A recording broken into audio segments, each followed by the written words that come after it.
think it came out July 4th, 19 actually, I think it was July 2nd, 1996. The reason why I remember that because it's called Independence Day, and Independence Day in the United States is July 4th. You know of Independence Day, right? Okay. So remember I was saying like I did my best to avoid any awkward situations with my um so Being rated R. it's an old movie. Okay. Um Probably first R movie. okay. Um so we went with my cousins to go to Independence Day and I like was there and the theater's packed. Like not like today.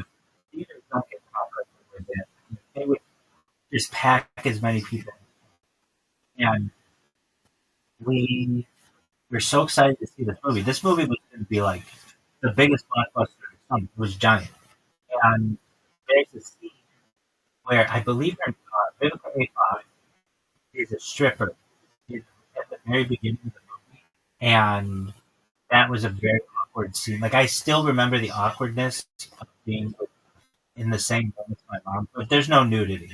She's just like and I remember just like covering my own eyes basically. Uh, but there's no nudity. I mean, it's the worst thing that you can see. Maybe in a bikini.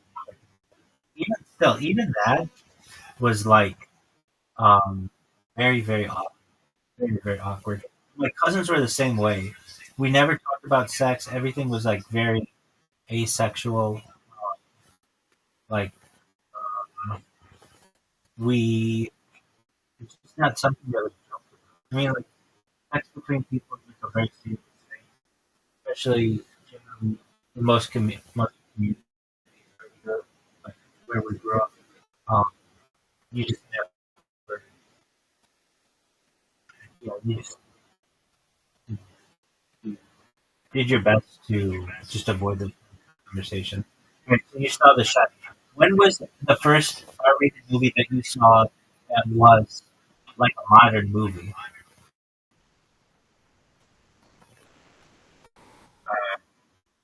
Oh, modern R-rated movie. I need to find modern. Okay, like when you went to go see it, it was in the theater. Oh, I don't think I've seen an R-rated movie in the theater ever. Yeah, I haven't watched that many movies in my life. I mean, I watched like enough. But I'm not like cinema head or whatever. Cinema file. Cinema. Okay. Yeah, That's that's understandable. they got a fucking VR head thing yesterday. I don't want to think. I just watched like YouTube on it for a while, and it was like insane. It was like having a fucking movie theater screen in my room. It was like so goddamn big. I told you, man. But here's the and two things with it. One, it will suck up your time if you get in there. Like, time goes away, or at least it does when I'm in it. And then secondly, um, you get sick of it. It's like being, it's cool now, but it won't be cool for myself. I mean, yeah, there's a lot of stories like that. You know, I don't know. We'll see. I'm trying to get people anti-gravity told again for it right now. Isn't Let's that see. isn't that a thing? Isn't that a thing? Yeah, I mean, I've already used it to make like a loving, like family friendly talk cover that game, and it worked. It was like a little bit better, but that's the work stuff. I haven't tried the anti gravity one yet, but we'll see. I mean, I still have to create all the assets and put them in the Unity, and I guess it's code to work along with the fucking VR controls is. But we'll see. You know what? What's it called? I'm here and I'm listening. I'm just resetting my devices. Go ahead.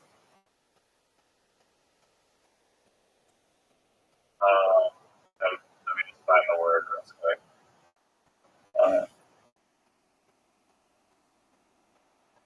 Frustum. You know what a frustum is? What's a first to make up? A frustum is like basically if you drop a cone or a pyramid and you put a line parallel to the base, that piece that you or that base that you create is known as the frustum.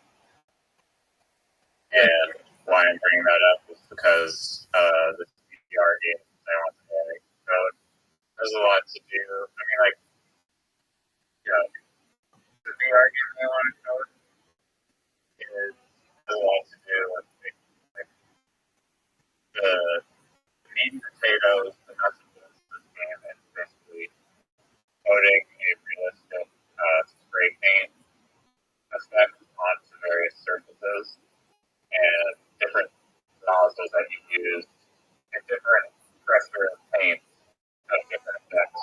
But the gist of it is basically doing all this like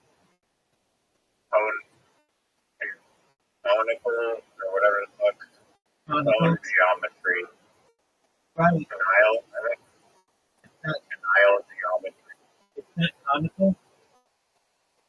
I don't know if it's conical or canile, but cone geometry onto various surfaces.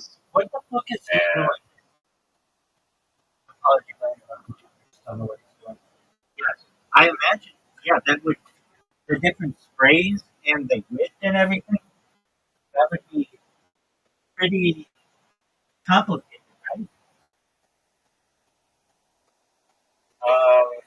We'll see. I mean, the cluster controller that kind of come that it could be as incredibly good as it is, but it's very good for like so like I don't think it has like a gyro on it, but it uses AI and camera sensors and like this passenger controller to create like this position in the air with this like yaw and whatever other axes the controller has.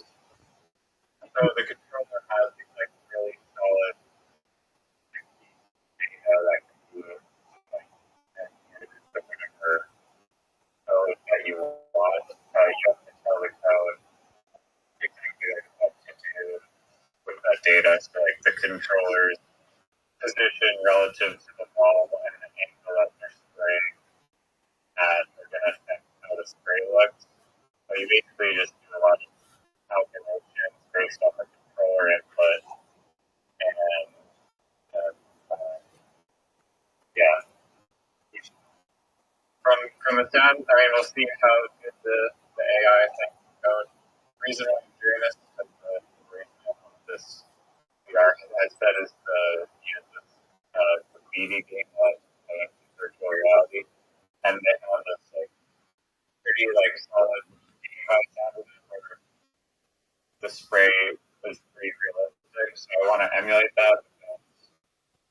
The maps that they give in this simulation spray paint VR game are not very good. So I want to make my own maps, which requires me creating the entire application from scratch. But, I think I showed you like that train last time that I was working on. Like I can make like a whole train yard map, like fairly easily in Blender, and then whatever other maps I want to media on.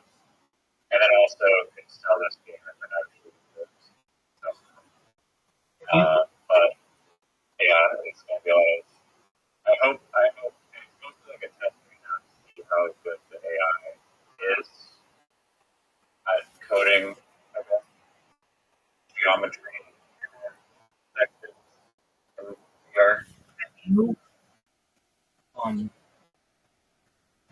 play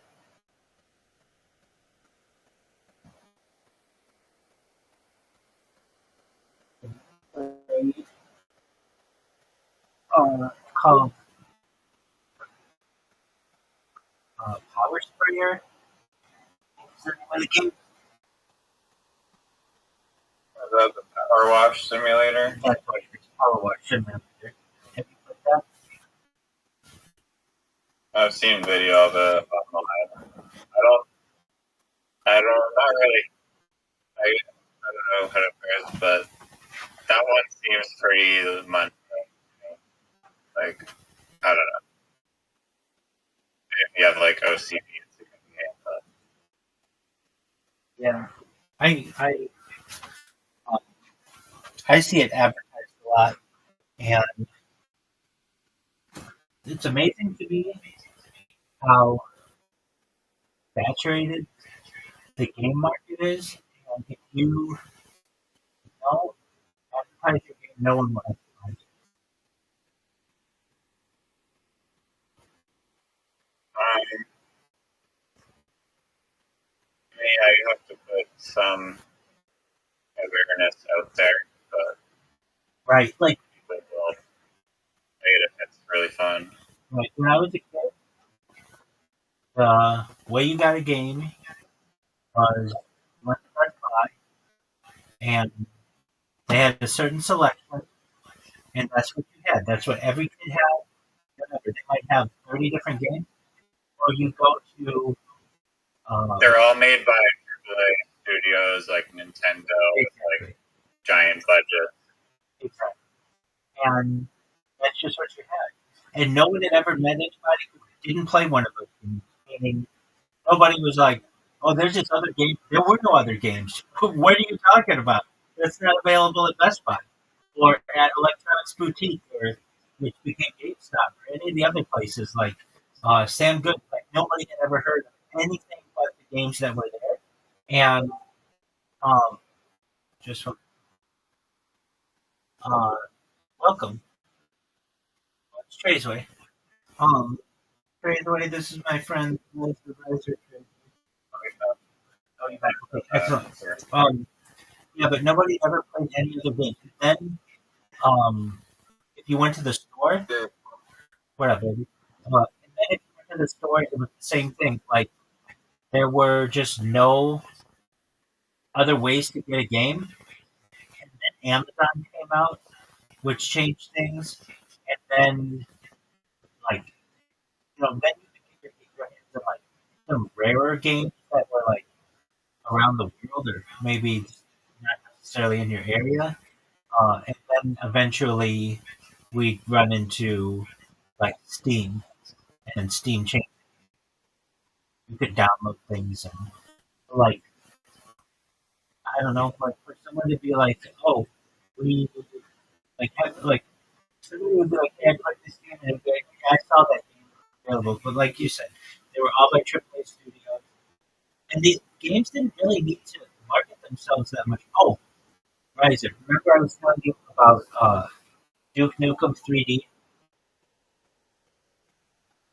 Yeah. Okay, the reason why I mentioned that game, that was, and then I had went on a tangent on Tomb Raider or Cross, but Duke Nukem 3D had. Uh, I was so excited to get this game. So I'm in a magazine. I don't know to this day how I got the game. I think I did. Like, it was pretty good with computers. Like, sometimes my dad would be like, "If you can figure this thing out on a computer, I'll get you a game." Like, he'd put a challenge out there, and I would have to work and figure out how to do something on a computer. And if I did it correctly, I'd get a game. That's generally how it worked. And I think I probably did something on the computer. He bought me, and the game was Duke Nukem 3D, or I don't know if my mom bought it. Anyway, I had bought my own computer as a young person, and with just his money, I had saved.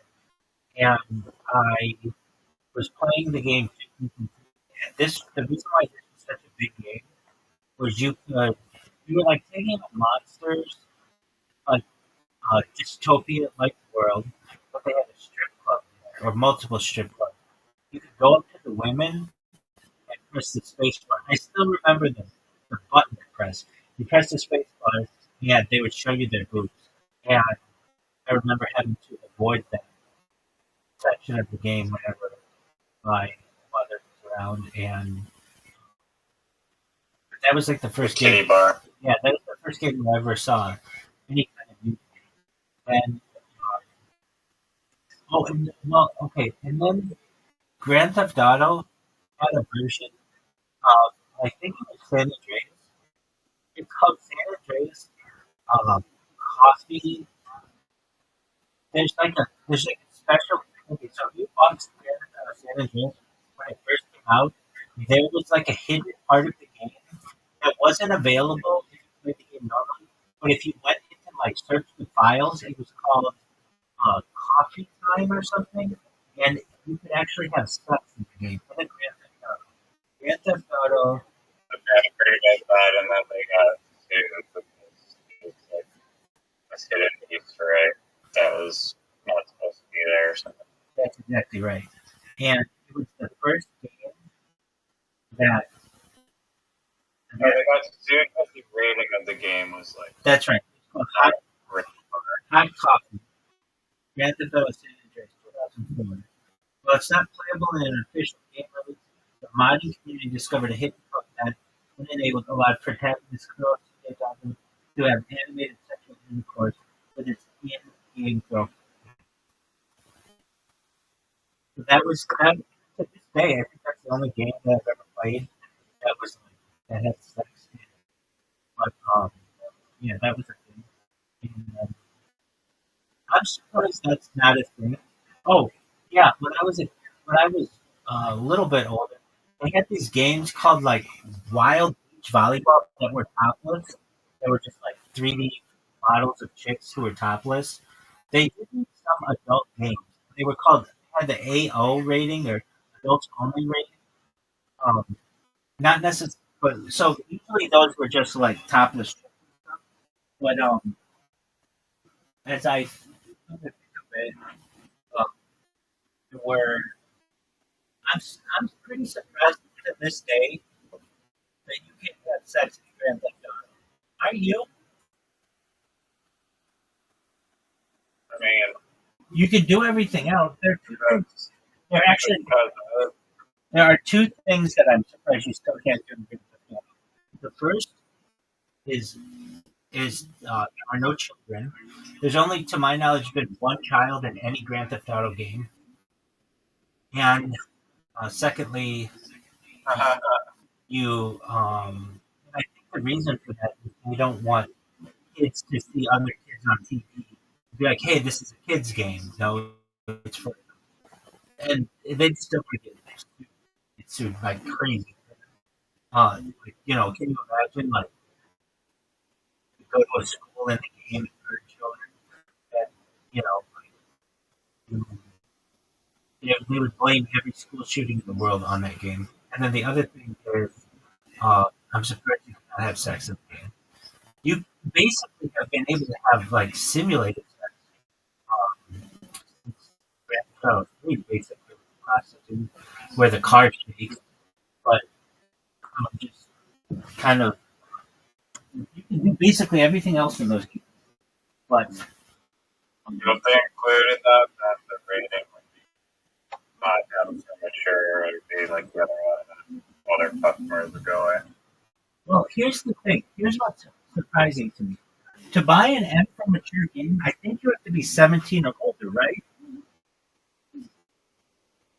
I have no idea on the specifics of it, but it's not the harshest rating that they give the game. Right. Adults only is the strictest one. And let me look up. I remember when the ESRB came out, the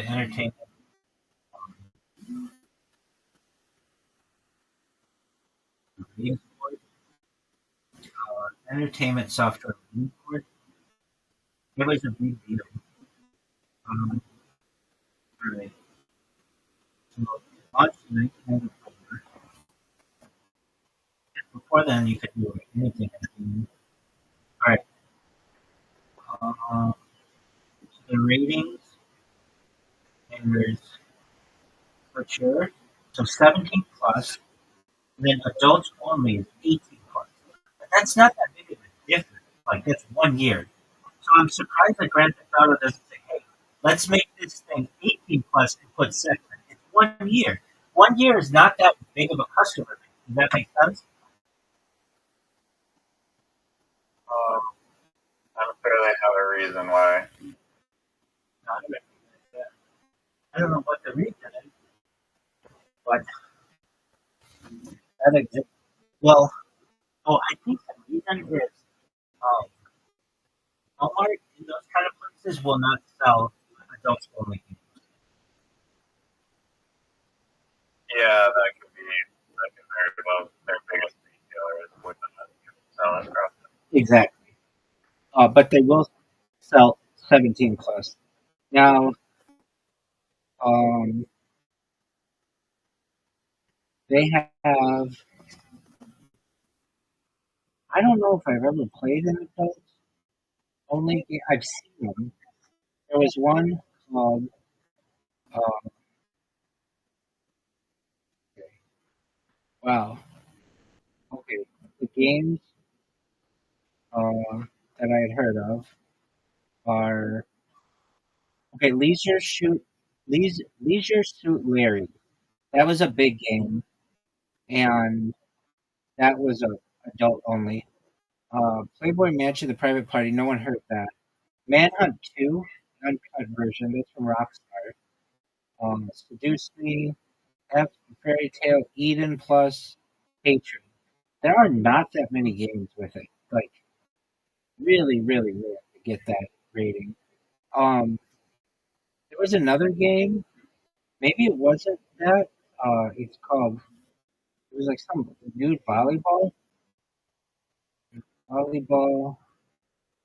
game, adult, PS2 maybe. It was called Summer Heat Beach Volleyball. Was that it? Um, Bikini Clad. Maybe, I don't know, maybe something like that. Anyway, I've never seen anything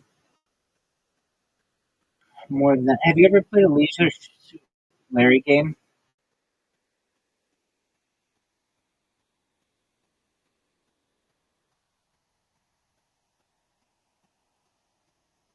Oh, sorry, muted. I've never heard of that.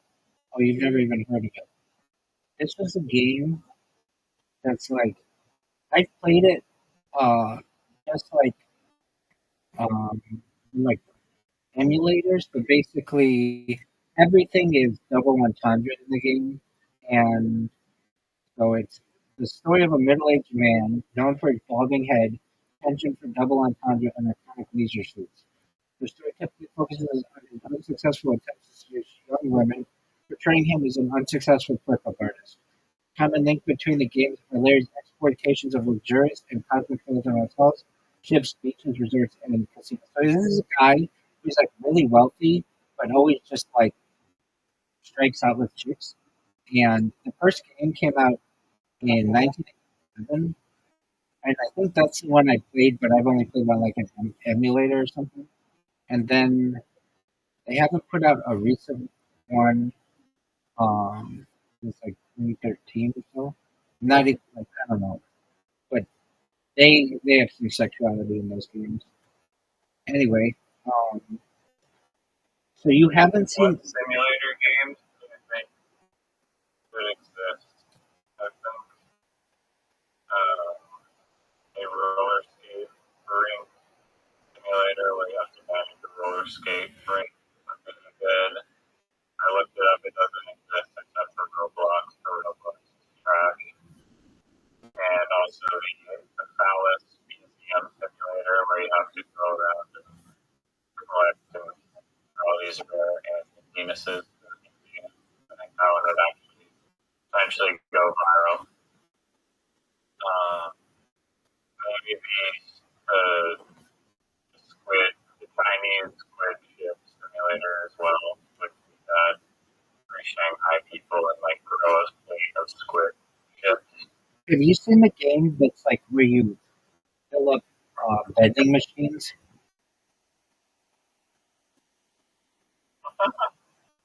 Have you And seen? on vending machines. That's That's the the whole. game. Yeah, and people fucking love this game. It's like you get the stuff delivered to you from the warehouse, and you like restock vending machines all day. Let me look up the name of it. Vending machine. It's really popular on Kick. Restocking game. I see people play it quite often. It's called uh, vending. It's called Vending Machine Business Simulator, and it's very popular. Um, okay, so That's an interesting concept for a singular game. But how does it stop? How does it like not be boring though? Because like you can make like a lot of jobs like in simulator games, but they're just not like that interesting. I feel like people do love them, but I don't know. Maybe it's like a different type of person. One of the games I saw is like kind of mundane. It was like lower simulator and really like have to level up and like break up leads and then like level up your leads lower and like really you're putting away leads. But I like it. Amazing. um, well, okay, what good ideas for games? But I did want to make you aware. There is this place. They had one at. I think they had a couple of them, but they had one at Walt Disney World called Disney Quest. That was an indoor video game arcade that had the best video games you've ever seen ever. And they had this one video game that you could create. It was like where you design your own roller coaster, and then you could ride the roller coaster that you designed in this. Like you'd go in this like little capsule, and it would move around in whatever way you had designed the video game. And I think that kind of technology that was that's 25-year-old technology. I think that would It be was like roller coaster like exactly, but you could ride your own roller coaster in like a simulator. But it would move around, like it would move your body. Like uh, I don't know if it would allow you to go 360 degrees, like over, but it definitely would move left to right and stuff. And that kind of technology, I think, is really underrated. I've never seen anything like it since, and it was like 25 years ago. They also had like it was the first time I used VR no. to That sounds like a good application for VR, a roller coaster builder simulator. yeah. But the thing that made this thing unique is it moved your body like it would move around. Oh, and yeah, I told you about there was some other simulator like that they had. We talked about this where it was like it was we talked about like it was like landing on a planet or something and move around. Anyway, okay, back to what kind of video games aren't currently uh okay, what about a bowling alley simulator? I think that could be really cool if you got it really specific. Like you start out with just like you inherit a bowling alley or something, I don't know, and it's in a lot of debt. And you have different leagues that come in, and you have to please the people in the different leagues, and you have to worry about the costs of your bar and the like snacks that people are getting. And you could have an arcade, and you have to worry about the machines breaking down and the machines of your bowling alley breaking down. And then there's the element of it like eventually your bowling alley would get popular because maybe some of the teams are good or whatever, or you make more money, and then you can expanding it with having night bowling and tag and all kinds of other shit. What do you think of that?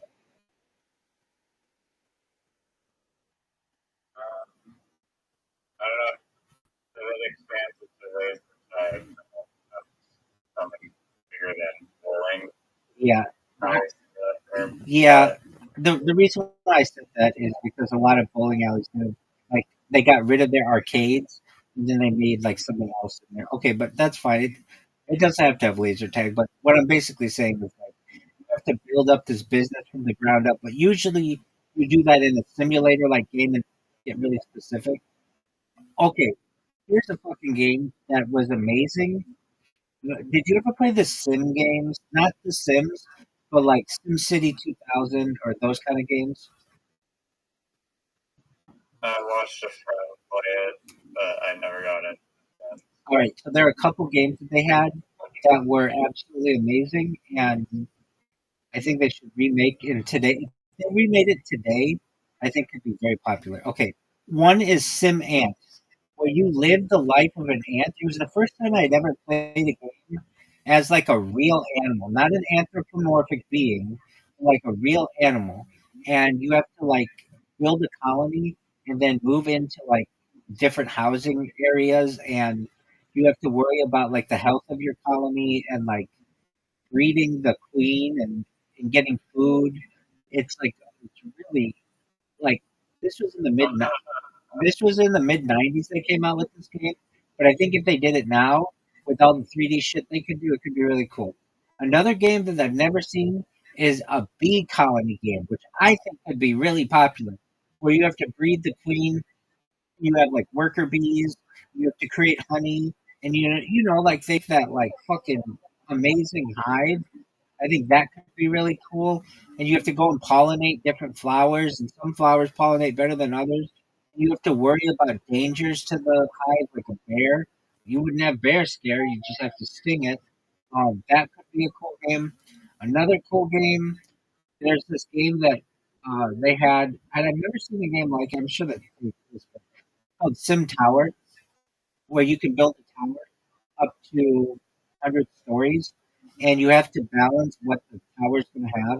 Like it can have condominiums, it can have offices, it can have like luxury suites.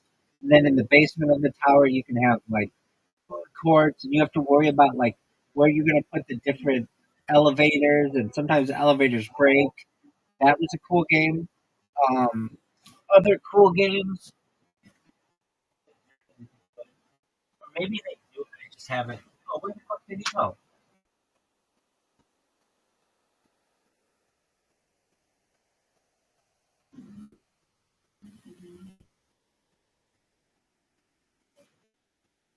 Anyway,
Um, congrats, and actually, launching it in other states. But next, once it gets to that point, one of the right now they're working on figuring out this sort of process of being able to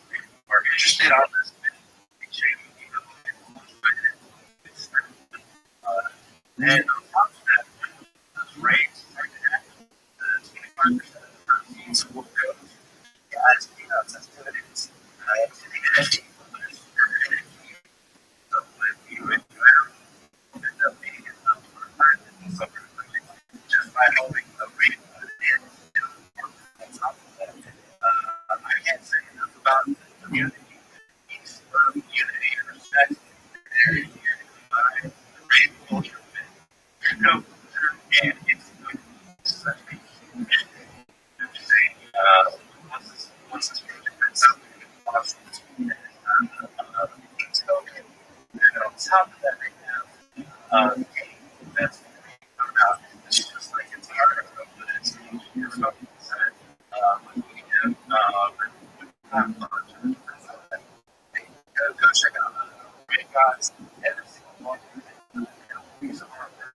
I'm so bullish on the event. Drop reading the way we come up this.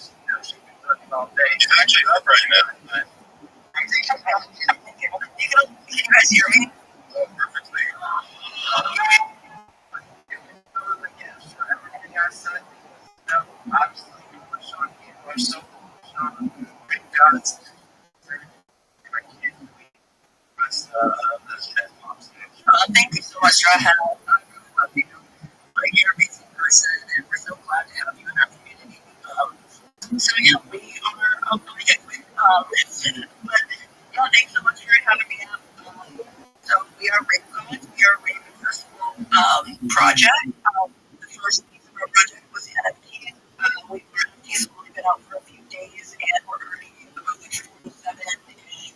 Last time I checked, it was like an hour or so ago. Printed out. They're absolutely beautiful. We're so proud of them. The utility of the project in real life events. The benefits of that are 25% of the profits from those raised and eventually and then we hope to throw our own festivals in like the long-term goal. And these events bring in a lot of money. Just going off of like ticket sales alone. And there's other facets that are also bringing revenue, but 25% of those profits are going to the NFT holders. Now, there's only 1,000 NFTs in the collection because there only ever will be 1,000 NFTs. There will not be 1,001, there will not be 2,000. We'll be adding them because our long-term goal that we're doing is have festivals. So that's going to be a free ticket into a music process. And in real life, like I go to some of these festivals, a ticket is like $1,000. I paid for a ticket to EDC. It was like $1,000. So that is your lifetime free ticket into the festival and other special features of it as well. But yet you'll be making 25% of the profits of these events being thrown at to the NFT holders as dividends based on the percentage of NFTs. So don't sleep on these NFTs. And we will have a token that's going to be dropping. We're working on, the first part of the project because we don't want to rush anything. We want to, community and make sure everything goes out smoothly. Community is first. So another 25% of the profits will be coming into a locked rate wallet. You continuously pump the token, that can never be touched. So, there's going to be an endless revenue stream into every part of our project. We want to build wealth for others, and that's how you do it. You build wealth for your community, you build wealth for yourself. And what we're most proud of is we're going to be doing 10% of the profits to mental health charities because if anybody knows about the festival culture, I know Shredhead does, these raves are all inclusive communities. It doesn't matter what you look like, how you sound. Come on, like you're welcome. It doesn't matter what you what your faith is. It's all love and like it's such a beautiful community, and that's what we're trying to bring to Web3 for peace, love, unity, respect. That's what Raven Gods is all about. Even if you don't want to invest, we just love to have you as a part of our community. In our spaces, making friends with us, because that's what, first and foremost, it's like there needs to be more love and inclusivity, authenticity, just as well as a weaponry space. So, like I said, even if you don't want to invest and you're part of the project, we just love to have you part of our community rocking with us, going travel, popping off about some crazy shit, whatever crazy stuff we're out there. And thank you so much for having me with us. And I appreciate you guys listening. That was fucking great. Thank you for speaking. Thank you so much. Thank you. I appreciate you. Thank you. Thank you. I didn't even thank you. If you know. Yeah. That's hilarious. All right. We had some hands up for a while.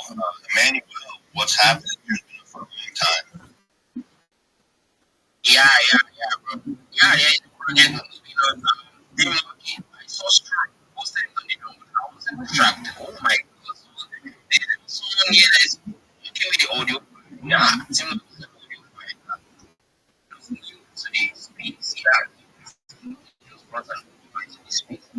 Just about what to speak and how. What you are saying, like, if you are listening to speak, so it has your realities here. It's just like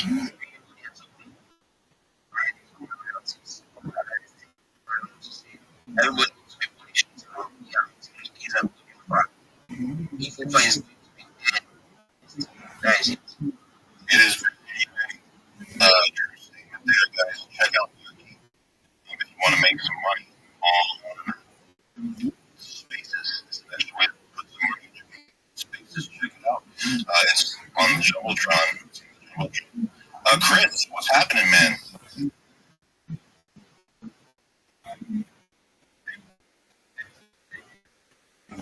Chris, are you there, buddy? Rothschild. Oh, Rabbi. Okay. What the fuck? We'll leave him there. Honestly, what's happening? How you doing today? Good, brother. How you feeling, man? Man, I am doing good. There's some spaces today. I'm really working on custom OGs right now as we speak. So, homies, the active homies. So, have those. Right now, I'm just chilling, man. I'm just chilling. I'm just really just vibing right now. So, I just want to tell everyone about the OGs. We want to be relaunching this token because the first token I did, I launched it. So we're relaunching it again. Also, got a lot of goodies. Like, let me real with you. I'm the kind of guy that wants to be the people's champ. And I'm going to literally be revolutionizing like NFTs in the future. I currently have a veteran-owned business that I'm going to be pushing. A whole new thing. I don't know how to say it, but without like spilling the beans, but I'm NFTs. So, guys, I've already got 10,000 followers. I've already got elections. About to drop the third, drop the fourth. And then on top of that, I'm going to link it all together with this pedal. Look out for me. I want to be the big dog out here. So, I got a Telegram, I got a Discord, I got a site. Lately, I'm laying everything out on the table. I'm pretty transparent. DTX. What's up, my DTX boys? I know y'all out here. Hell yeah. What's going on? No, dog. Oh, yeah. Boy, so, what I'm saying? Everything that I think, I'm literally giving back to the community. It's not about me because I already got a happy family. So, why not make the boys around the world happy too? So, that's what I'm all about. That's 2011. I'm not saying my own. No, people fuck with me for a reason. So, fuck with your boy. Come revolutionize NFTs and make NFTs great again. That's what this is all about. I got something on the horizon for everyone. Not just for this community, but for everyone. I'm literally bringing in every community into this.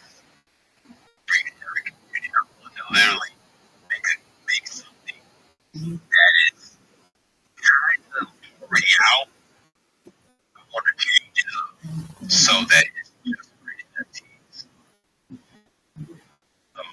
Just think about it. Just sit down, think about it, and be like, damn, what is this guy doing? Why is this guy getting their own business? Why does this guy start a studio? This guy make $3 collections. Why does this guy make a million? Why does he do this? It's because it's for something bigger. It's not just for America. It's not just for Japan. It's not just for Australia. It's not just for Nigeria. It's for around the world. It's for everyone. So anywhere you're at, come build this with me. Because when I drop this product, it's going to be shit all around the world. You're going to be like, God damn, this thing right here is crazy. But it's Odyssey's for a reason. All that shit. So fuck with me. Fuck with you.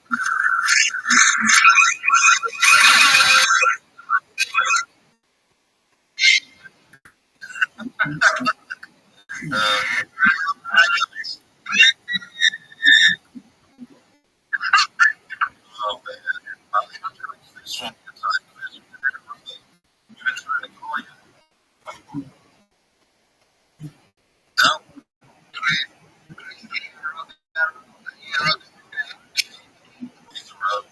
It's Mr. Carpet. Alright, Triple X. No extra. What's that? Yo, okay. Wait, don't call me up. Don't call me up. You're great.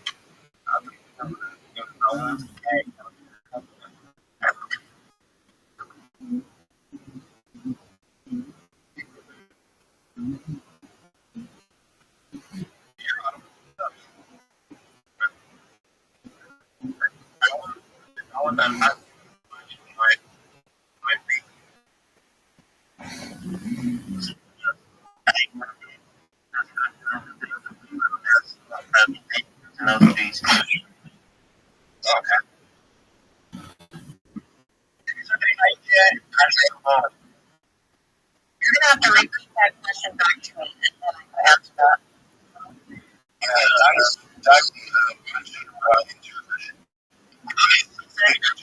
Nigerian robot.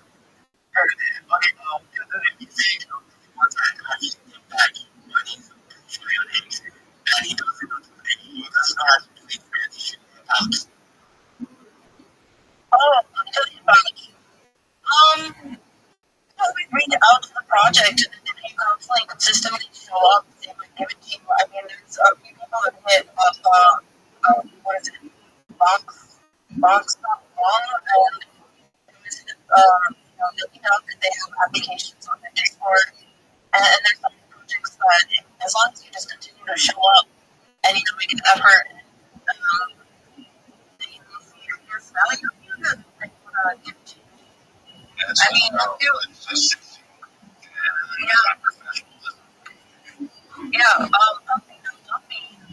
pretty sure you guys know you know.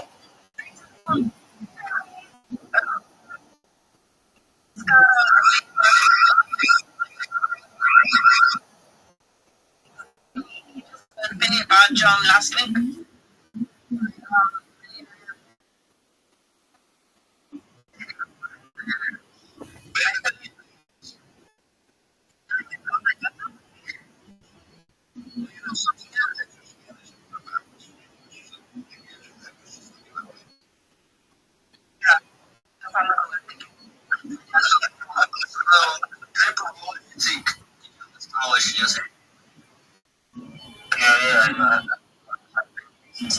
Sounds like there's no strip report. You just gotta keep trying. Just pumping it up. Have a massive.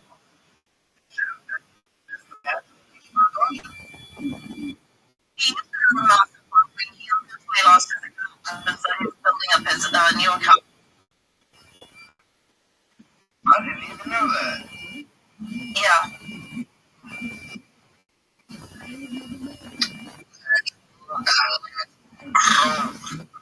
Yeah. Yeah, what you have to say. He's got you.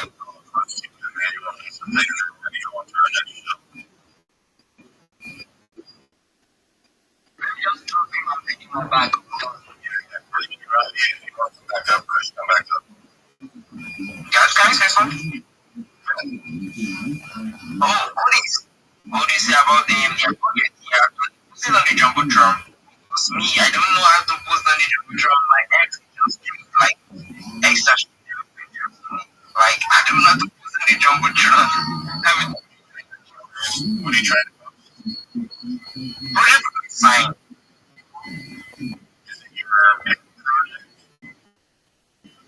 No, I'm really sure fine. That you can post on your Facebook, on your X. Nothing. There's always welcome. You want me to do that? Yeah, I'm trying to do it. I'm trying to do it. This person I can figure it out. All right. Rothschild in the house, my friend. Would you like to say how are you? How you been? How you doing? Just 1 month. I'll be there. Around you right now. Oh, at least 33 cameras. I'm doing well, thankfully. I appreciate the opportunity to be here with all of you. If you don't know who I am, I'm Rabbi Rothschild. You will. I stream my life 24 hours a day, 7 days a week, 365 days a year for world peace. I've been doing so for more than 4 years. My streams go back to the pandemic.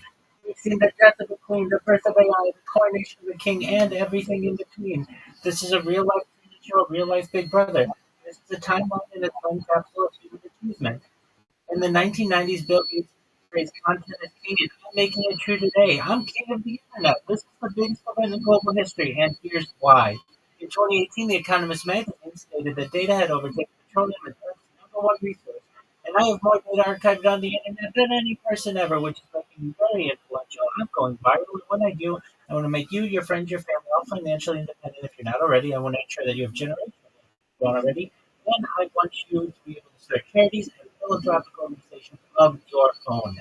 I'm unlike any influencer you're ever going to meet. I'm not live on one YouTube stream or two YouTube streams. I'm live on over 20 simultaneous YouTube streams, 24 hours a day. You can watch my life in 360 degrees. I even have a Zoom camera. If you want to view the links to my YouTube, they're available in my profile. They're also on my pinned post. You will additionally find in my pinned post a link to my link tree.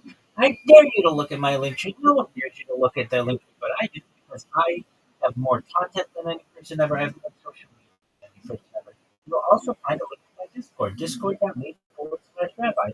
We have over 2,700 people in the community and continue to grow each day. In addition to making you all extremely wealthy and wanting to promote world peace, I want you to know that I want to help end world hunger through the use of technology such as agricultural drones, floating greenhouses, saltwater greenhouses, hydroponics, vertical farming, cloud seeding. I want to help end world thirst. I'm sponsored by a cryptocurrency that's worth about $100 million, and one of the things that we do is build wells and water towers in developing nations for the benefit of the less fortunate. Additionally, I'm an advocate for the LifeStar program and most importantly, desalination technology, where we put seawater on the land to make it drinkable. If you are a reply guy, if you're a Web3 marketer, if you're a Raider or a Shiller, and you want a free mental coaching prompt, send me a follow. I will follow you back. Send me a DM. I will respond. I want you all to know that I am here to support you both personally and professionally. I'm here to be a positive force in your life. I'm here to have an optimistic view on the future. And most importantly, I want to give people hope. And that is sincerely appreciated. We'll see you in a second, Corey. Let's get it. And everyone should Rabbi follow.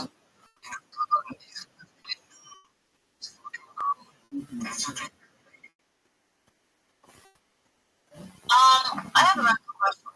Do you record your as well? Oh, 100%. I think this data is going to be valuable in the future. From a biological standpoint, learning breathing patterns, circadian rhythms. It's, I think, will be I don't know if that's what.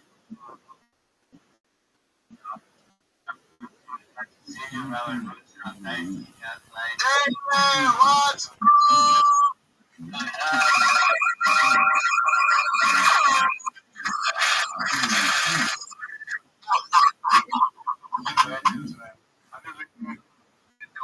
Rothschild? Correct. What you want to say? What's going on? Going on in your my guy, but I literally just want to know if he's sleeping. So, yeah, that's it. Yeah, I always think that's second. It's crazy. I don't know what I would do. I don't know if I could handle that shit. Yeah, like, so many bad questions are there. You're sick. Even when you have something, admit it, right? Certainly. So yeah, when I've had people come visit me in Southern California, it's all the way from like 8 hours. In California, some other places as well. So we've got captured that on the street. Fortunately, over the course of the last 4 years, I haven't been sick. That's amazing. I know it's that way, but yes, I haven't really had the flu or a cold or anything. Um, I did have to vomit at one point, and so I got that on camera. Very difficult getting to the toilet and sharing that. I was able to put that on Instagram, but I was able to. So that's the closest to being sick that I've been. I ate too much beef jerky, and that's what put me over the limit. But yeah, that that's go ahead. You know, I don't think so.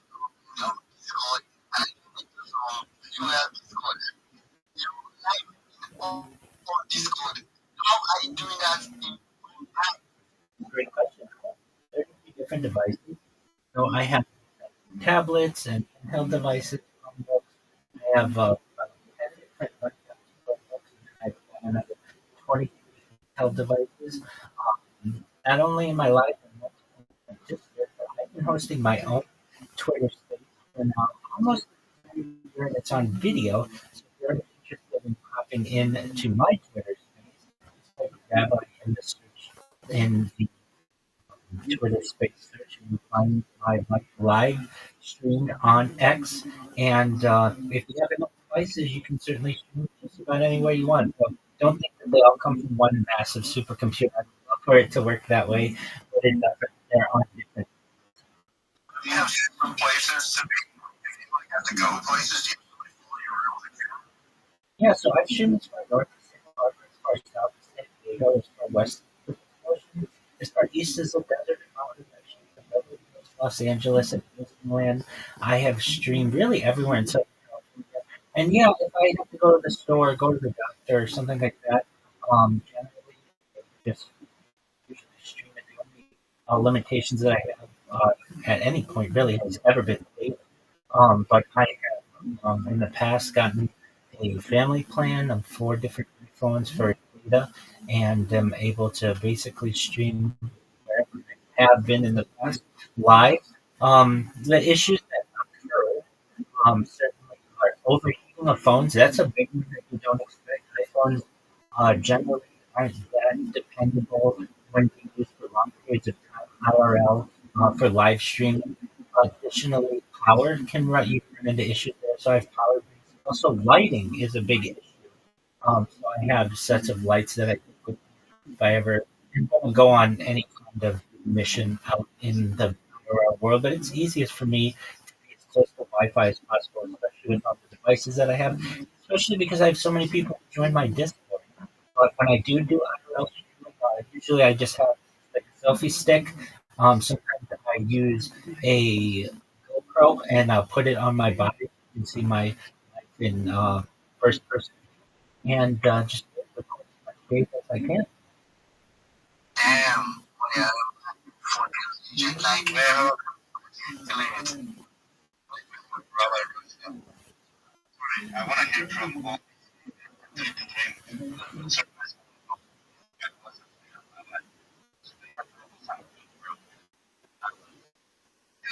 blows my mind like that. Yeah, I think and yeah, it's huge. Oh, no worries at all. I know that's something that yeah, Rabbi is in culture and named teacher. Uh, 5 years ago, I entered the process of Sumatra, which is the dental nation during the pandemic. And there were several things that I could have done. I certainly could have maybe worked for a coastal organization, certain organization, would have been rabbi.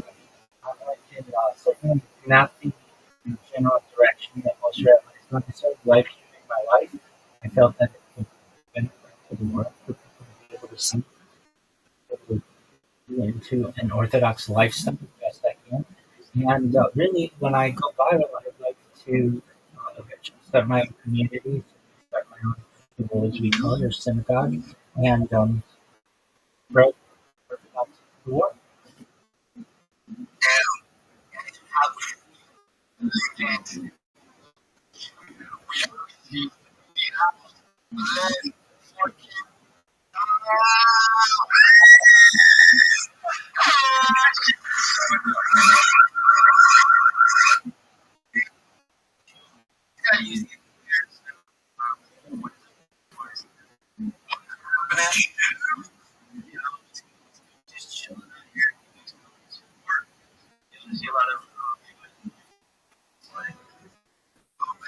We're just hanging, talking about crypto, talking about life, with each other, chat, having a good time, man. And now we just started playing it. So Lucas is halfway for a second. You started doing space. Yeah, we do it every Sunday at 5 Central and every Thursday at 5 Central. So, 6 Eastern, and midnight Nigerian time. This will be like the fourth or fifth one. Thanks, man. Appreciate it. Learning from the best, brother. Appreciate it.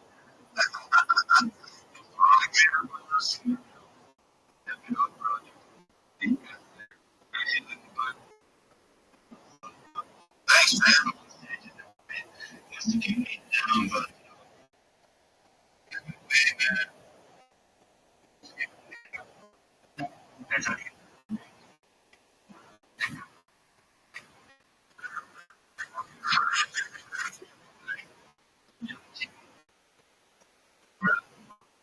Brad,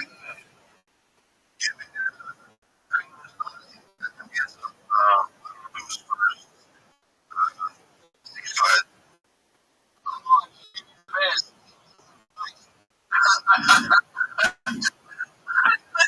Ladies first, bro.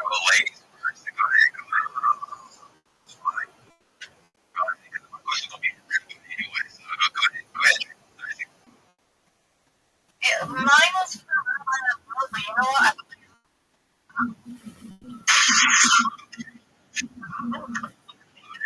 Okay. So I got a quick question. So okay. So I want to donate to people around the world, but I don't know who to like donate to. So like I was looking at you, and I feel like you'll be like a good person to like donate to because I want to give it to like to everyone around the world. Like I just don't want to just like have it for myself.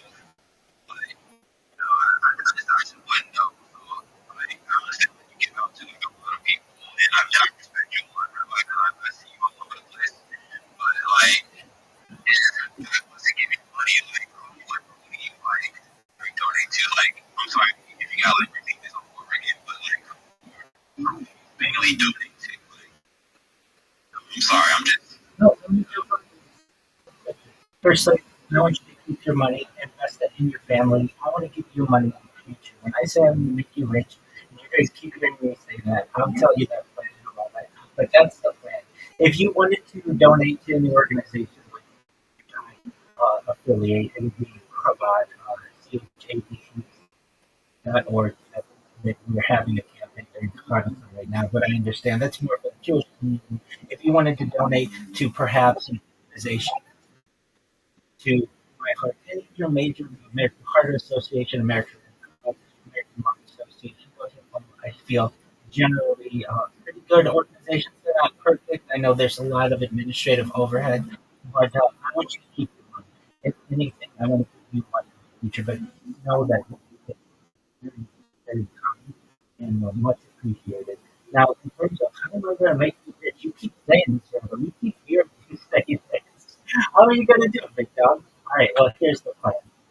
So you probably say all the time how important data. And so the strategy to make leverage is very forefront. So data is number one resource. more data than any person, which is making it very easy to persuade when you say, like, what is important about this data? Well, we have to understand that no person has opened themselves up to the world as I have to be able to study every aspect of human biology. It's going to be a unique aspect of it. I talked about some of the things that I do. I sleep, I eat, my behavior patterns. We're going to be able to study sleep patterns, circadian rhythms, breathing patterns, blinking patterns, every aspect of the human body. That's important. But we're really going to be able to make money through AI. AI is human examples on which to build it. And I have more data for it to be trained than any person ever.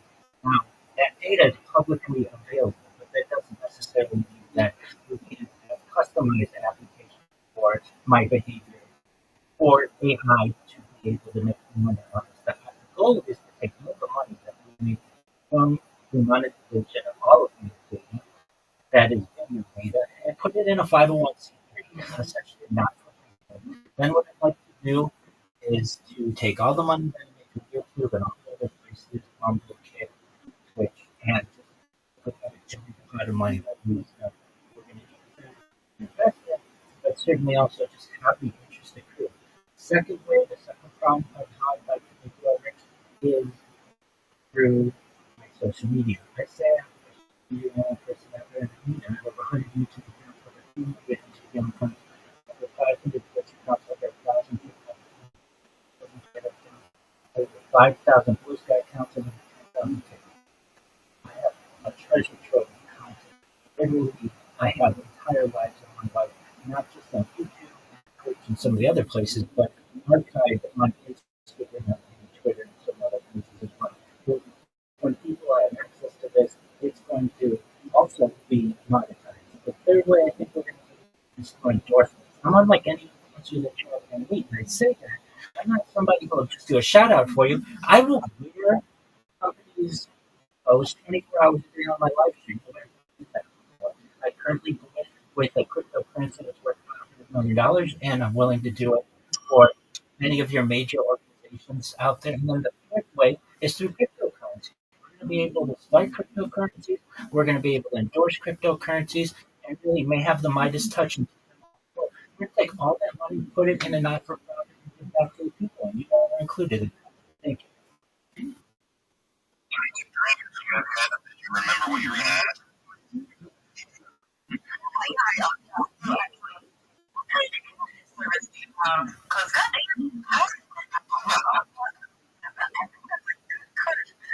Absolutely. So it's the highest version of Cox that is available, so Cox Internet. And I can tell you that additionally, I've had the highest level of unlimited data through Verizon. My internet's not perfect, but it is generally better over the course of the last 2 years than it was the previous 2 years. Um, and I gotta say that if ever, which rarely happens, but if there's ever an outage, they have to prepare for the internet. I do have GoPros that I use. Uh, uh, Quite a few terabytes of archive storage, and also IRL footage that I have. So I don't say that I have the longest. I don't have something that I have. It's really not that important to me. What I do have is the most amount of archive footage, meaning you can go back and watch my life 1 week ago, 1 year ago, 1 month ago, 4 years ago, whatever you want, and see what was going on, not just in my life, but what was going on. I keep a radio background 24 hours a day that's archiving the world of whether what happened in Australia, when we had assassination attempts against the president or presidential candidate, the presidential election. All of this is going to be really interesting to people to be able to study. In the past, I would have been a diarist, someone who would write in a diary, or a journalist, someone who would write in a journal, but I as my medium, but you're absolutely right. The internet can get certainly overwhelmed with everything that I'm doing, but fortunately, it's stable enough to allow me to be able to live stream my life on all of these different platforms and put successfully. It's really good. What you doing? What you trying? And I'll be following you. I got to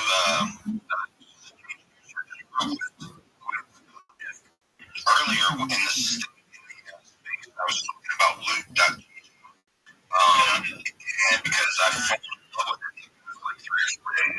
Yo, friends, I'll be back just a second.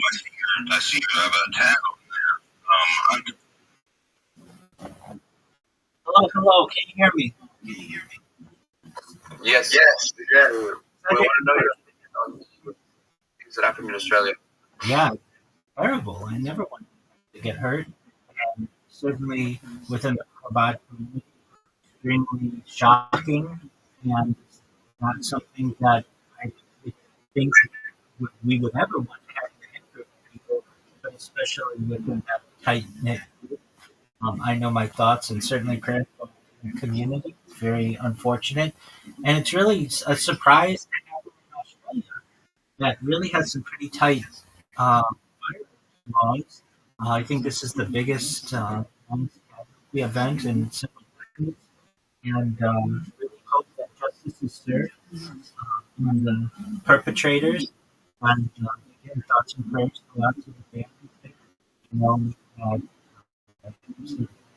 under I have one hurt in any way, and those who have been able to survive, and not only they're able to heal their physical wounds, but the mental wounds, because it's going to take some time for those things to heal. That answer your question? Yes. Excellent. What would you also do to like prevent stuff like that happening again? I don't know if anything necessarily prevents it. It is certainly a part of life where we have to be mindful of what is going on in the world. You could have an overarching dictatorship or a dystopia where everybody, every aspect of life, from their physical location to what they think, I think we're moving towards a world where at least everything that we have is monitored. And I still don't know if you can prevent it. Because even if you take all the guns away, there's still a black market for guns. Even if you remove that black market, you could still stab somebody to death. Even if you remove all the knives, you can still strangle someone. So there's really no perfect resolution. In my opinion, I think that giving people education is very important. So that people are aware of what to do when they see some signs, perhaps of people who may be in a more threatening situation. But then again, I don't like overarching governmental interference in anyone's life either. So there's certainly a balance that needs to be found, at least within the Jewish community. I know that security is being raised at many of our facilities, not just in Australia, of course, but throughout the world. And personally, I I feel very safe whenever I'm in Jewish um, building or whether it's a shul, a synagogue, or even a community center. I think that I never felt unsafe in any way. I'm just limited and usually on the way there, and just do my best to ensure that I stay vigilant. I think if we really wanted to limit these types of situations, um, from a statistical point of view, the best way is to ensure that there is a highly uh, armed uh, society. Now, I'm not advocating for that, but statistics in Georgia, yes, there are some cities where just about every single person is alive in the city, and they have no crime. Not saying that no crimes occur there, but there certainly aren't any violent crimes that are at least recorded. It's when you get into situations where no one is armed, then people take advantage of the lack of defense mechanisms of the people. I know, at least from what I've gathered, with the events that have happened in Australia, there were some brave people, one in particular, who essentially tackled one of the shooters to perhaps prevent this tragedy from becoming even worse. But it makes me think that if we had a well-armed society there, perhaps there could be ways to be able to prevent this. That doesn't necessarily mean it has to be firearms, but there are pepper ball sprayers, there's mace, there are tasers. People have, perhaps they could have stopped the perpetrator themselves and would have been useful. But those are not decisions necessarily left up to me. I know that when you leave a population vulnerable, these types of attacks are usually larger tragedies because no one can defend them. In the future, I think probably they'll be higher secure, not just in Australia but globally. And in order to prevent them from giving people an opportunity to be able to fight back, not necessarily, I feel, a bad option.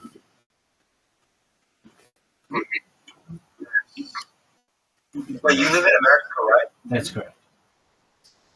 What is your opinion on Donald Trump? I don't get political.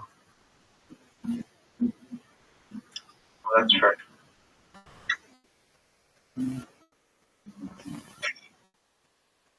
If I may touch base on that,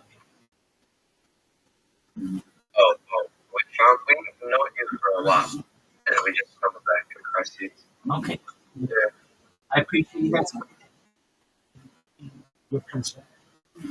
Certainly will hope that the community both in Sydney and globally is able to as best as possible.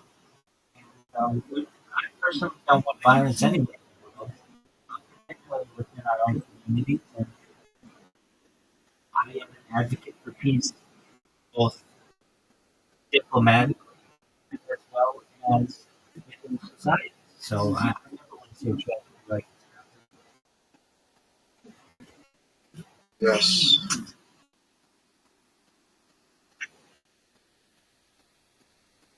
this. So how are you guys? All right.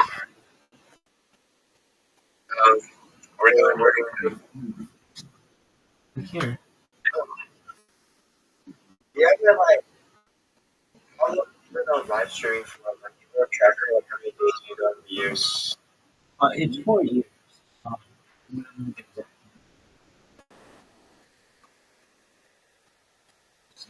is there um,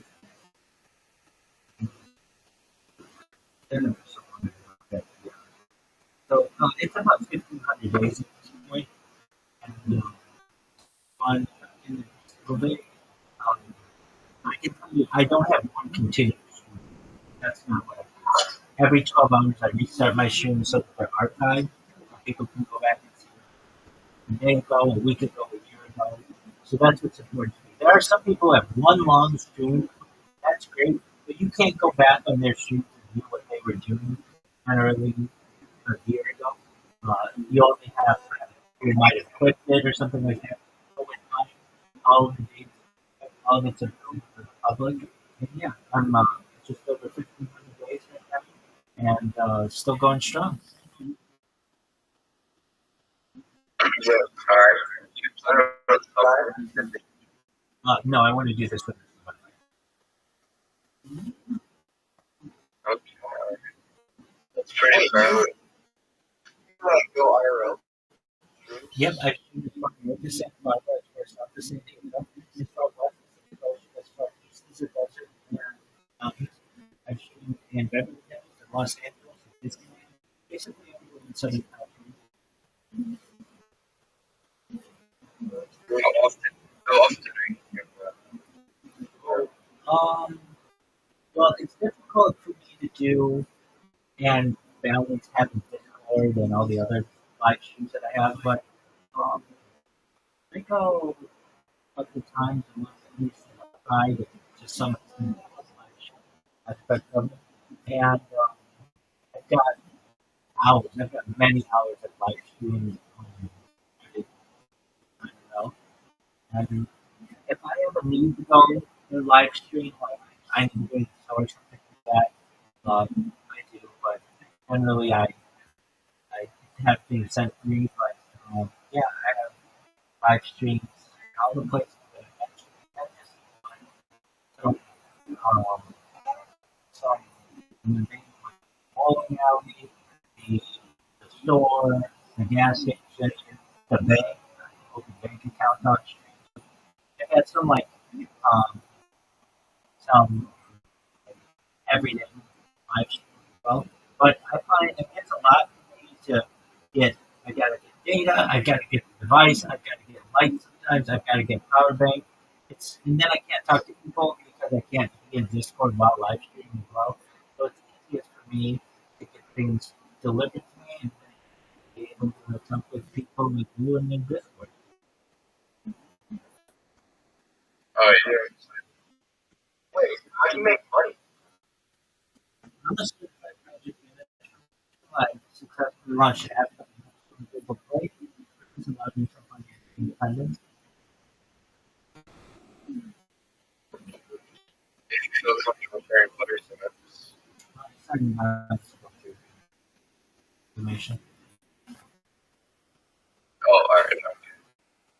Is that your primary source of income or like making money from streaming as well?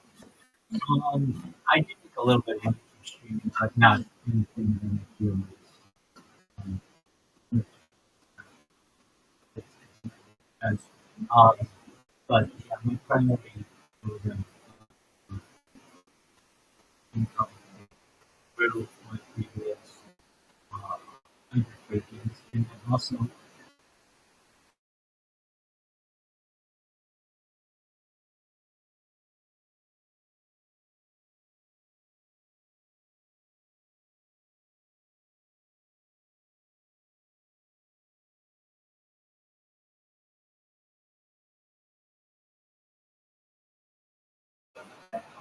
manager prices help.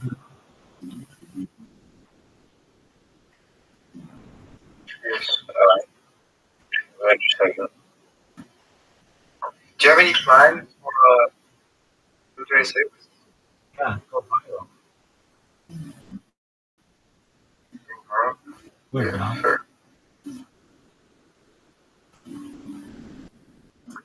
How do you plan on doing that? Like, Yes. aren't you already like sponsoring a lot of stuff in advertising? So I have last 50 days or so, uh, 2,500. I've got 2,500 followers organically just through self promotion on Twitter, Twitter Spaces specifically. And a lot of people know about me on Twitter. And not to say they didn't previously, but promoting myself. And um, I'm live in sports of theirs as well. And more people are finding out who I am and what I do. They're taking interest in many of these people are what you call KOLs, the opinion, they're larger accounts they have desires to work with me and to help promote them. And I know if I continue to promote myself and pitch myself in different Twitter spaces, it's just a matter of time until people that's what I do. There'll be some type of catalyst event. Somebody will retweet something that I have, or it'll click in somebody's head that I could really make that me, and it will go viral. And when it does, that's when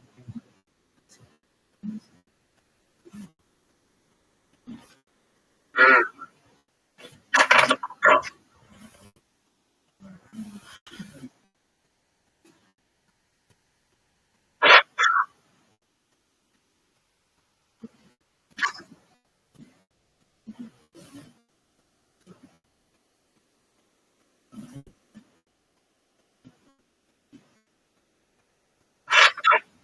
Your electricity bill, like, it's just that's water.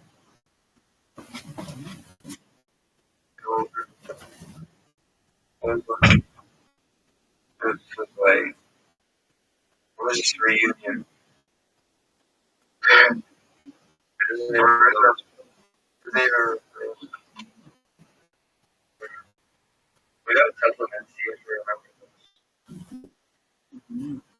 I remember, we're talking about like what he was remember that. With Horizon.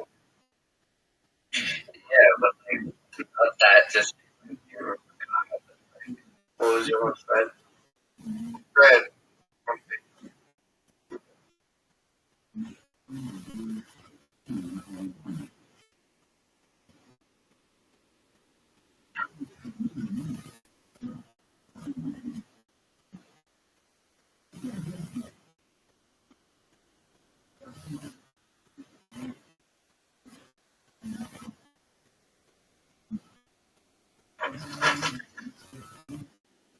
Bro, what a go. What a go. I don't know. One, bro, you're cutting out my company. One more question. Oh, yeah. Your Rabbi.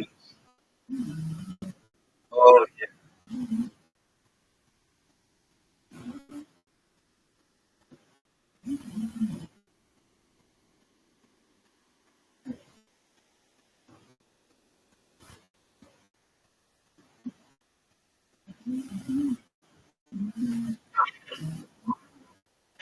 Bro, Steve,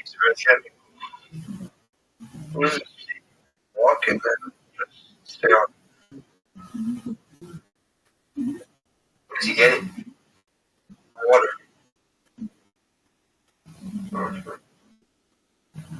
Wouldn't he be streaming getting water?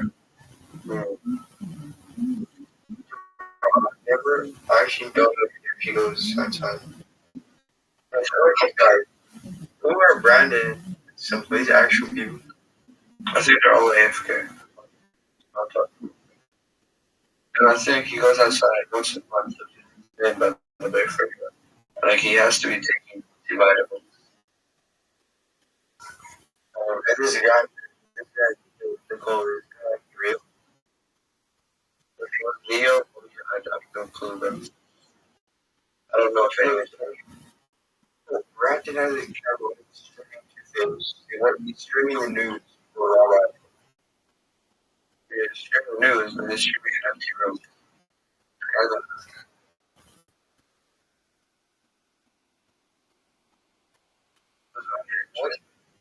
What a waste of electricity. Yeah. Project management, by the way, that's not that much. My mother's a project manager. Yeah, what is that? So, that's trade.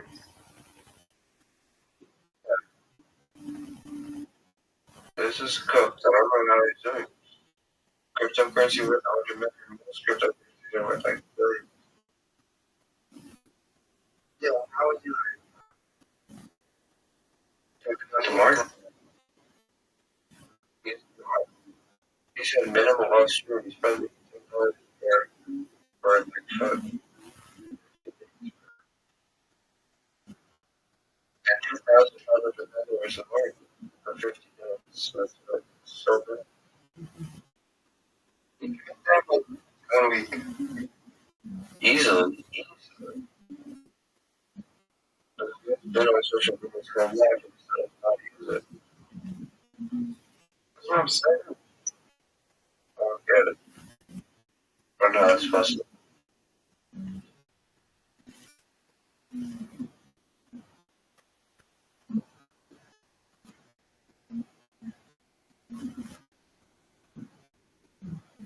Oh, 4 years streaming is crazy. That's like unemployed. I mean, we met him when it was 2 years. That was 2 years ago. That was 1 year ago. Bro, I think I was 2 years ago. Sure. No, it was one. I don't remember any of that in my head. Because I didn't make that account since. I remember this. Was it Coach Loves Carl or Eric Marsh? Yeah, it was Eric Marsh. No, it was Kyle. Yeah, I had your normal Kyle. You know, how long ago was it? Because I remember I Yeah, because it's the last it was this year. It's still not strong comic out. Well, it's the right one. Oh my God. I sent you the hero thing. Remember we found him off there under DC because he was like staying there. And we found this other guy that was like homeless. Like this. Oh, it has. I sent you 1024. Oh, yes. We're still streaming. I mean, that's crazy.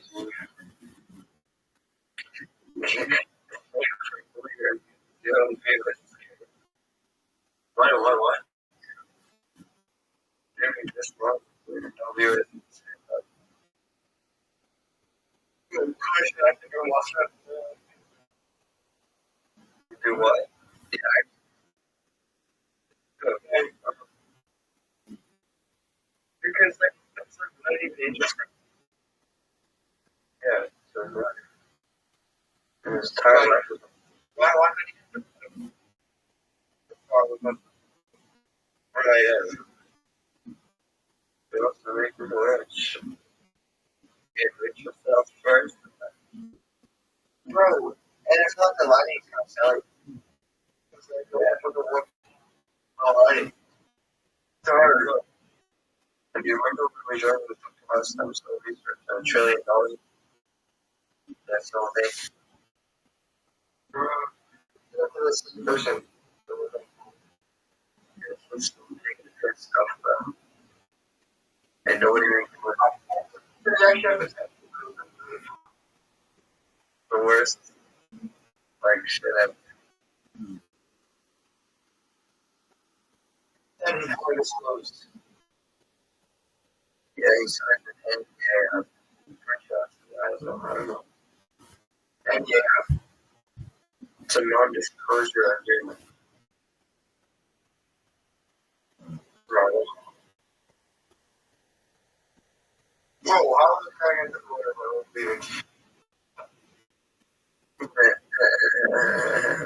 There's like one airport. Are you walking right now? Are you walking? No. So, wait. Think about it. What is this shit? It's an interesting day. I'm gonna need you. You're gonna leave now. You have to come off some. No. I'll leave once it hits one because that's when you're gonna leave. What's it? Are you not starting at what? Oh, 1:30. Oh, okay. Don't leave. So, oh wait, he's here. You. He's been here. Rabbi.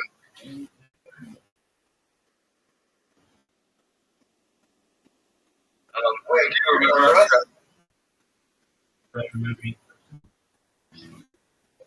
Well, okay. We had different names. Kyle, do you remember Kyle?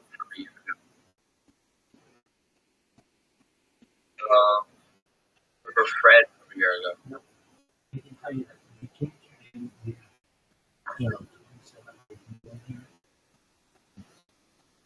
different than the people who speak to regularly. If you told me something, what did we talk about? Stem cell research, how you can make this rich. What else? We went with a streamer that was playing like Roblox. We were talking to a streamer at that time. Okay, that helps a little bit. But off the top of my head, did you guys change your avatars? Yeah. Okay. How many times did we talk? We talked multiple times. One was Bunny Blue, some guy had been in contact with Bunny Blue, and there's your friend. Yeah, I know that is. You were supposed to hear. What? Yeah, he's been in here 4 times, 5 times, or maybe half a dozen. Wait, can you go into the ground? Um, I've used like for a long time. I mean, he was a supporter of my yeah. How long has ground been much? Well, continuously observed, like 90 days, but overall, something like 8 years. Oh yeah. Well, who else? What are other people? Jim is a supporter of mine. Yeah. Are they sleeping right here? They do whatever they want. But, you know, sometimes you watch hours or something. Or, and then, Neo is on Twitch right now. I saw it. Do you believe Jews are a targeted minority? Oh, I mean, that we're dealing with targeted, yeah. But a lot of minorities are targeted. Yeah. Okay. Well, it was nice talking to you. Absolutely. Don't make another year.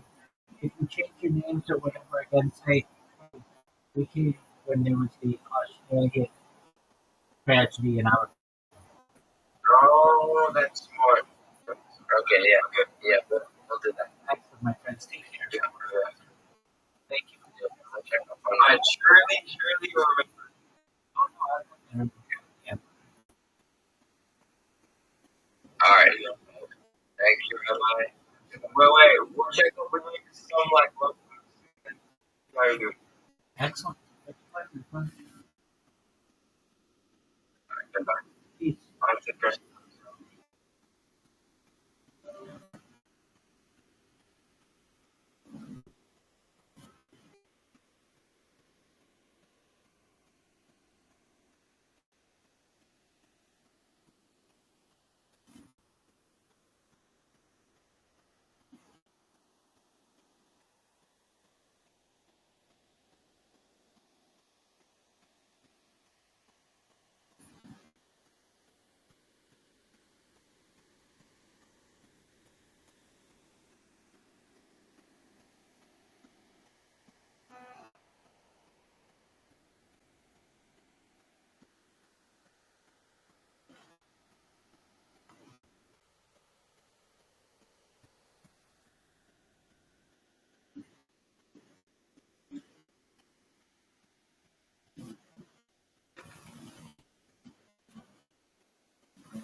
Forget that I want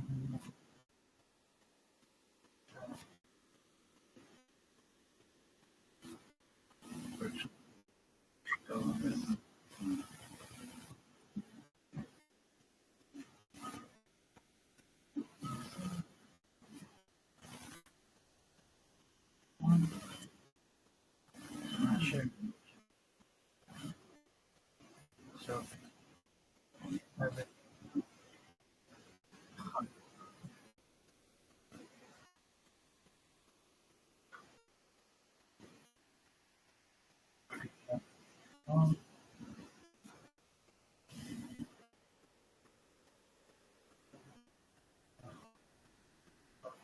You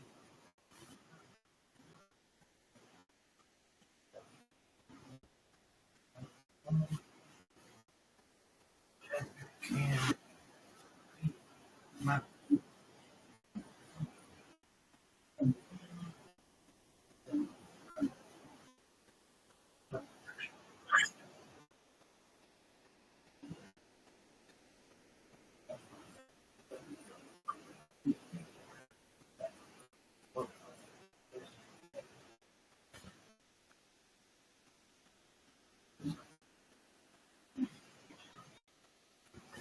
maybe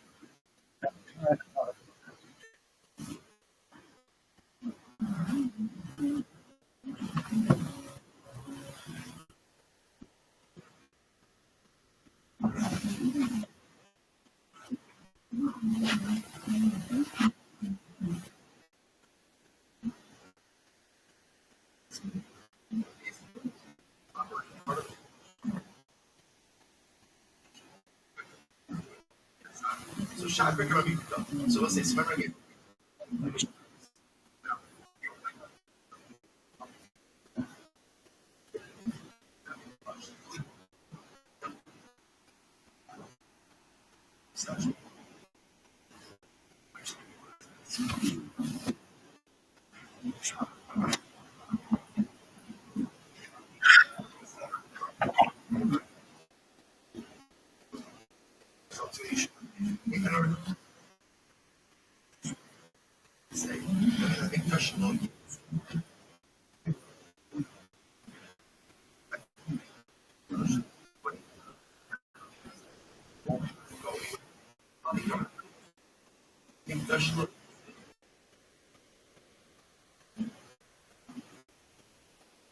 Sorry,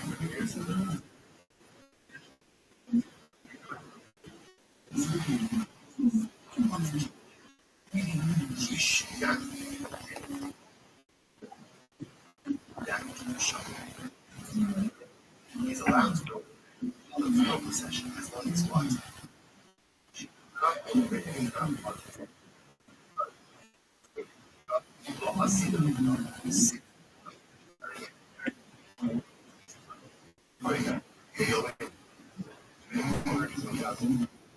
Assim, this is like, what are we?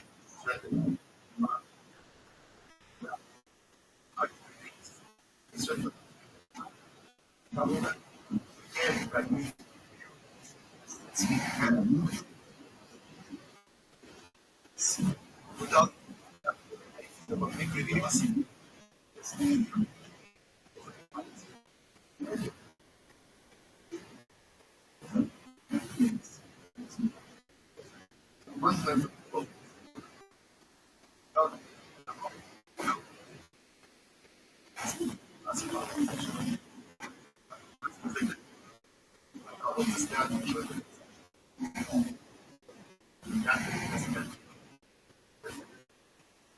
Part of the film procession.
For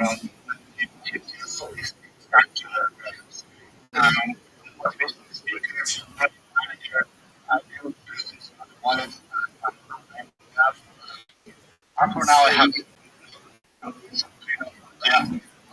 be open.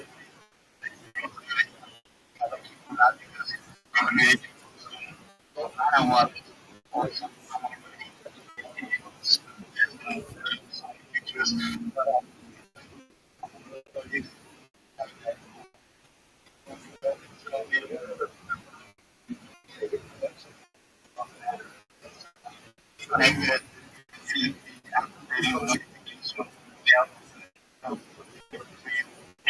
shy.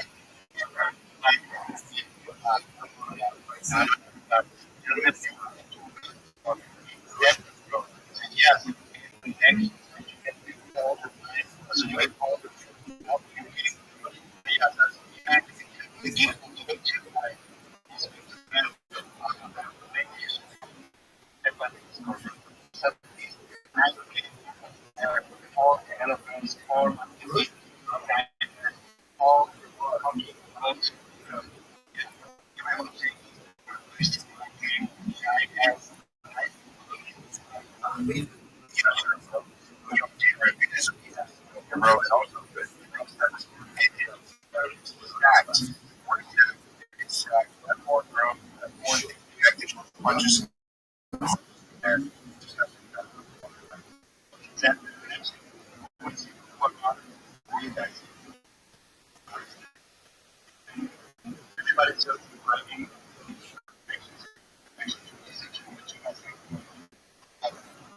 Just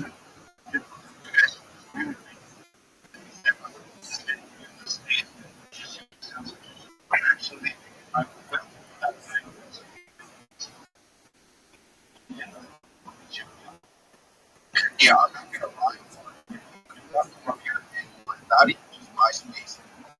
There's species that say like the hosts or the hosts that like chewing up those species frequently. If they see you to anything, not like come up for this weird or you're trying to let yourself personally, or you're not just yourself out, just making everything so good, bio and not like they're not going to take you seriously. You're not going to get deals. You're not going to get to come and get opportunities. You're not going to.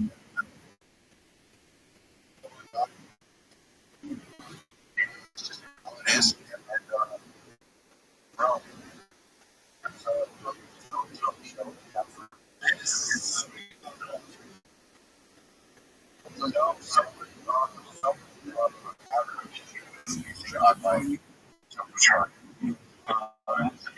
I'm sorry, man. I'm so sorry. I'm in the no, energy right now. I need them both. Vendor puppy.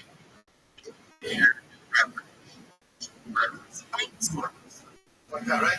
Right.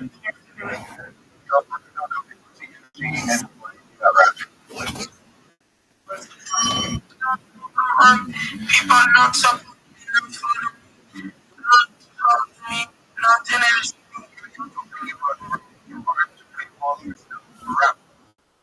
How are they gonna know you're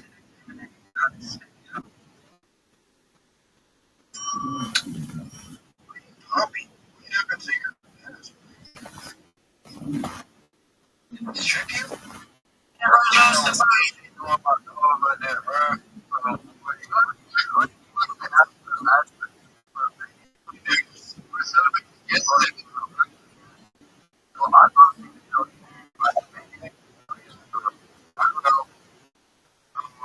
Those are my boys.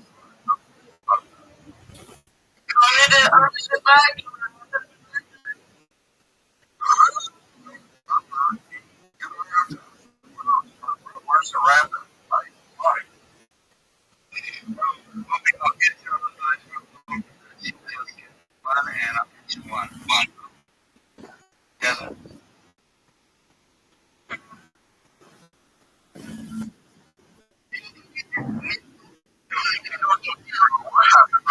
All right, listen.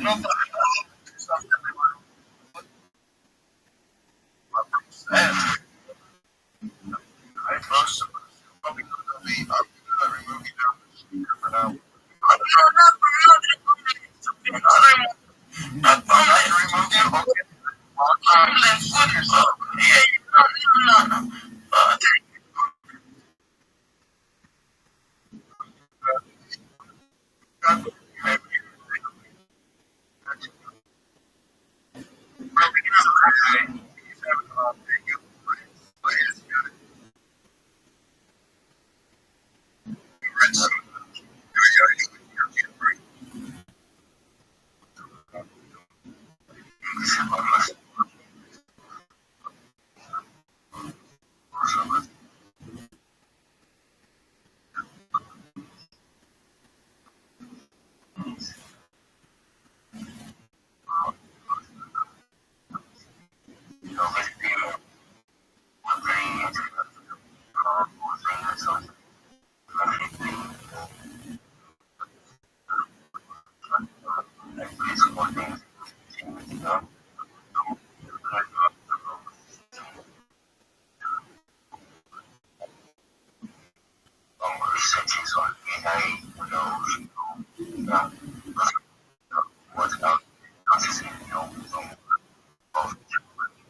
see that you're a writer.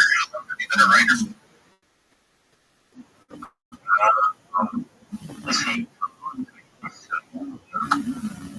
W. Honestly, do you have any questions for me? I'm kind of just scrolling through the page right now. I gave a like to some of your posts. I like what you got going on. One question. Tell me about Slipshot.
W.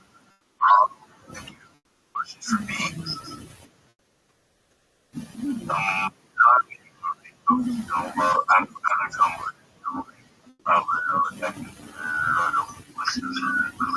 I'm all right. So, my boy Rich, the time to speak in front of everybody.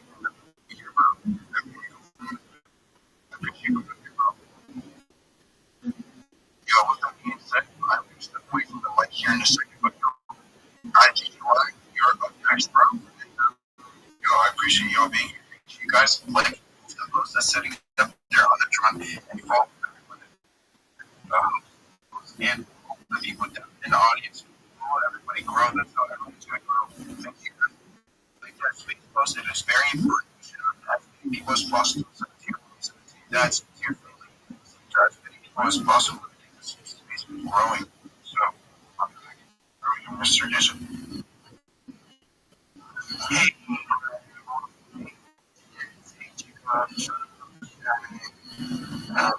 Terry.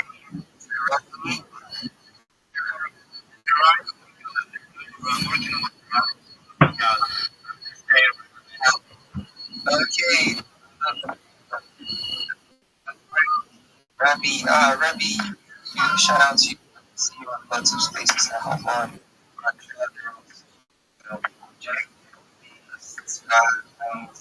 Um,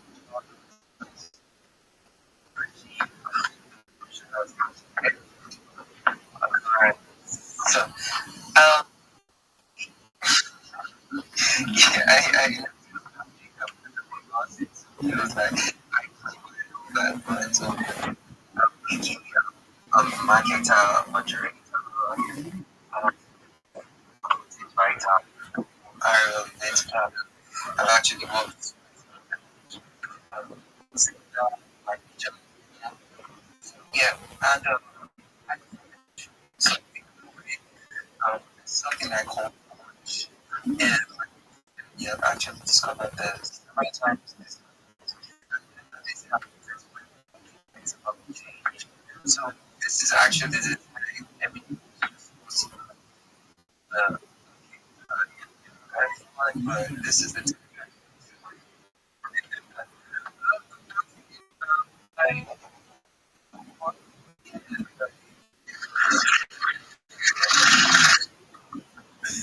the exertion is kind of exhausting.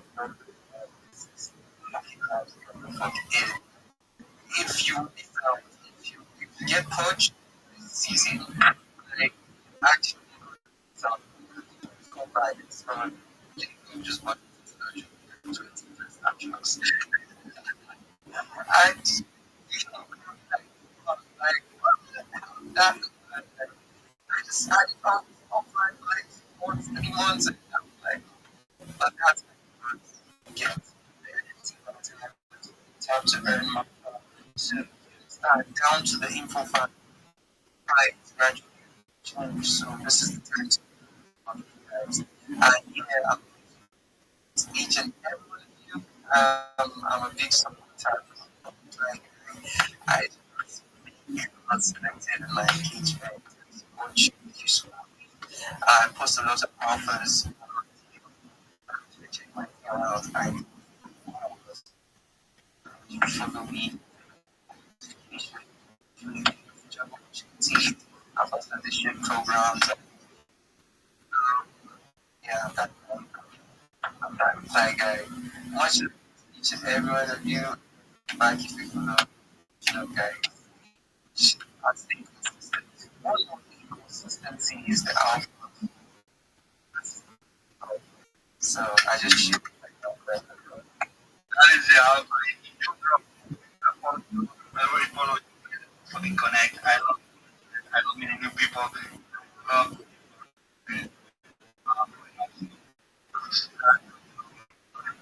connections in this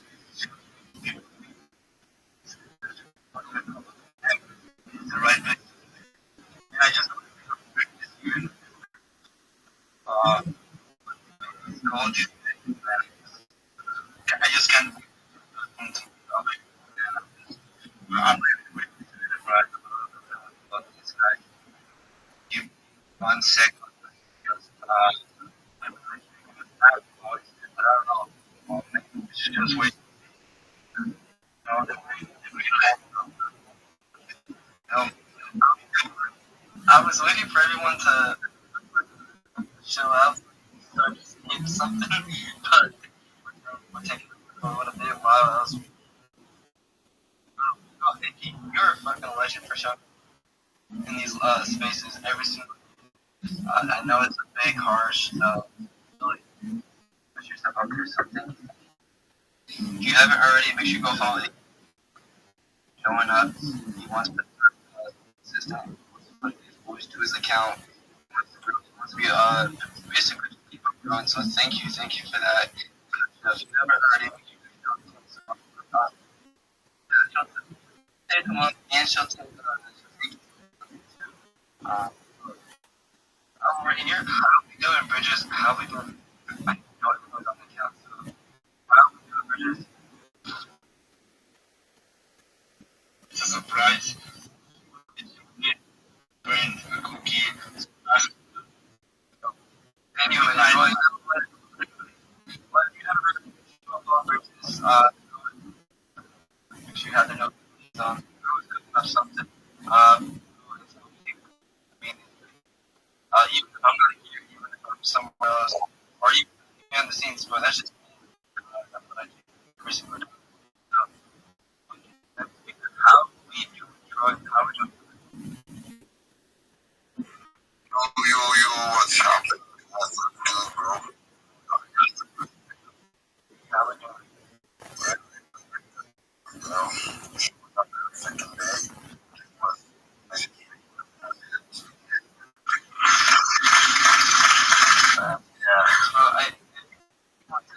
I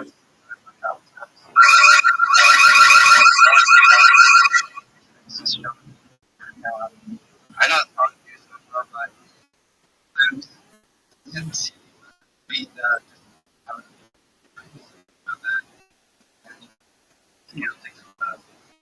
Hard work is trying to give it up 5 seconds to drink, so that's 26 years. That's not useful too. Basically, I don't really have much to say. Like, just, alright.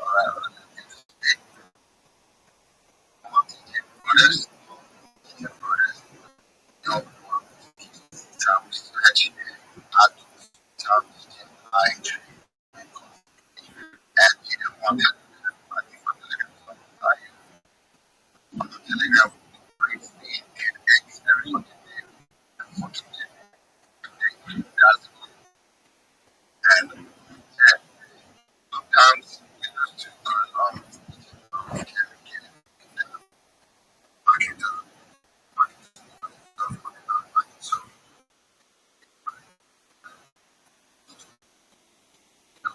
Showing up every fucking day.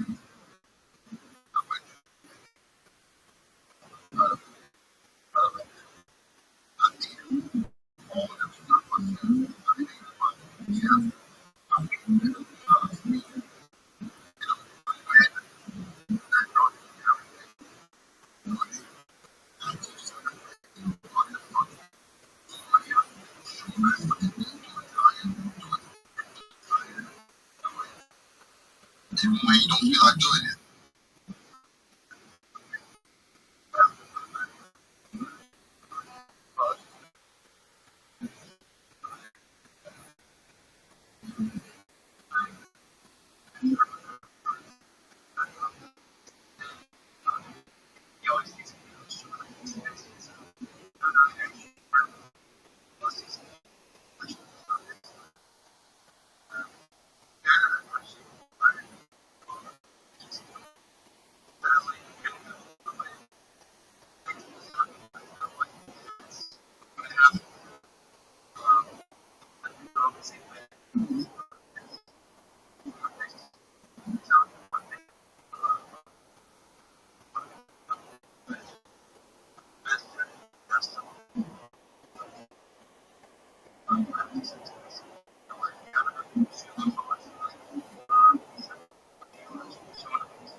Just keep showing up there. Remember that we should come on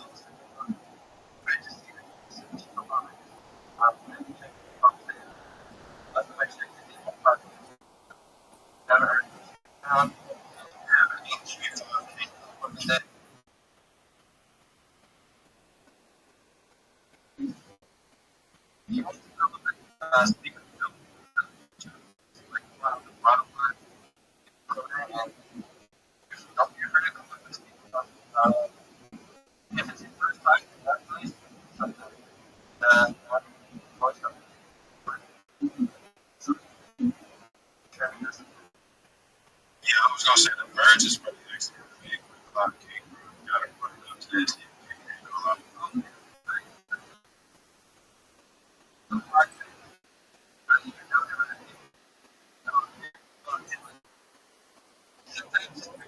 But the numbers,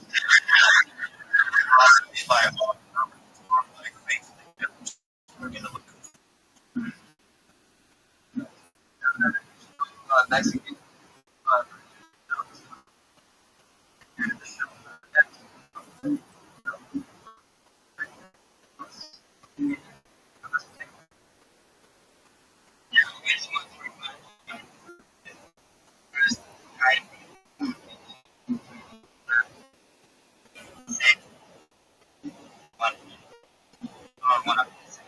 I have a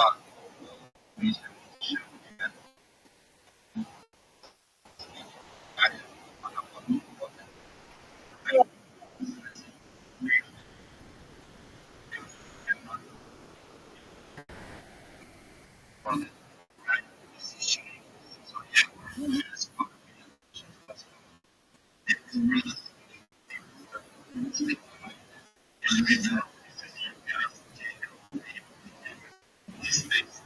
very much. Go ahead. Rob, I appreciate you for saying. You know what? So much I want to say is this next year after I go, I'll next year. Rabbi, Every day is a holiday, every day is a feast. Thank you so much for allowing me to be here. First and foremost, if you haven't joined the Big Steppers Discord, you need to. It's discord.gg/Big Steppers. You can watch my life there 24 hours a day. It's the best community that you're going to find in Web3. So please, if you're not a member, make sure to join. Also, if you follow me, I will follow you right back. I'm the easiest follow back in the game. I'm Rabbi Rothschild. If you don't know who I am, you will. I stream my life 24 hours a day, 7 days a week, 365 days a year, 4 world peace. I've been doing so for more than 4 years. My streams go back to the pandemic. We've seen the death of a queen, the birth of AI, the coronation of a king, and everything in between. This is a real life Truman Show, a real life Big Brother. This is a timeline and a time capsule of human existence.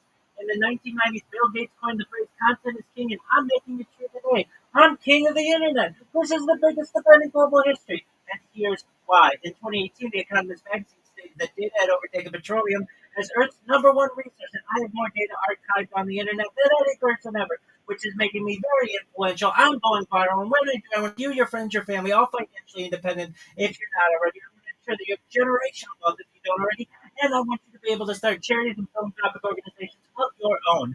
I'm unlike any influencer you're ever going to meet. I'm not live on one YouTube stream or two YouTube streams. I'm live on over 20 simultaneous YouTube streams, 24 hours a day. You can view my life in 360 degrees. I even have a ceiling camera. If you want to view the links to my YouTube, they're in my profile. They're also in my pin post. You will also find in my pin post a link to my link tree. I dare you to look at my link tree. No one dares you to look at their link tree, but I do because I have more social media than any person ever. I have more content than any person ever. You'll also find a link to my Discord, discord.me/rabbi. We have over 2,700 people in the community and continue to grow each day. In addition to making you all rich and wanting to promote world peace, I want you all to know that I want to help end world hunger through the use of technology, such as agricultural drones, floating greenhouses, saltwater greenhouses, hydroponics, vertical farming, cloud seeding. I want to help end world first. I'm sponsored by a cryptocurrency that's worth about $100 million. And one of the things that we do is we build wells and water towers in developing nations for the benefit of the less fortunate.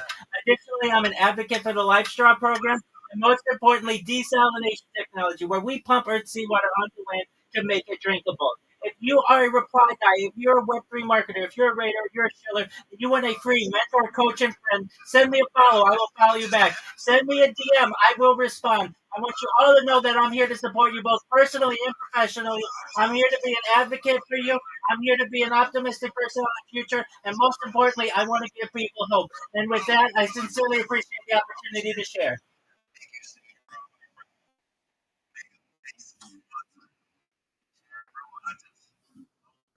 You come up here and chill, bro, and always respect you, bro. Now, I got you.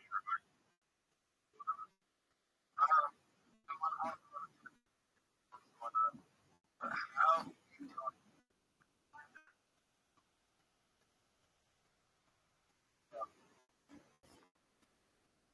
you know, bro, what's up next? I was in my parents' place. I was watching a movie. Heard you listening on the side. I was like, thinking, space is cooking tonight. Yes. You know what it is, bro. Everybody's wrong. You'll see it. It's all right. I think it's never get out of that's for sure. Bro,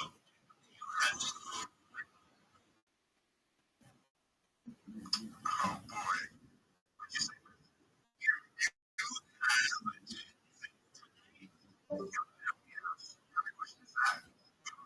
Crazy takeover. I had me some. You gotta get some white cheddar.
Stop going, stop.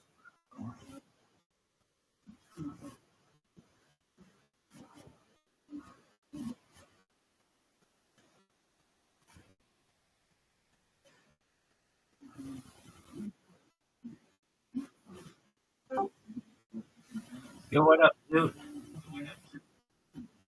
Uh, I'm mad at the Prime Minister of Israel's statement about what happened in Bondi. Okay, why you got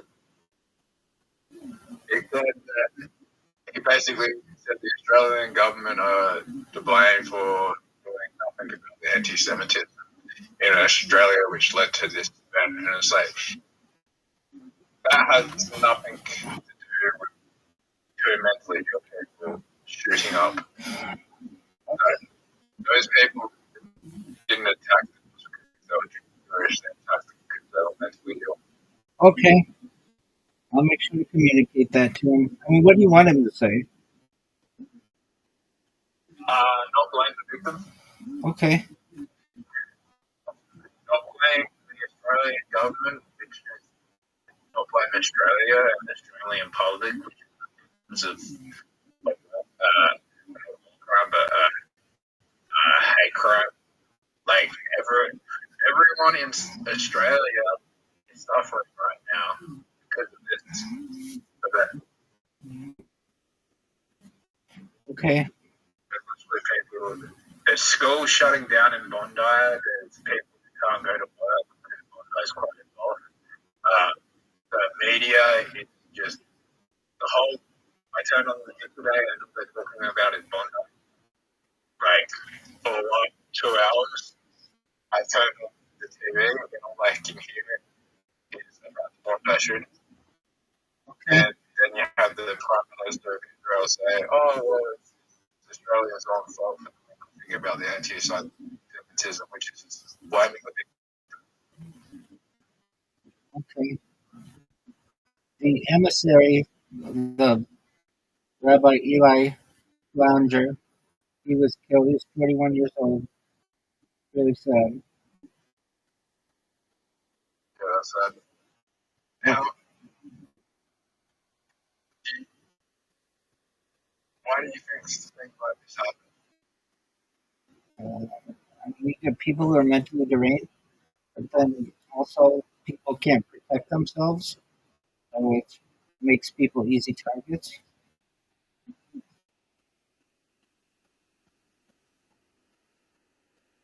Right? Do you agree with the Prime Minister's statement? Oh, I think he is. He has a role that he's playing, and he's ensuring that he does his best to try to prevent it in the future. Do I agree with what he says? I don't speak on his behalf. I'll let him make his own decisions.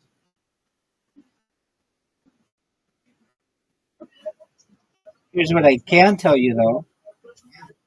I'm ready to beat you in any game that you want on Play-Doh. Are you ready?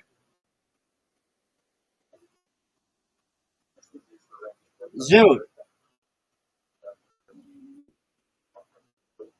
Zoot, you quit the last game we played. You quit the last game we played.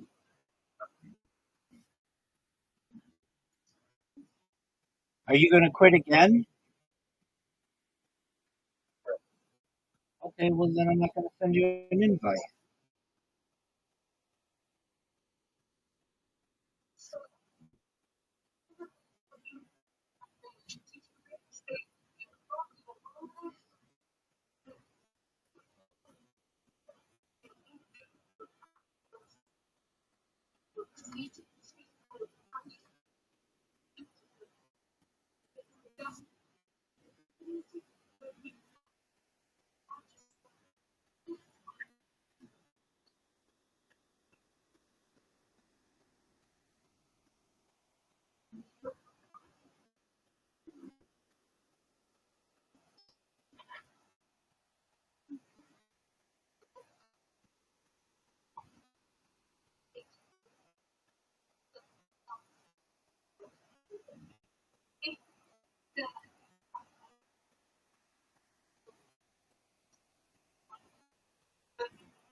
Dude, you just said. I just said, "Am I? If I send you an invite, are you going to quit?" And you said yes.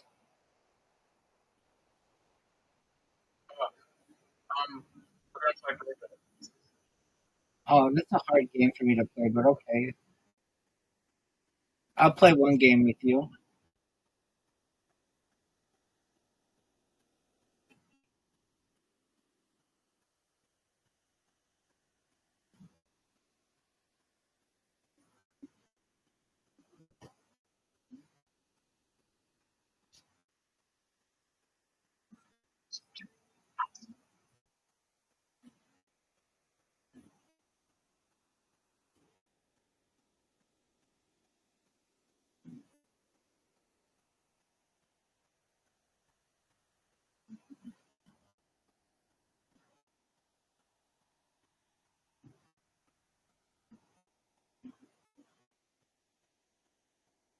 Do you remember that time we played this and you lost on the first try?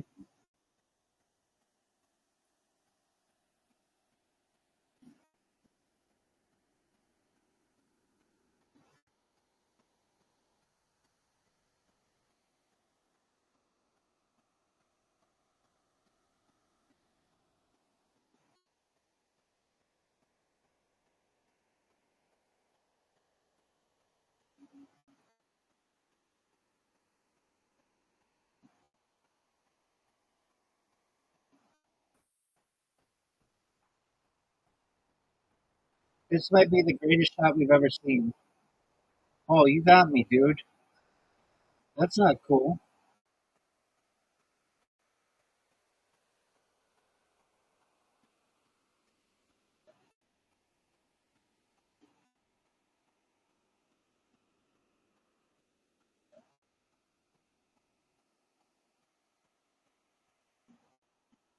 Dude,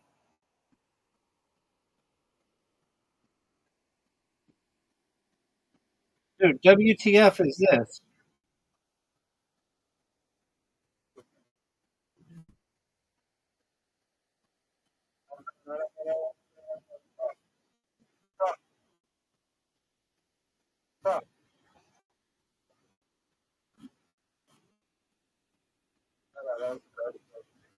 Thank you. You're blocking your microphone, big man.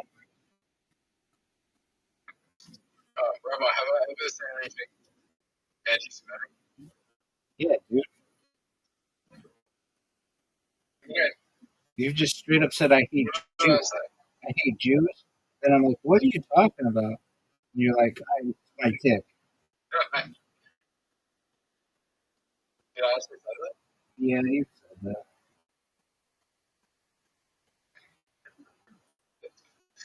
Uh, Yeah, that happens, dog. Dude, shit happens. Dude, I hear so much bad shit on a daily basis that it doesn't really even bother me. You're done, son. Yep. You just lost big time, big dog. Rabbi, What up, baby? I'm mad. I know you are. Hey, Rabbi, like, okay, right? There was this really beautiful song. Should have been like a year or two old. Maybe, yeah, a year. Right? She's blowing kisses at me. And I was with my friend, and I was just like trying to get him to walk over to her, and he just walked away. I was like, "Fuck! You just, like, what are you doing?" And like, I don't know that it shouldn't have. Man, you live in the past, don't you? Yeah, but like, she was fucking beautiful. Scale of 1 to 10 her.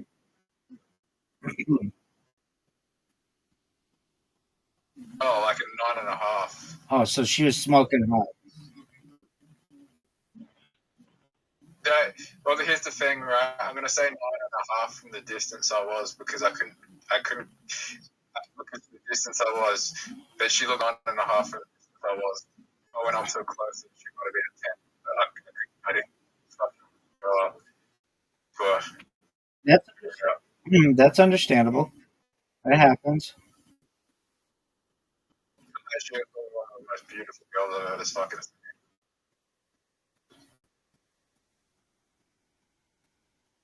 Well, was she hotter than Bonnie Blue?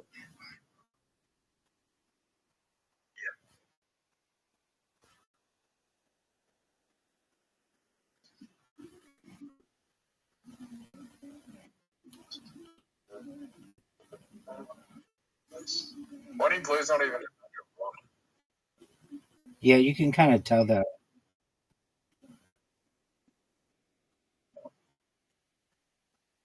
Look at this shot, Zoot. Oh, are you fucking serious?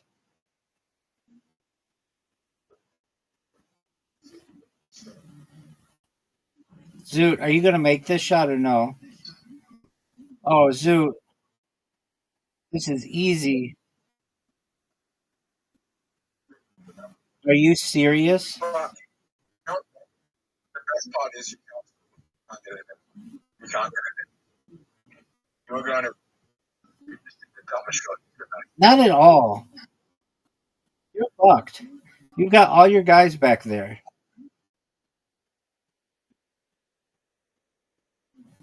Are you fucking kidding Are you me? fucking kidding You me? did a really good job there. Oh, I fucked up, Zoot. Dude, you're playing like dog shit, son. I think I'm in a better position. Zoot, you have an open goal. Who's in a better position? Uh, Yeah, you're right. I feel like I am. Right. You have an open You're goal. the sucks. You have an open goal. You have no defense right now. All I have to do is kick it in the right spot and you're done. Oh, don't kick my guy out. Hey, Rabbi, if a girl wants kisses at you, should you go and talk to her? Fuck yeah.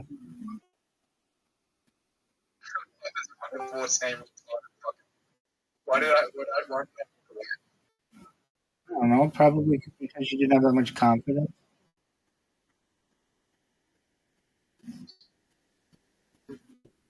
If a girl kisses me, I'll be fucking walking up and saying, okay, let's go home. It's just, So you could disappoint her there? like, So you could disappoint her at home?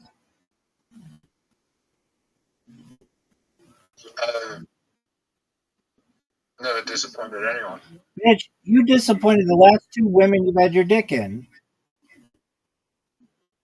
When? The girl from the bookstore, you could not, and then the girls from the orgy, you couldn't get up.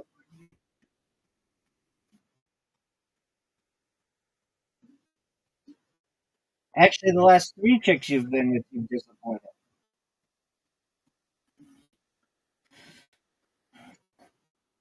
That's okay, Zoot. You'll get it.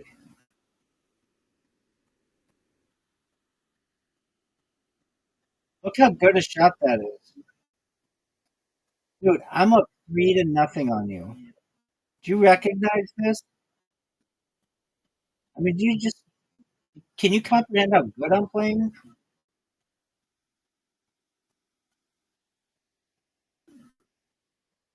Are you gonna make this shot?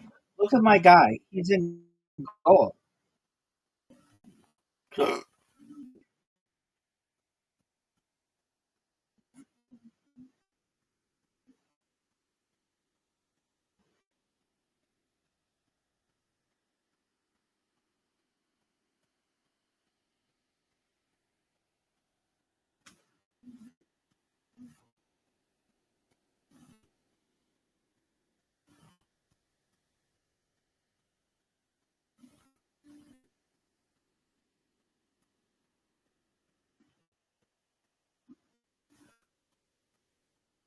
Dude, are you proud of that shot? It was a really good pass.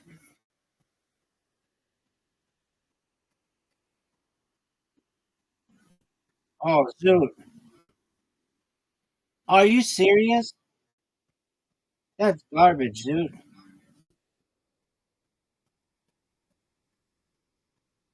Dude, did you know that was garbage? Rabbi, What up, baby? do you know what's in 31 days from now? Your birthday? Right, this birthday. The day after your birthday? Dude, you know what's after my birthday?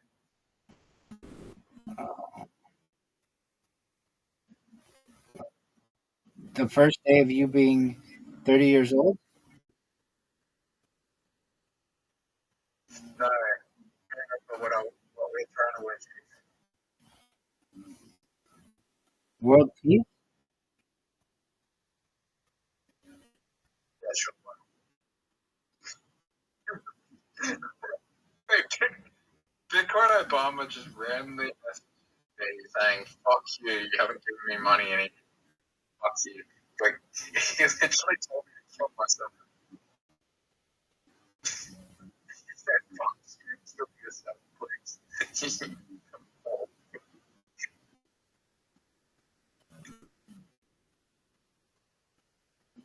Is Bitcoin Obama your favorite? He just Is he your favorite Nigerian?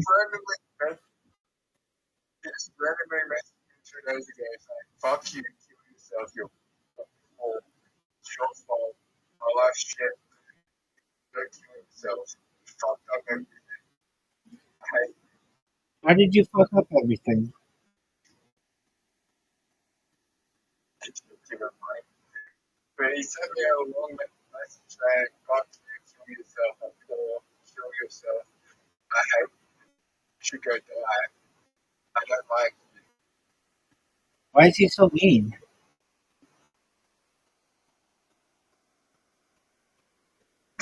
But give him the money again.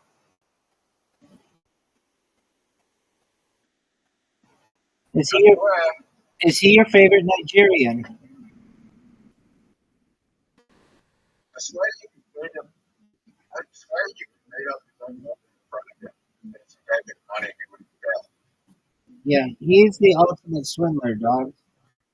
He's the Nigerian prince everybody bitches about.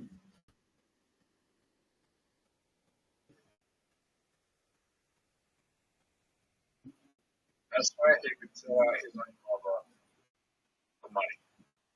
Yeah, dog. Didn't I tell you how he got caught and what he did? Oh, he went to the Harry Potter Obama Community community and was saying like, if you give me money, I will never sell it ever. I like basically, you are my witness. I will never sell it. And then they just grabbed his wallet address and said, "Doug, you sold it on this day." Oh, fuck you. Are you serious? It's tied. They're like, you sold it. You sold your coin on this day. What are your like? What are you talking about? You'd never sell it. We have evidence that you sold. Why should we give you any money? And he says, "Well, that's life." And I'm like, what are you gonna fucking say to that, Zoot? I just ended your whole career, Zoot. I have 61 wins. You have three.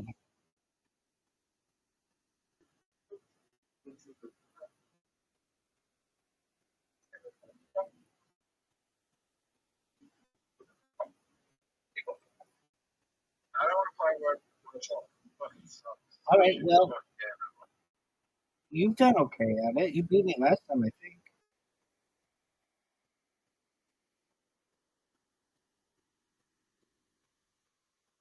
That's a word.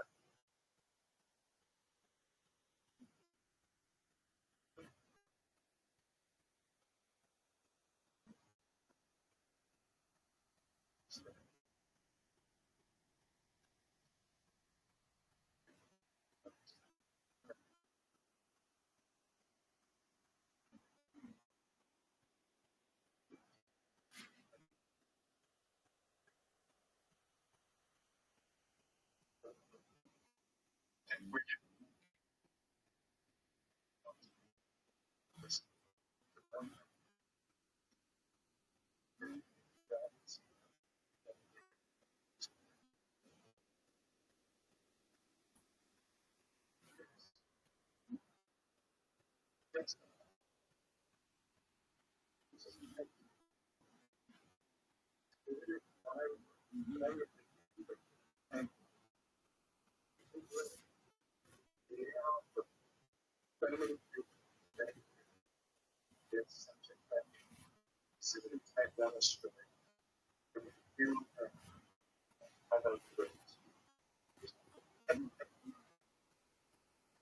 Rabbi, Yo, dog. what is Jewish people like? It is not universally agreed upon, but the majority of us believe that we move on to the world to come, where we sit at the right seat of God and study Torah. But again, that is not universal. Look who the fuck it is. There he is. So there's no heaven in Judaism. We call what other people call heaven, we call the world to come. Dude, you won. Riser, let's think of fun. Let's think of games that haven't been invented yet. Comedy simulator. Oh, Stand-up simulator. hold on. Did you see that? They made one of those, the Kill Tony simulator. Really? Yeah.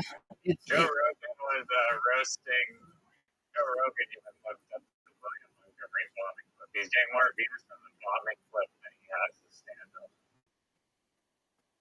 I don't. The bombing clip.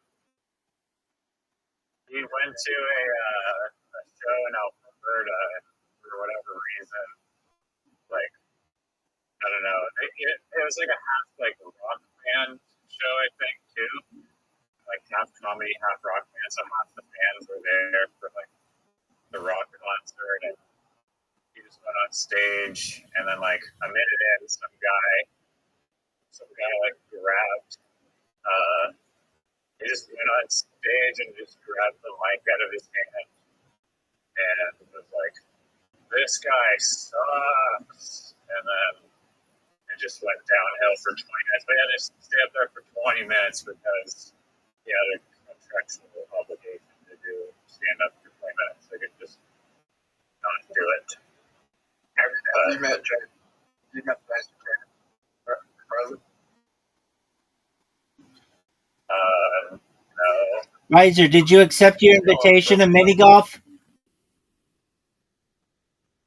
I'm walking in the rain right now to go pick up a pizza. My dog, so I can't play. That's some bullshit, dog. I've met Jay. You haven't met James McCann. Riser, I said to Zoot like months ago, hey, you know who James McCann is? And he's like, no, who's that? I'm like, he's the biggest comedian of all time from Adelaide, Australia. And he's like, huh? Like he was just on Joe Rogan. He is easily the biggest comedian ever from Adelaide, Australia. I'm like, he's been on Joe Rogan and he's on Kill Tony. He's been on Kill Tony, I think, like 5 times this year. And Zoot's like, no, I've never heard of him. And then Zoot was like, I think I went to school with him, even though James McCann's like way older. And then now Zoot's saying that he met him, even though he didn't even know who the fuck this guy was before I told him about him. So tell me your story, Zoot. How'd you meet James McCann?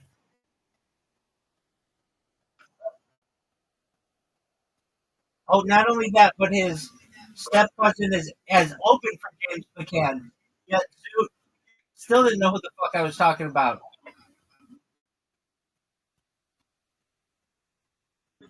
So Zoot. My cousin is best friends with James McCann. So Zoot's cousin is best friends with James McCann. Yet when I asked him 3 months ago, do you know who James McCann is? He says, I've never heard of that person in my entire life.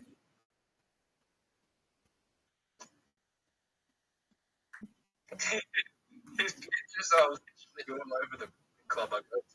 It's crazy. Yes, kitchen.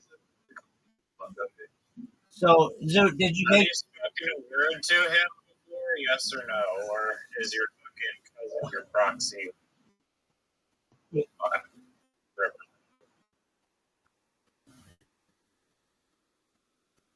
I don't know. You've never met him. You just wanted to say Okay, that. so that would be a no. That's right. I do believe you've met Bonnie Blue, but I do not believe you've met Kate. Just putting that out. But I do think Oh, yeah, so why did she go to jail? Asia. Was it Riser. because the people that she was with didn't consent to being filmed or something? No, they're, No, no matter if you're born in Indonesia. they're decency laws. Riser. The second that happened, That's pretty. the second that happened, Zoot comes in here. I mean, this news broke like 10 minutes before.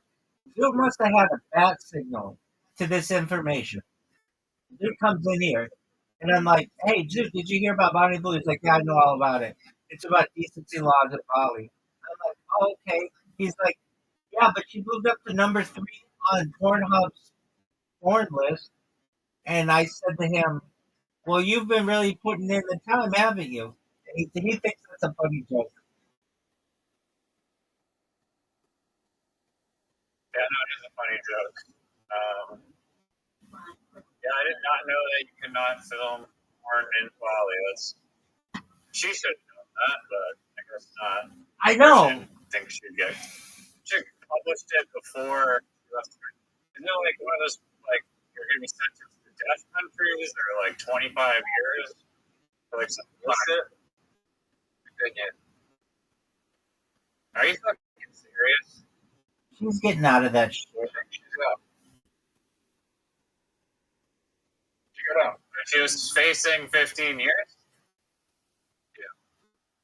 If she didn't get the if she didn't get the vote, she would get fucked. She's worth $50 million. She could easily get out of that shit. Okay, if she didn't get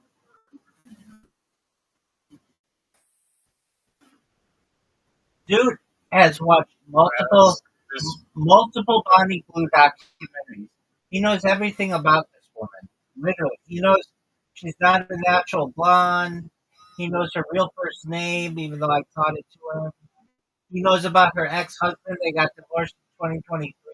I mean, it's like Zoot does a book report nightly about Bonnie Blue. He tracks her porn ranking. Like, we don't do this anymore, but we were doing it before. And I'd be like, Zoot, what number is she? Like, she fell to number 8. And then, like, I'd be like, oh, were you cutting back? He's like, no, I don't know what's happening. Like, the closest she ever got was number 3. That's the highest she's ever been. I mean, that's still pretty good. Yeah. That's like very good. But Zoot can tell you the number 1 and It's number like 2. Olympic medal good. Zoot, the number 1 is a dude. His name is, I just know it's 2 A's because I was thinking, like, I wonder if he's number 1 because he has, like, an alphabetical name. Zoot, what's that motherfucker's name?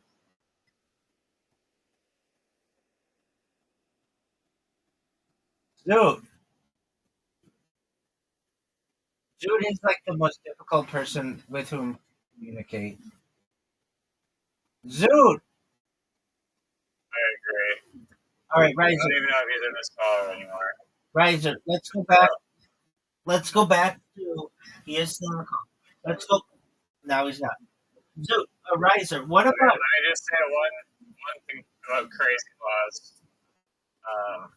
There's like a weird ass story I heard, but in Myanmar, which somebody knows Burma, way back when there's like some crazy like fucking war or something, and for whatever reason, or like some rebel group, I don't know, like politics of it, but a huge conflict in Burma, because of that, they banned drones.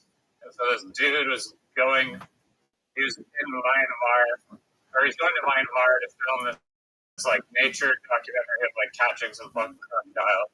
And they didn't know that drones were like, or they didn't know that they were banned. They were like, oh, drones are banned, but we really need drones for the show. So they just built the drone and like put it in like 6 of like their suitcases and smuggled in the $50,000 drone or whatever. And then they find out that there's like a warrant out for their arrest and that they're facing the death penalty.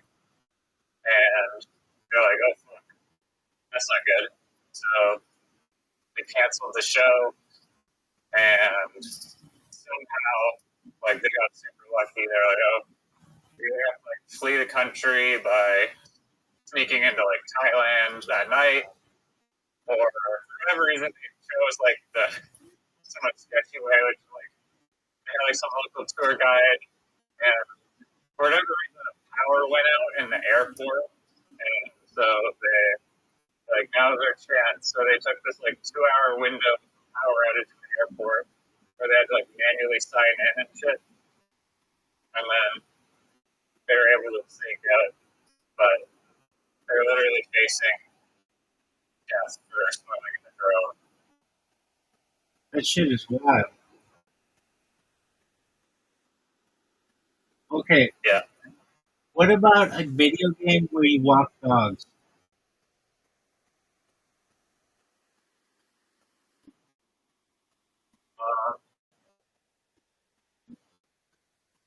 I mean, there's a word for these types of games where they're like really like kind of like mindless games,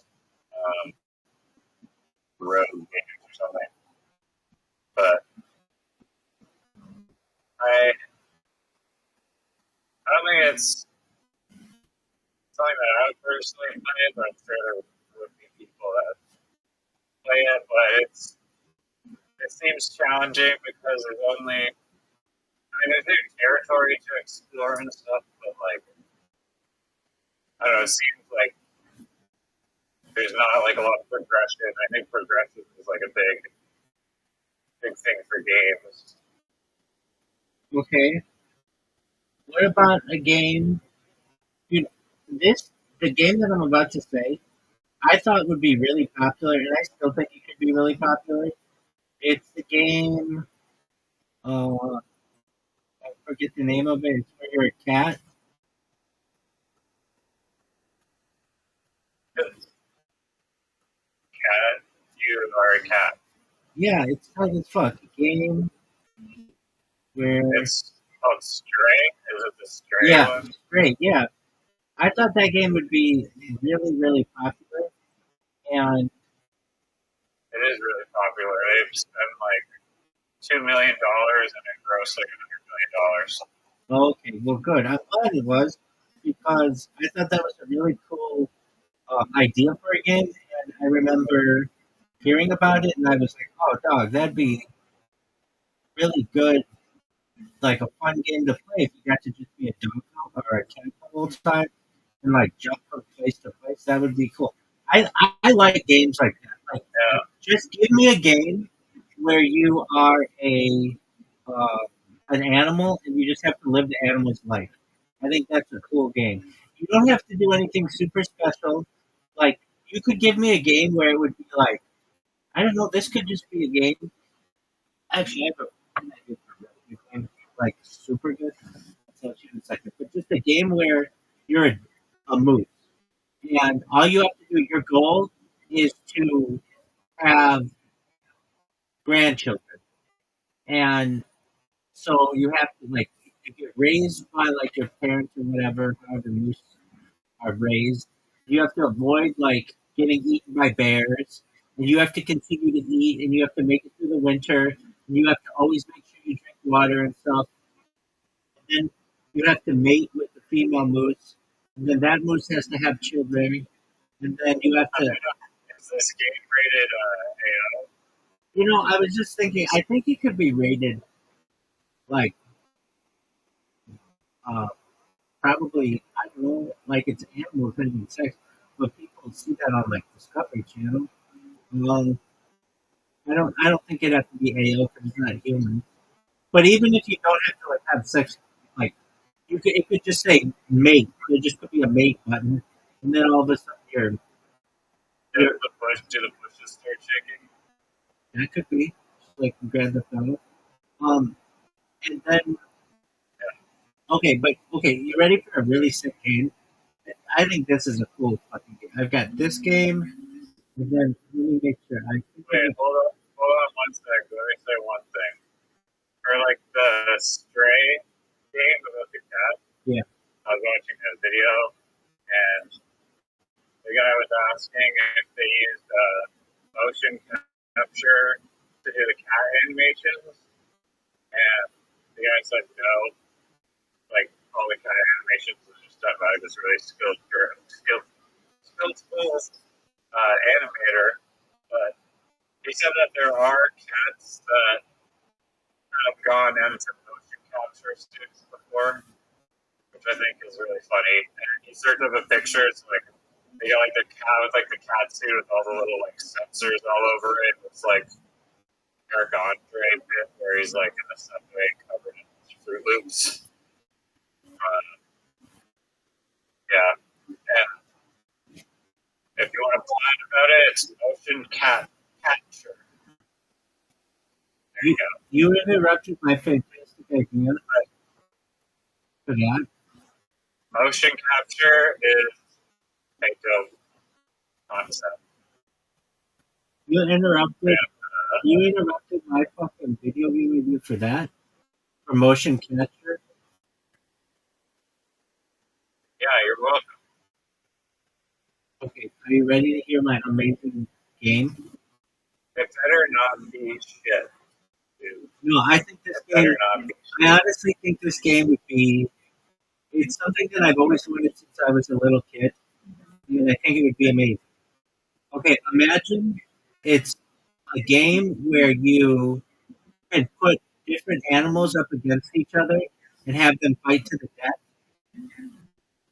So you could have like a polar bear fight a grizzly bear, or a crocodile fight an alligator, or a tiger fight a lion, and just Have you seen those simulations? It's like this popular Instagram reel. I've It'd seen be that. like I've seen it. a million Obamas versus like Right. 1,000 like Yes. giant like Yes. lizards or whatever. Exactly. And then that would be the game. Is you just could create anything that you want, any amount, like within reason, maybe like under a million, have them attack each other. But then you could also like control them as an army if you wanted as well. Did you ever play the Total War games? No, I did not. They are amazing. It's like where you're a general on a battlefield and you can control like hundreds of guys at once. And like depending on how you lead these guys, you can either have them all die or like be victorious. It's an amazing game. They made a bunch of them. They made Total War, Total War 2, I think Egyptian Total War, something like that. They made Napoleon Total War. They made Medieval Total War. And it's different than like an Age of Empires game where all the guys, like maybe you could have like 40 guys total. You could have hundreds of guys in this game. And it was like advantageous to be like coming from the woods or like from a higher ground and stuff. It's just really, really interesting. And then you want to like protect your archers from like the cavalry and stuff. Very cool game. Very, very cool game. Like they're so cool that I've downloaded them on my phone and they don't work very well, but nevertheless, they're a game that I'll even play. Okay. So there's the game where you like that game, whatever. You put guys up against each other. That's a tight game. What about a game where you I like games where you like move up in the corporate ladder or whatever. Um okay, I was talking about sim games. Dude, what do you Or what do you even for Zach. What the fuck are you talking about? What do you think about? What do you think? Yo, dog. What do you think of my honeybee game? Riser, So, riser, riser. What the fuck, riser? This is the worst. Riser, this is the worst. Riser.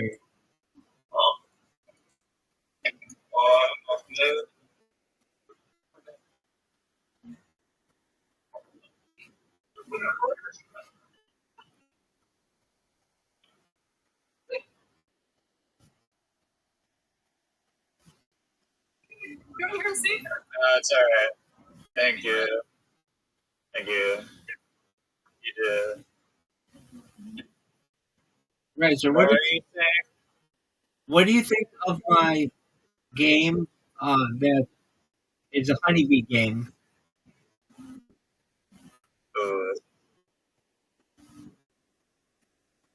Honey. Yeah. Yo, dog, what the fuck are you doing? Why aren't you answering my question?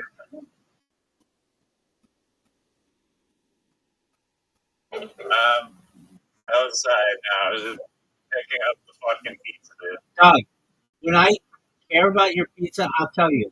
What do you think about my honeybee What was game? your fucking stupid fucking war game? You're talking about some war game on your phone, and then what do you think of my game? Are you No. just copying that war game? No, what do you think of my honeybee game? Google that's been done. It sounds like if the fucking ant simulator one was done in like the 90s. I feel like it was probably a funny fucking bee simulator. But I don't know. Are there going to be like actual games within this bee thing, or is it just like go fly to a flower and just suck the pollen out of flowers, return to base, repeat? This game, it already exists. Bee Simulator. It's called Bee Simulator. If it's available on if it's, if it's available on Xbox, I feel like it's pretty popular. Like in order to get on a console, I feel like it has to be really popular, right?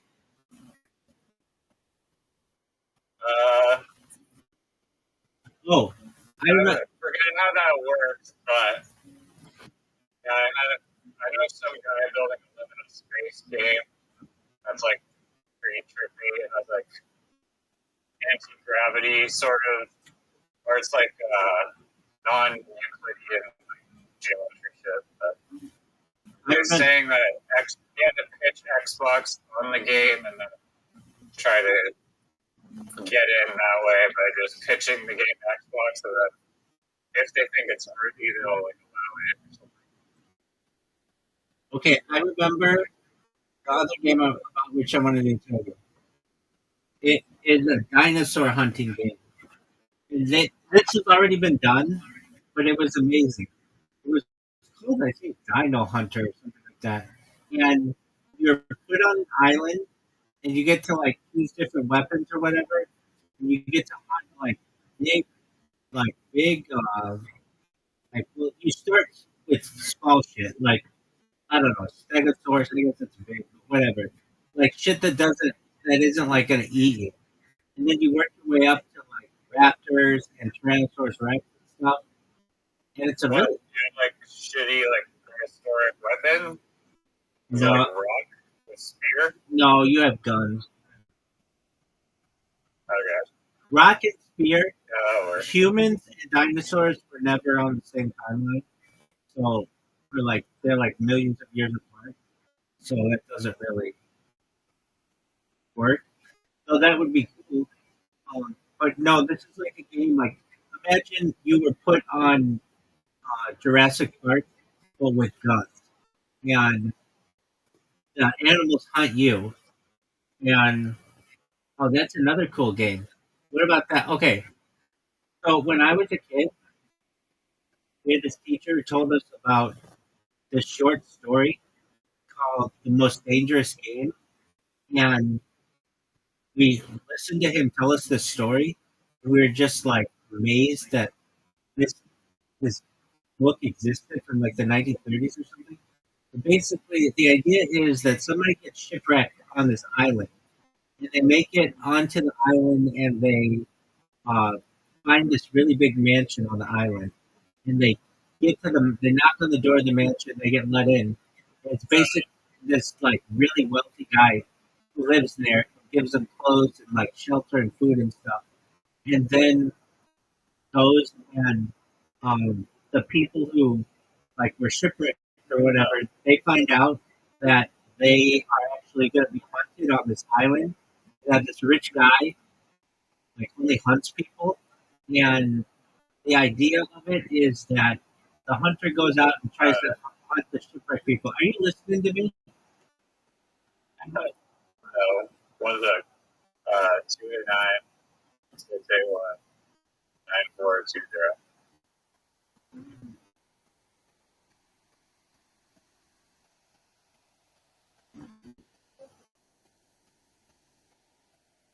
What is this bullshit? All right, say your thing. All right, so it's a short story from the I think the 19th something that really cool. Are you fucking serious? I'd rather talk to you. No, it was free. All right. Is the free one be the more pricey? Okay. Look, what kind of stupid ass question is that? I'm buying the turkey one like. This is the worst. Oh wow, This conversation sucks. that's brutal.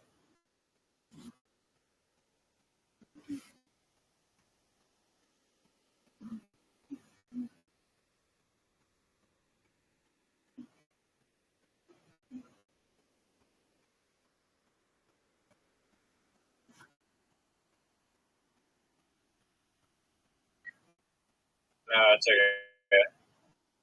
Thank you.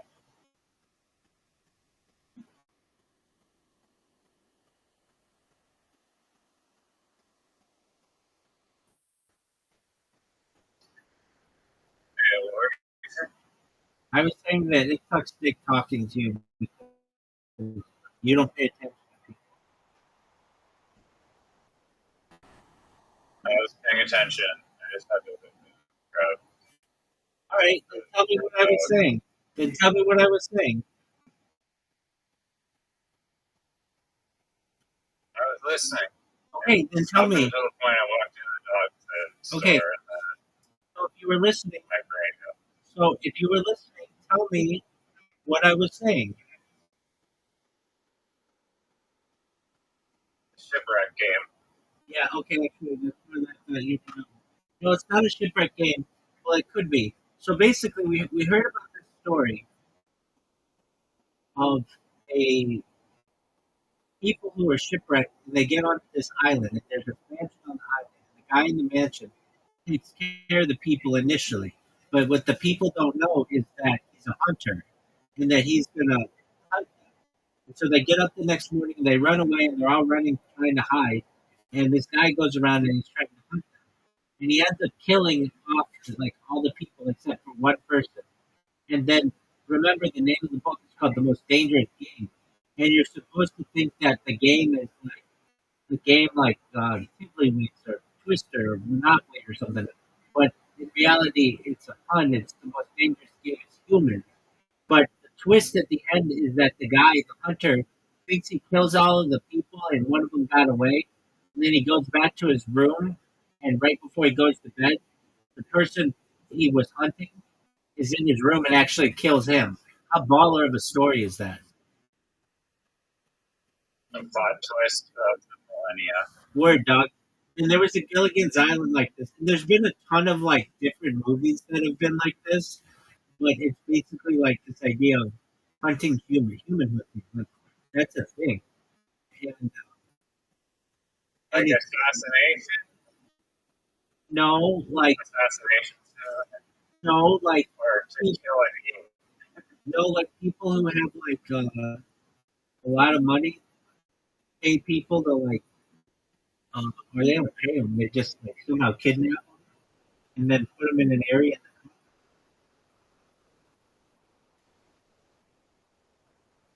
Oh, so like they'll just lock some billionaire in some like safari and hunt them. Yeah.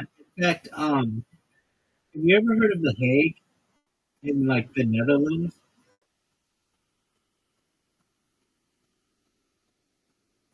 It's like the world court. That, Okay. okay, so allegedly, like that is the name of a count.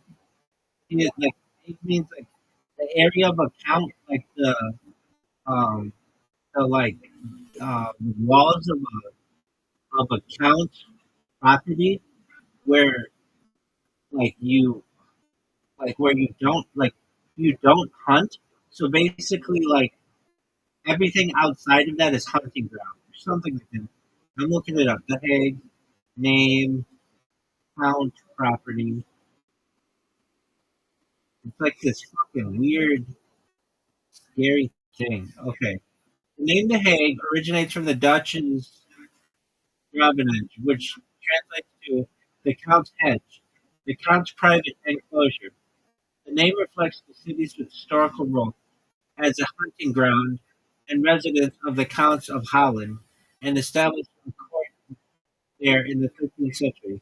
The term hedge refers to the wooded area used for hunting, and the definite article "the" is derived from the Dutch "de" in the form "den" and shortened to "Den Haag," indicating a specific location. The city's official name, the Gravenhaag, was has been used since the 15th century.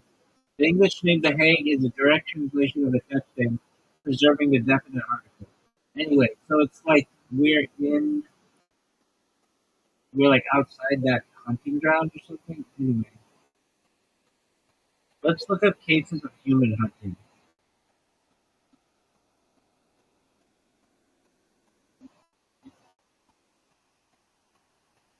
Human hunting is the killing of beings for other people's revenge. Historical examples: ancient Greece had it. The Netherlands and Germany in the 18th century, they had them. That's not that long ago. Mexican government has had them. Uh, During the Falcon genocide, livestock companies used employees and third-party hunters to hunt down the people to make way for larger ranches. The Spanish Civil War, the killing practice became popular among the sons of wealthy landowners. That was less than 100 years ago. The hunts took place on horseback and targeted landless peasants as an extension of the white era. They were jokingly referred to as the Summa Agraria, referencing the mass grave of the victims it would be dumping, and the land reforms the lower classes had been attempting to attain. Between 1971 and 1983, serial killer Robert Hansen threw many of his victims into the Alaskan wilderness and released them so that he could hunt the women with a rifle and a knife. Damn, that's scary as fuck. For 12 years, that guy did that.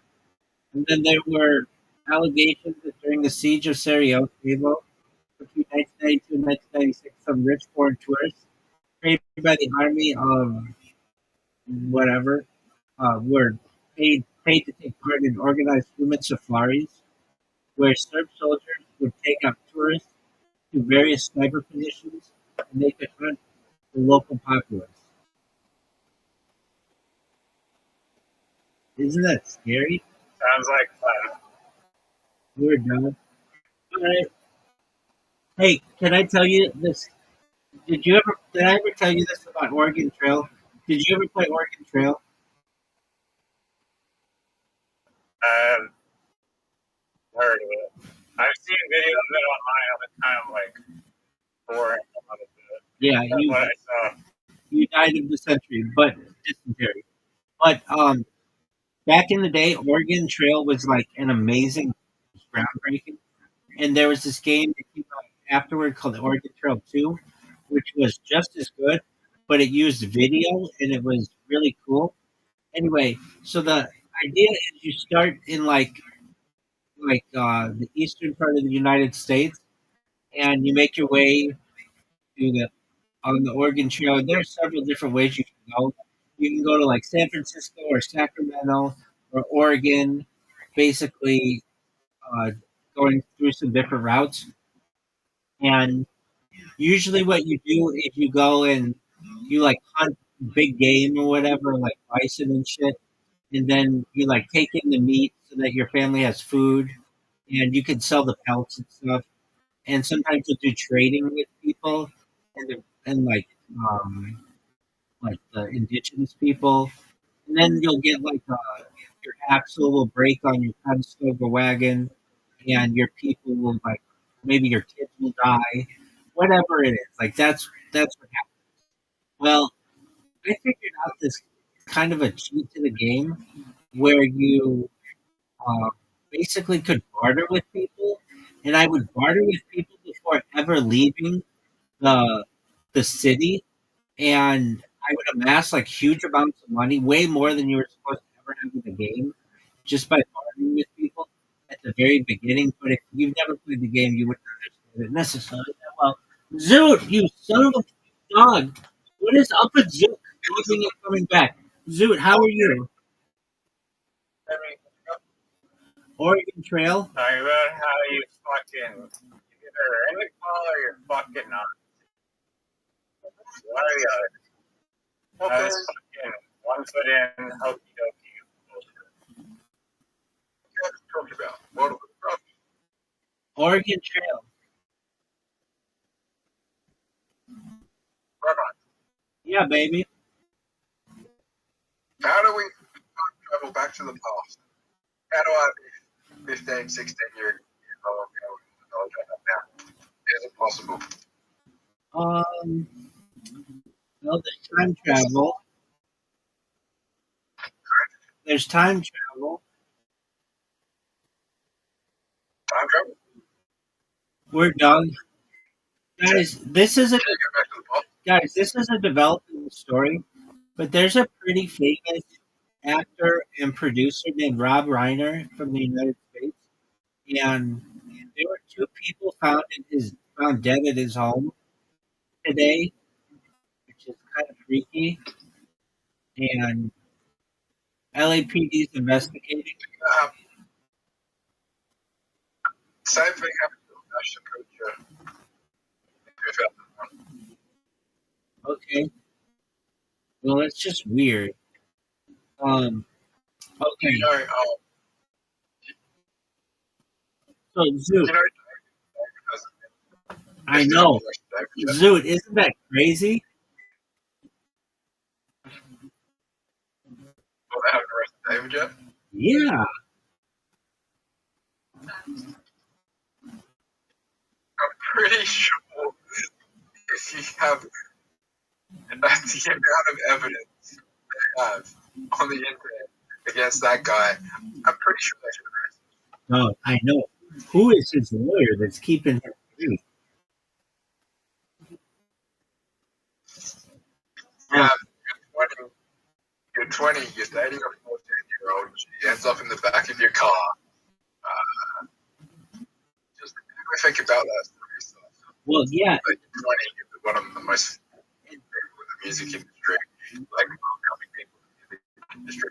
And they, You have something, you have a girl who's just about to turn 15 in the back of your car. You know, like, it just doesn't make any sense. and they have records of them up in Santa Barbara County, and they basically broke the girl's body, and like parts of her were like decapitated. That the LA County coroner, stated that they don't think they'll ever be able to figure out a cause of death. This guy is still free. You know, like, the social media ban that happened in Australia, Yeah. they should have just fucking They should just play that case all over the world and be like, yeah, that's the reason for the people understand social media. It's the reason why. Okay. So if you with that social media ban, you can't be on it at all if you're under 16, not even with the parent consent. I just lie about your age. You just lie about your age. Yeah, dog. So is it like a porn site where you just put your age above 18 and then you're good to go? Pretty much. Oh, okay. Above 16, yeah. I think so. Okay. There's websites that do ask for it. There's social media sites that do ask for it. And you can just get a picture of a like golden retriever or just someone. If you just get someone older, then you make the account for you. Okay. And Zoot, do you think that this social media ban will be successful? No. No. Okay, Zoot, if you could invent any game that, oh, you asked me the question, could you be 16 again with all the knowledge that you have? There may be some types of medical therapies in the future that might be able to reverse or medicine that may be able to either slow aging or eventually reverse it. So there may be the opportunity for you to be the body of a 16-year-old, but with the knowledge that you have today. Is that what you want? No, I want to go back to time travel. Not fucking mistakes. Okay, did you tell Riser about those mistakes? Uh, yeah. Riser, I would stop myself from getting sexually assaulted. Uh, I mean, you know what the worst part was? I thought no one was at the school was going to believe me. But a month after, like, I left that school because I was like so fucked in the head because of what happened. I left the school, went to a new school, which was full of fucking crackheads. I don't know why I picked that school. But anyway, a month after that, he put his own feces and spread it across the lockers, like school lockers. I'm pretty fucking sure if I had told them or anyone in that school what happened after that incident, I don't think there would have been a person in that school that wouldn't have believed me. I believe you. Why didn't you come forward?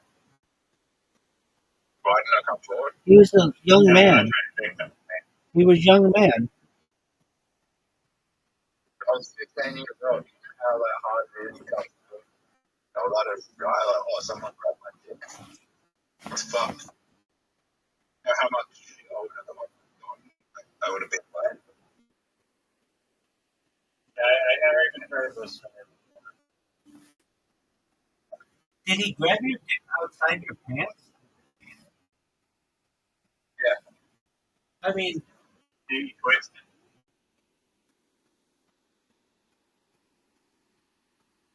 I don't know. We used to. They twisted.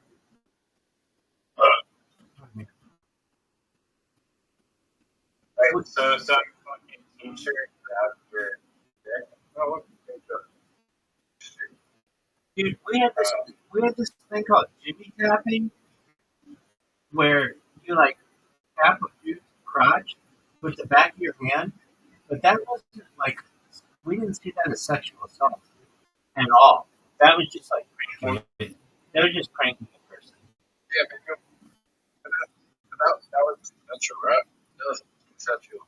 Not really. People didn't like it, but it was just like a thing that was done.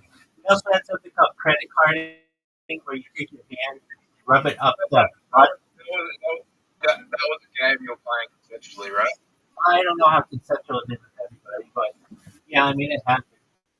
But nobody, like absolutely no one thought it was. This the key is no one thought it was sexual, and no one was doing it for sexual purpose. Like there's a big difference with that. It wasn't good. It wasn't. He was trying to trying to start a fight with me because you think my dick, hoping I would tell that I'm fucking punch you. Grab up my dick. Okay, so his wasn't sexual either. No, that is sexual. Still sexual as that.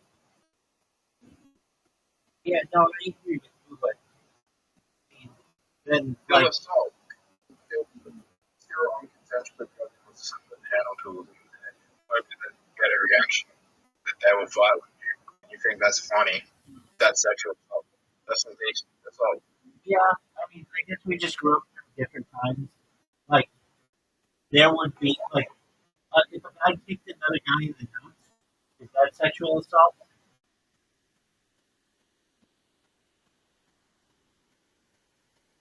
And that happens all the time. That's not sexual. It's not sexual assault. It's, There's impact. So what's the difference between kicking a guy in the nuts and punching him in the nuts? it wasn't punch. Grab. Okay, I mean, I'd rather get grabbed in the nuts than punched in the nuts.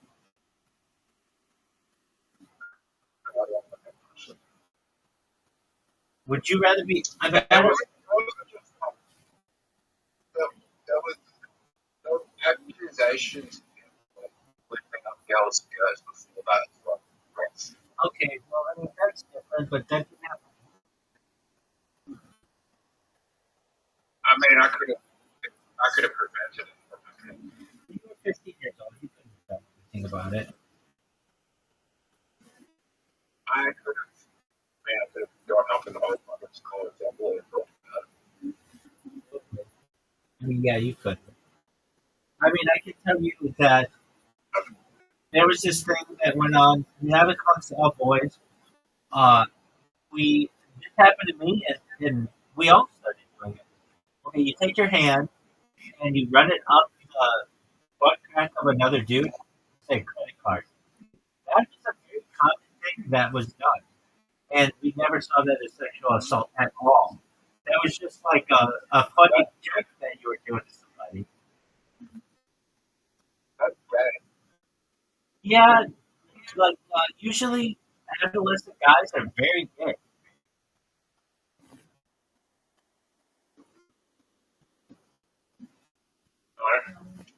Yeah, it's pretty common. Like on sports teams and shit like that, like you just like some things that would be considered gay because you're really close to them are not gay.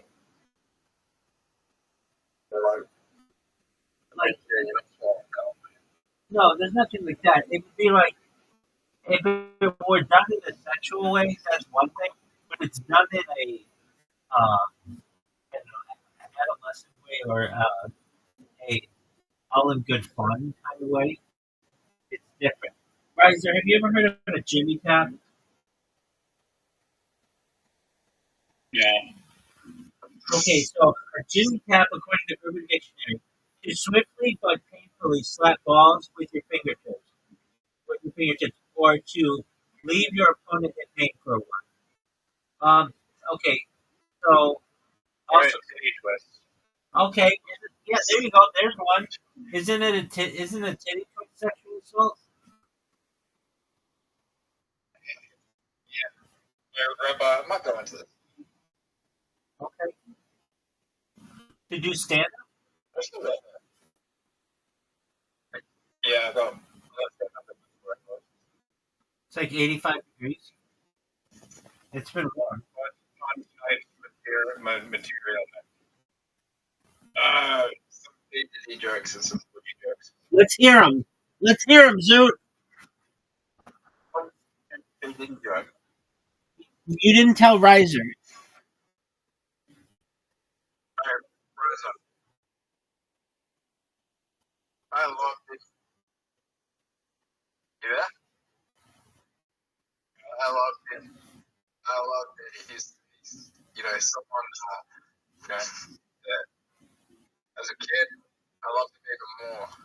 But, take all the kids, I want to take all the kids to the party, any parties. Yeah, Diddy Kong was my favorite character in Mario Party.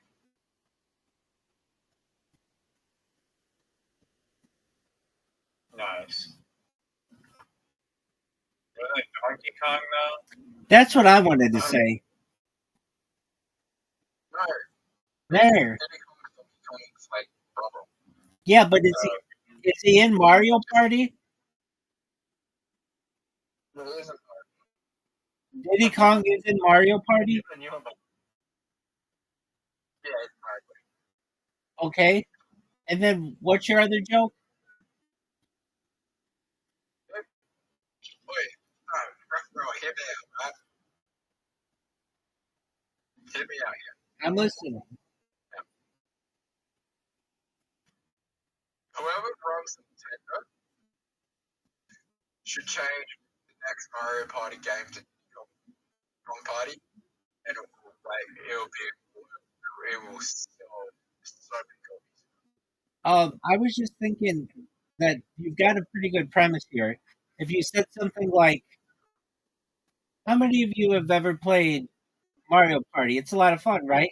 I was thinking though, what if they changed Mario Party into an orgy, and then you could go into the different characters, and they're like, who would be the best one in an orgy? I was thinking like Yoshi's got that tongue, and Donkey Kong super strong, and like you could like there's something there. I don't know all of the different things, but there's some there's something there. Diddy would be the best party. You play Mario Party. That could be your joke. So you say that's your punchline. Like basically you say, wouldn't it be interesting if Mario Party was made into an orgy? You've got Yoshi with his long tongue and Donkey Kong with his big muscles. But if I had to be anybody, I would be Diddy because I know Diddy is great at orgies or parties or whatever you want to say. He swings both ways. That's been the rumor for a long time. Same with Kanye West. Oh, he swings. That's what I need to say in my joke. Diddy swings multiple ways. He swings multiple ways. Back and forth. He's slick. Diddy Kong's my favorite He's slick. Mario Party. He's slick. Just like Diddy, just like Diddy had Biggie, Diddy has Donkey Kong.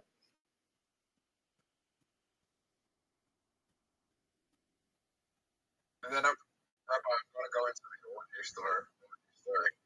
Oh, tell Riser your orgy story, dog. So when I went to the orgy, everyone I fucked was like, yeah, I went working mental health. And I was like, oh fuck, I need to get myself into a mental health facility this week. This is not good. I can't. What do I do? What do I do? You don't know. Riser, what do you think of his joke?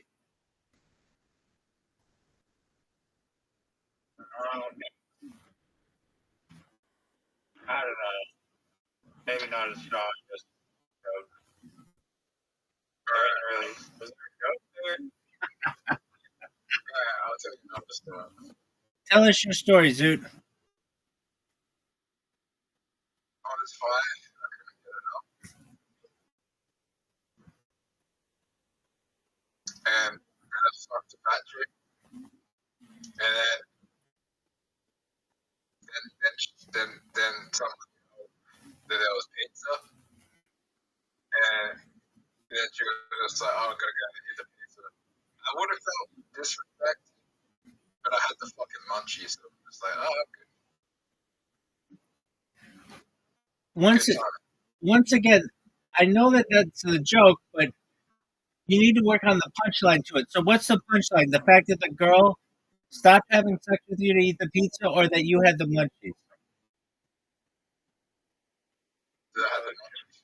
And yeah, he also is using the munchies as like a scapegoat for not being able to get up and bail them out. But it the fact that it weakens his punchline that he says that the fat chick went to go get pizza.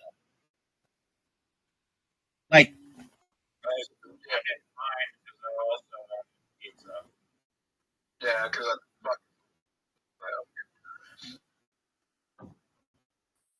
Okay. Rabbi, some things are just funny of a crowd of people when you can just fall into the conversation better because you're performing. Like me sitting here, like telling you these jokes aren't that funny because it's not being recorded. Oh, yes, it is. No. It's not like being presented in a way where it just flows really well. Like I can't just get up on this. It doesn't really flow well with this on the crowd around. Okay. I agree with that. That's statement.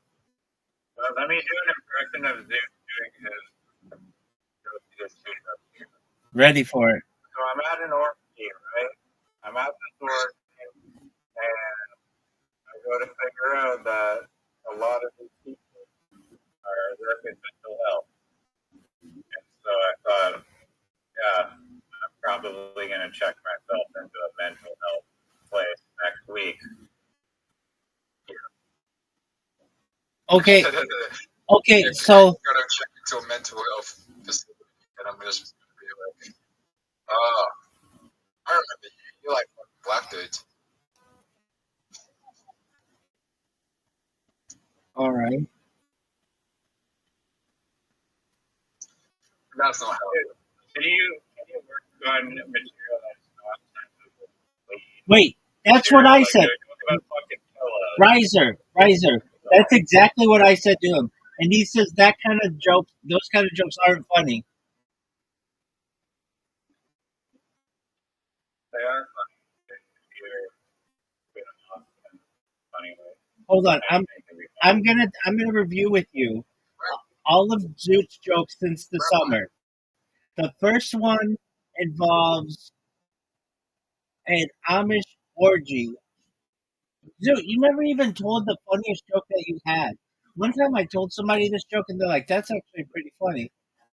Okay, so he had the Amish orgy, and then you had fuck, what was it? You had something else, and then you had a third joke. You had like three jokes, which was all that terrible. Um, it was like something like, "Oh yeah, Why weren't there any autistic people at the Amish orgy?" It was something like that. Then you had the joke about the child molester on a bus, and uh, dude, why don't you do your Diddy joke, but with the idea of I was playing Mario Party and I thought, wow, it'd be really interesting if this were an orgy. And if it were, what character would I be? I was thinking I could be Yoshi because he has the tongue, or Donkey Kong because he's so strong, or you could say Wario because he's so strong. But then I found the perfect person who I would be in the Mario Party orgy, and that would be Diddy. Because as we all know, Diddy is amazing at parties. So I've got an idea. Rabbi, you want to watch every rock comedy in Australia? See how like good the games in Australia? Pretty much every rock comedy. Will you stream them in here? If yes, then yeah, I will. No, they're on YouTube. All right, we'll stream them in here, and I'll watch them with you. I watched every Kill Tony. I've watched every Kill Tony. There can't be more of your Australian show than there are of Kill Tony's. This I only got for like an hour. All right, so we could do it in 2 days or so.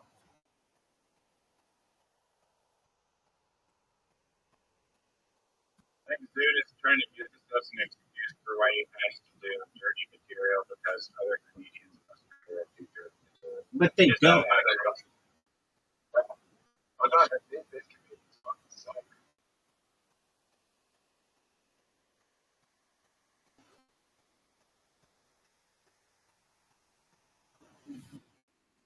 Zoot.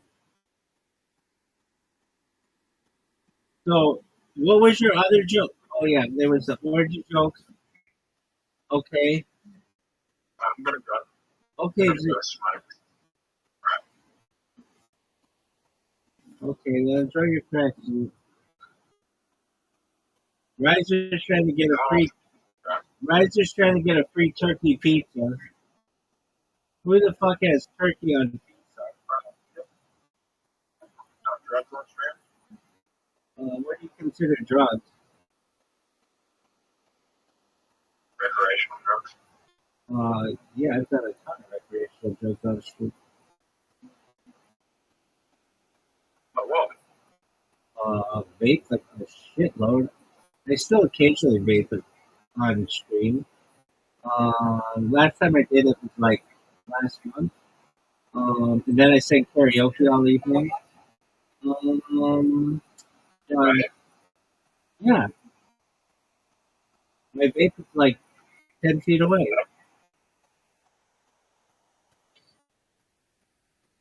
What is the best?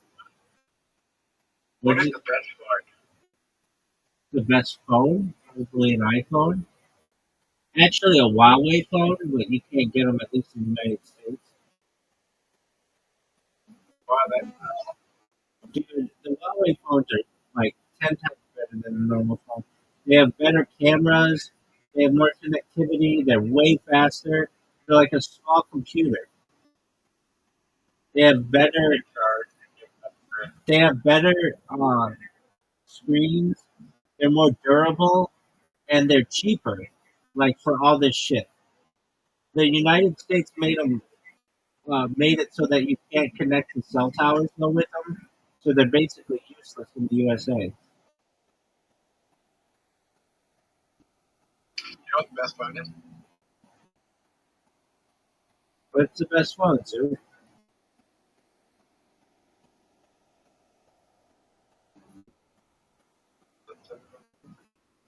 The what? The Simpsons. Okay, what's the Simpsons phone? You can't. Okay, what is it? Trying to sound good and better. Okay, what is it, dude? It's from the Simpsons, baby. The Samsung that you can only get for the Simpsons movie promotion. You can only get it in Australia. I know, you've said that 3 times in the last 20 seconds. I know you can only get it in Australia. What makes it so good?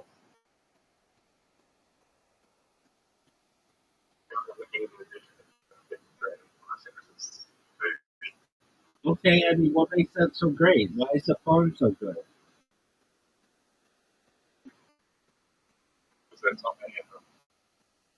Okay, but you still haven't said a single reason, like it's faster or it has clearer calls.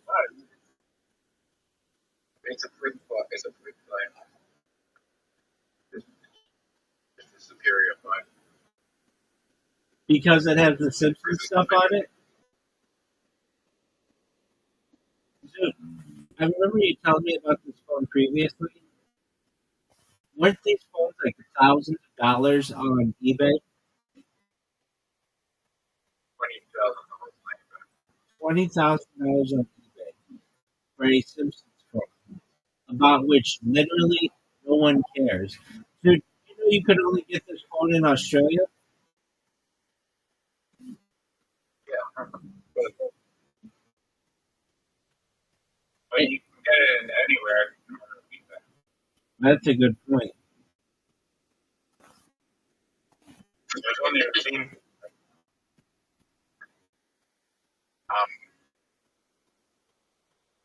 Are you ready? Yeah, what do you want to say? Are you ready to die? Fuck, dude, you ask weird questions. Riser, what do you think of this game? Where you can choose any kind of boat that you want, and you have to sail around the world or whatever, like get it around the world. It could be like a dinghy. It would be like flight. It would be like Flight Simulator, but for boats. What are your thoughts? feel like that must exist. There has to be like yacht racing, sailing games. Have you? Isn't it Kind of weird? fun. Isn't it weird that we've seen like a million flight simulators, but I've never seen a boat simulator? I'm looking it up right now because I swear to God there has to be. I mean, perhaps not sailing around the whole entire world, but there's got to be boats in there. Great. Yeah, it's called it's called Seafarer, the ship sim on Steam.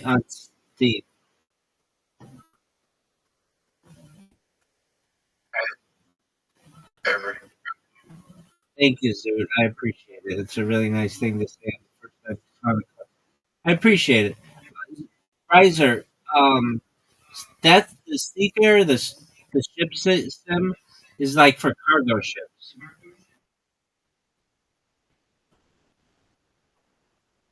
Pretty dope. Yeah, but I don't see. That sounds fun. Dude, I'm a riser. I'm talking about a like a flight simulator, but for boats, where you can any boat that you want, and there'd be like high seas, and you'd be in the North Sea, and it would be like really hard to fucking navigate, or in the Drake Passage. That would be a cool game. I mean, yeah, well, a lot of it, like navigation stuff, you just get towed by a towboat or tugboat. Yeah, but not in Drake Passage, and not in the North Sea. Those boats are taking that shit on head on. Haven't you ever seen those videos on like Instagram? Yeah. Or crab boats to go through the narrows water. Right. But you can't really crash at anything, but I don't know. You can flip the boat if you're really stuck. Yeah, that's what I'm talking about. Like, okay, so you could try to do it in a diggy, and like you, it'd be like really hard to do, or like a huge cargo ship, which would be a lot easier. Or you could do it like you could like you could like do famous uh reenact famous explorers like Magellan's circumnavigating of the world. No, he didn't do it. He died in the Philippines, but like his crew was able to circumnavigate the world, or like Christopher Columbus or Sir Francis Drake. That would be a really cool game. I'm looking at this simulator one, it only came out in 2025. I know, I saw that too. It like just came out. Oh, the graphics look really nice stuff. Right. But wouldn't that be a cool game? That's different though. Where I'm talking about, you have the whole world, like a flight simulator, but instead of flying, you take the open ocean.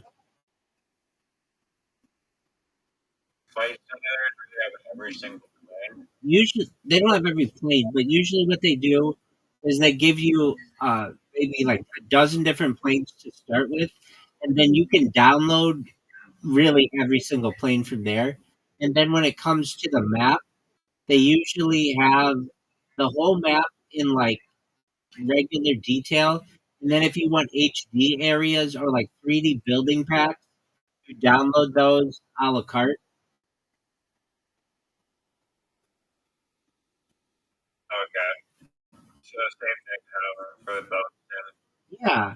But I think it'd be easier because you don't have to like the water just doesn't really change that much. You know, like over land you have to change like mountains and forests and things, but like water would just kind of be the same. Okay. And you could boat through like the Strait of Gibraltar and the Suez Canal, Panama Canal. You could go up rivers in some cases if you wanted. You could Yeah, literally. actually, accurately map the entire world probably It's a not. lot. It's not hard. All they do, most of these games, just base it on Google Earth. So they just take the Google Earth engine and then put they put uh, vehicles on it. In fact, there's like a hidden aspect of Google Earth where you can use a flight simulator in Google Earth already natively. So if that's possible, then you just take Google Earth and basically put boats in it, and it wouldn't be hard to do. Okay, yeah, sure. Fair enough. And then That you makes sense. and then you just have to have the water moving So you and have to create the weather pattern or whatever. Because like a lot of sailing is like affecting the weather to make sure that so that that's true, but that wouldn't be that big of a deal. It's not like you just the wind's gonna change from the wind's gonna go from 0 to at a maximum, like if you're in like the biggest hurricane ever, like 160 miles an hour, it's not gonna go any harder than that. And we, the tides too. yeah, tides might get tricky, but it depends how detailed you're gonna make it. Yeah, it would depend on how detailed you're gonna make it, but that would be really cool. I'm sure you could probably get that detailed. If you imagine everything that's going on in like a game of like Grand Theft Auto or um, Grand Theft Auto has moving weather, so like there's no doubt you could make a sailing simulator like that, and then you could make it. You could that one guy. Remember, where I was telling you this is what gave me the idea. The guy who circumnavigated the Americas from remember I sent you that documentary? Anyway, that would be a cool game. The reason why this guy's journey is really interesting, and when he the video is really beautiful when he's going up the Northwest Passage and he's moving between giant icebergs or glaciers. It's really beautiful. I was thinking, wow, that would be a cool way to and he did it in a sailboat, just basically like just allow a user to do that. I mean, you were asking about ideas for cool games, and I think that's a really cool one that I've never seen. I've never seen and you could have different. That's why lately like every kind of vehicle game. But I mean, then I don't know what it's stopped. I mean, the thing about like driving games and flying games. I mean, that's not really true. The flying games are very things that are commercial flight. Whatever airport, like that 747 is really, really boring. So people will play them. exactly, I was gonna say that probably the reason why it's not made is because it'd be pretty boring. Like when you're out on the open ocean, what's there to do? And how long? Usually a cross country or cross ocean, it can take 2 weeks. Like it would be kind of slow and boring. And what are the goals? Okay, imagine you were like a cruise ship. Break and fast forward the That's what you'd have to do. How about like a cruise ship captain game? That would be cool. Where you go from port to port and you could get bonuses for doing things correctly, how you land the boat or whatever. I mean, that's like a thought, but I'm surprised it doesn't exist. It seems like that one that launched in 2025, the ship one, that has a chance, but okay. no one has urgency. You have to do stuff in that game. And the cargo ships have to secure the cargo, load the cargo, and do everything. Okay, that's cool. Um, I would a game that I could be like the Titanic captain and avoid the iceberg if I wanted to, whatever. Or just be on one of those boats, or be on a sailboat and circumnavigate the Americas, or be on a canoe and go down the entire Mississippi River. That would be baller. And you'd have to avoid shit, or or like the exactly like the Amazon guy. You know, You know that. Like basically just do the whole thing that the Amazon guy did, but just on a canoe. I mean, they already had them. Or swim, yeah. Well, that might be kind of boring, but I'm sure canoe would be too. There was a game called the Amazon Trail, and it was from the same people who made the Oregon Trail and the Yukon Trail, and you you would be on the Amazon. This was like the graphics were really shitty, but basically you would have to avoid like trees and rocks on the Amazon while you were going downstream. So I imagine it would be similar to that, but it's more realistic. All right, how about a game where, well, really the best game? Okay, you were asking about games. Imagine a game.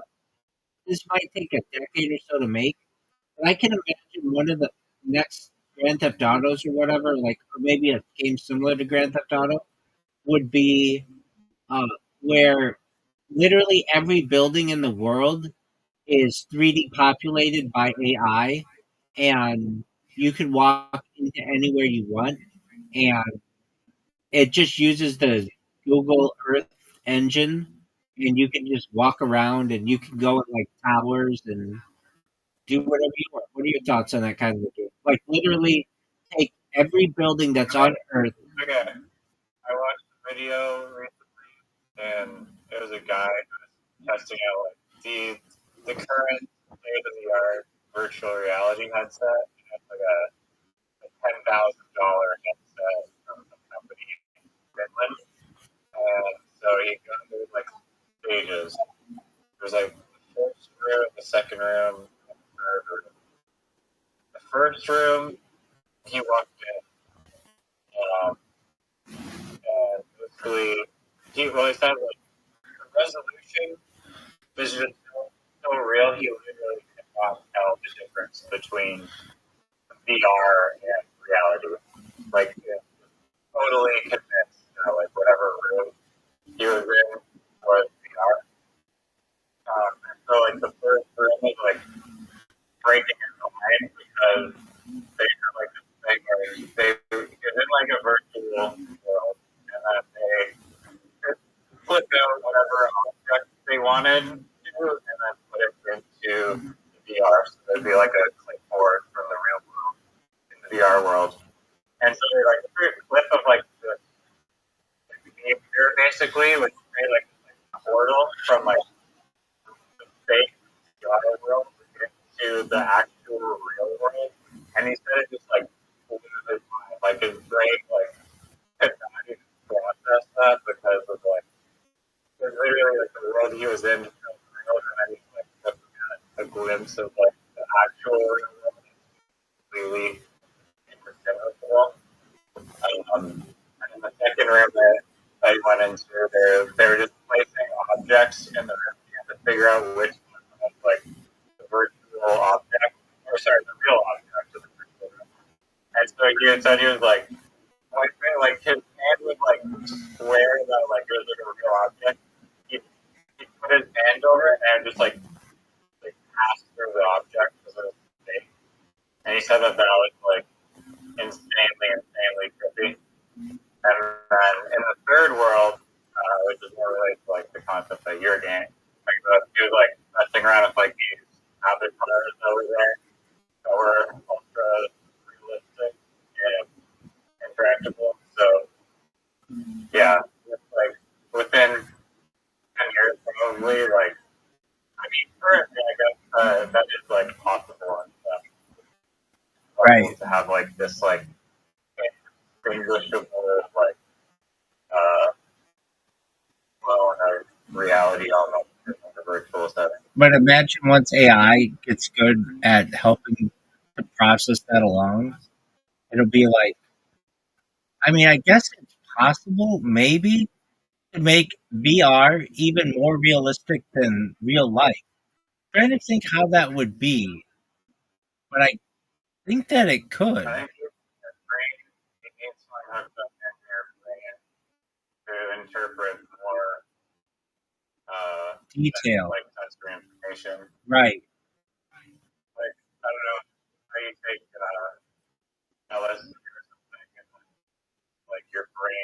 like on overdrive, and like you can see a lot more with your mind. I don't know, What something like that.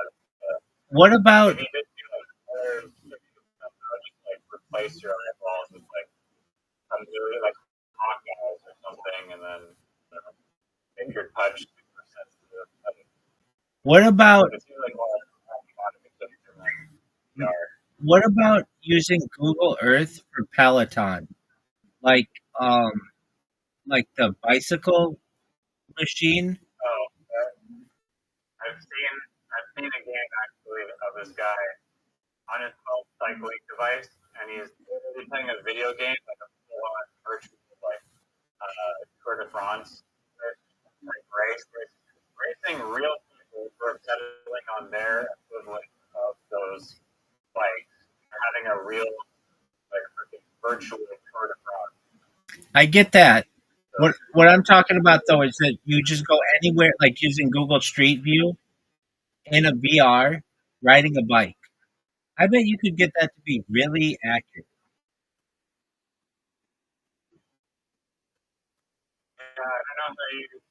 I mean, yeah, presuming you can just download the world virtually.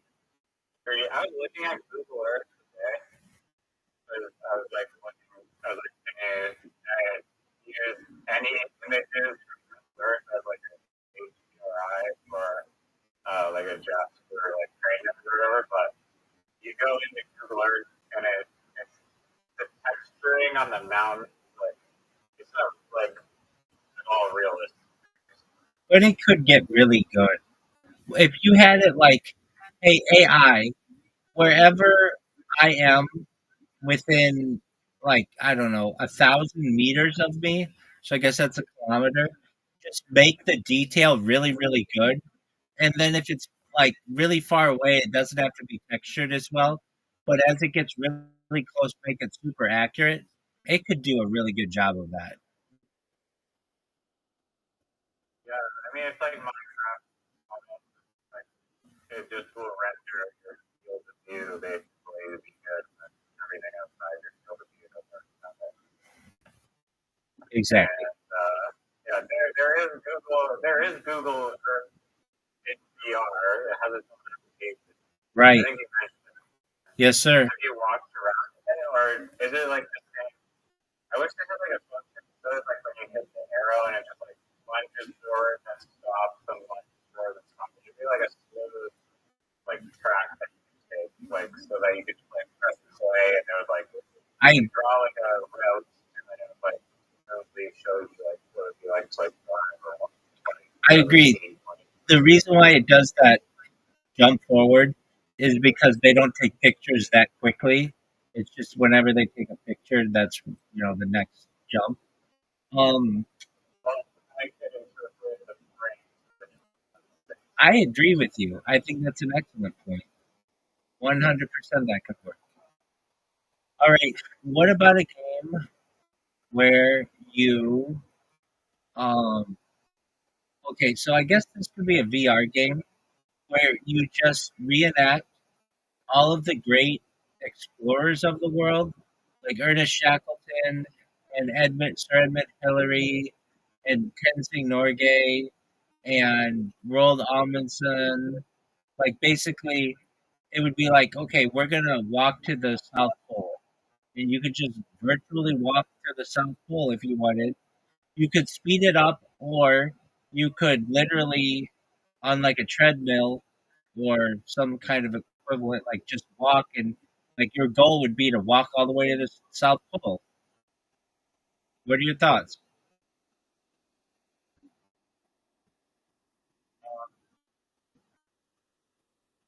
I mean, they, yeah, like there's a market for like a okay game, but I feel like it's pretty niche.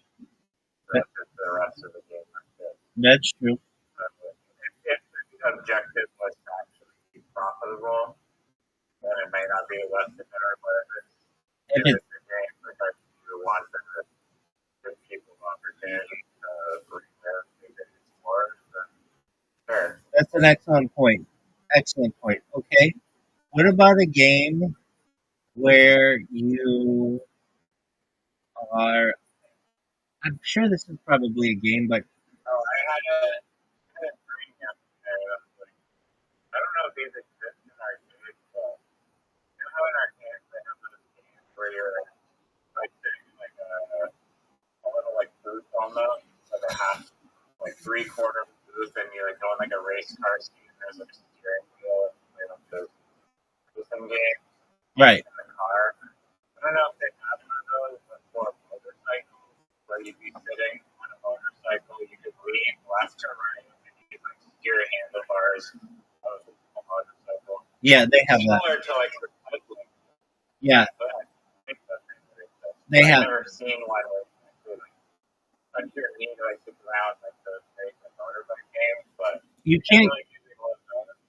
It'd be like fucking sick for like this like Tron futuristic like racing game where you're just motorcycles. You can't go all the way to the ground. But remember, I was telling you about that place, Disney Quest, that was like the world's biggest arcade. They had that. They also had another game that I'd never seen before, but it's really cool. It was where you would do horse racing, and you would have to buck up and down on the animal, and that's how you would go faster. That was another really interesting kind of game I'd never seen before.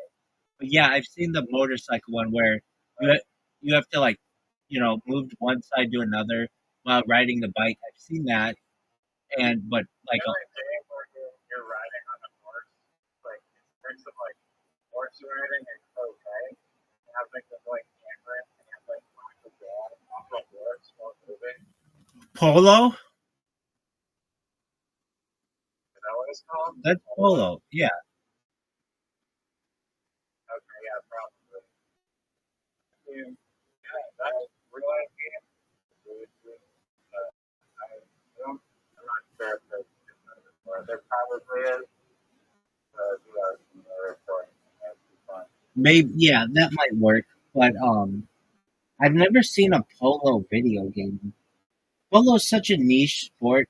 You have to be extremely wealthy to play it. You have to have a horse and like all the stable shit. Exactly. That's why it's perfect for Yes, it is. How about falconry? like training stuff. Yeah, but then you could like see a first person view of the falcon. Oh, here's one that's kind of similar to Falcon. But well, what's the objective of the falconry thing? Trying to like kill the prefect? Yeah, they do that. Like they also just have it like go from one spot to another. As I recall, it's something like Documentaries of like documentary. You don't know the name of it. You know, like this girl in Mongolia who they train these like eagles and capture these, or they're like eagles or hawks, and like we go and capture the hawk when it's like a baby, so that it's like trained, and then they have competitions where the hawks are like trying to, I forget what they're doing, like they're capturing something, like hunting something, and it's all trained. Mongolian hawks and I think that also paint racing is actually a very popular sport. China or even in Canada they have pigeon racing. So I think pigeon racing would be another possibility. I don't know if those exist.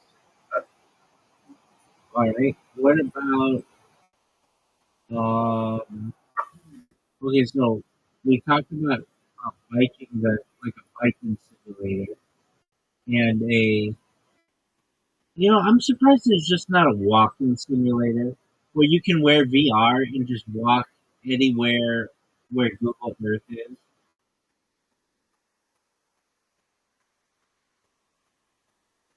Like, what is VR? It's to like go away like Google Earth exactly, exactly. all the time. Yeah, and it's not that smooth, and you can't like. It's not like it moves when your feet move. It doesn't like. I guess you'd have to use a treadmill or something. So I've seen this done. They did it on Shark Tank like 10 years ago.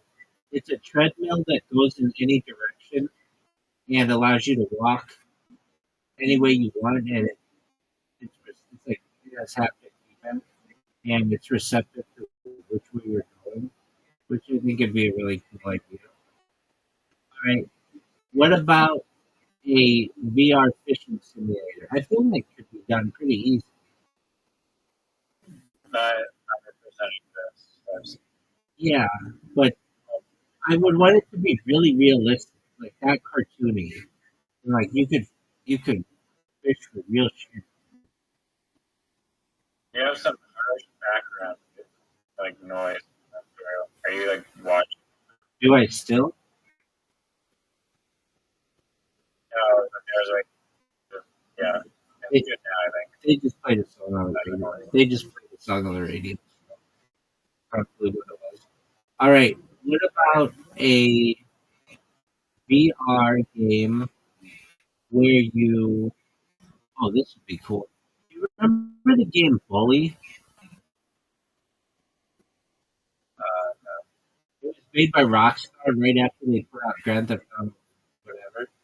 And it's like a game where you're in a prep school and you have to like there are like gangs in the school, like little preppy gangs, and then you like people bully you and you gotta like fight back against them. But if you like throw a fist or something, the principal comes and throw you out of school, like give you detention or something. It's a really good game. I got it on my phone, but it's made for like PlayStation 2. It was once a really popular game, but because Rockstar became free,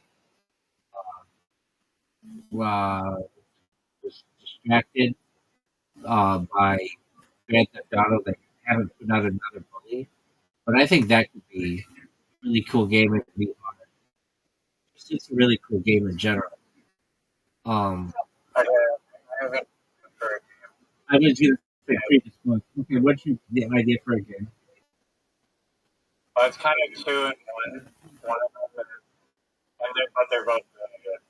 So it's like forest fire simulator. And you are both working to put out the forest fire, like filling up the fire and then also being a ground crew and helicopter and water to ground crew and being ground crew and putting them out.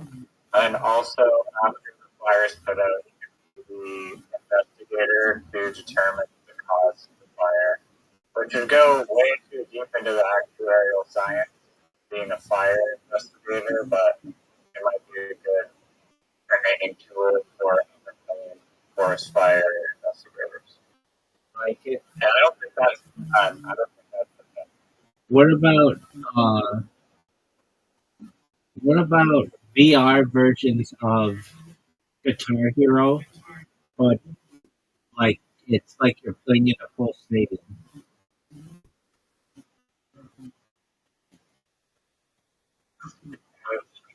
I mean, I don't think, you know what's like weird is that playing like the Meta Quest out for like years.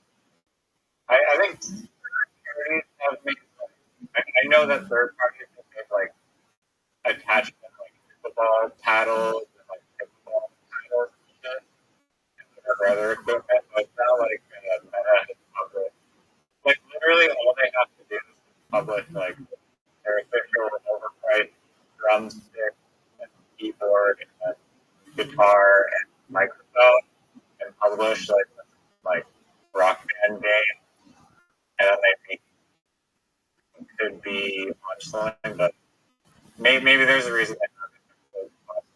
But if the rock band game was like super popular, it came out like the most popular thing ever when I was like younger, and then I searched up the like, why the fuck did rock band ever out?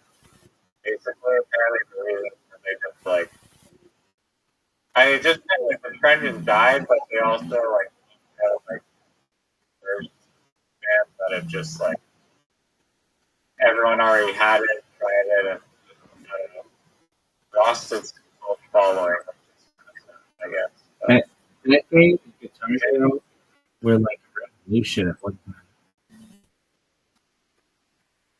yeah, it's a shame that they're not really around. But I mean, a drum simulator, I guess no, it's better to actually hit physical drums with drumsticks, I feel like, than to just wave your stupid VR controller. Right. All right. What about a game where you have to? They should have ankle bracelets though, so that you can play Dance Dance Revolution, because that is the funnest fucking game ever. That's a great idea. And all you need is like the position of like front, back, or side, whatever. I guess. All right. What about a game where you have to survive in natural disasters,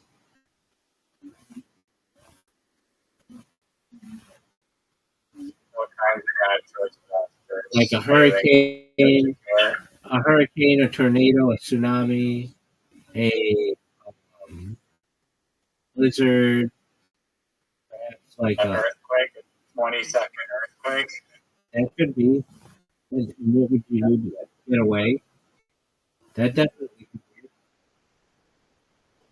be. What about a virtual game where I you like you do like a volcano, but it's like lava just slowly coming at you, like really dude, some slowly, and you just not necessarily I don't know. some lava can travel up to 50 miles an hour. It can travel really quick. Like as fast as a river. Oh jeez, Word. that'd be kind I agree. Okay, what about a game where you have to dig to the center of the earth?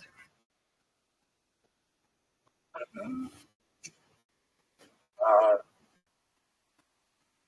I mean, this must involve lasers and a foreign company that is trying to get some geothermal or something, or just go to the center of the earth, all over. I mean, it'd be kind of a boring game. No pun intended. I don't know. I'm just thinking. All right, what about a game where you have to I successfully? mean, the center, the drilling to the center of the earth is really boring. It's like actually a huge scientific problem that people are actively working on solving. That involves a shitload of fucking science. Yeah, but I mean, That's all. the game itself would be boring. What would it be? Just turning a fucking screw into the ground? Do you think that the real world operations, like, it's just you turn on the button and you just watch it? Like, there's so much shit happening to, like, pull up the slide and whatever the fuck else. That's true, but how much fun would that, It's very complicated. that's true, but how much Complicated I could ever understand. that's true, but how much fun would that be like in a game? I mean, it depends how detailed you want to go. It could be extremely complicated with like an offshore oil rig where you have to know every single thing about it, which would probably hopefully be on a later level beyond the introductory one. There was a game that I played as a young person. It was paintball, like paintball, a video game, and I think that could catch on and be a really fun game in VR. I guess it's the same as like a I mean, shoot, it seems just so similar to video games. right? So why wouldn't you just exactly? So why wouldn't you the guy die as opposed to just get shot in paint? I don't know. I'm out now. Experience, I'm out, and I know the timeline. Right. I mean, I guess you could make it for little kids, and then it wouldn't be you wouldn't get like the age issue because it's just paintball. I'm not saying that's any better. I'm just saying that that's definitely something they could have done. Okay. What about I bet this exists, but maybe not. Where you have to build a building using a crane system.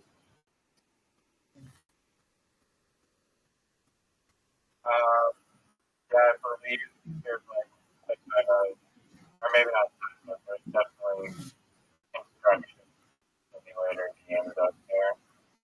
Okay, I imagine. I don't think it's a bad idea. Another one I thought of was demolition simulator. Instead of building the game, you're going around and destroy the building, and then gather the materials, and then sell off the materials, and you accrue bigger contracts. That's a really cool game. Okay, what about a game where you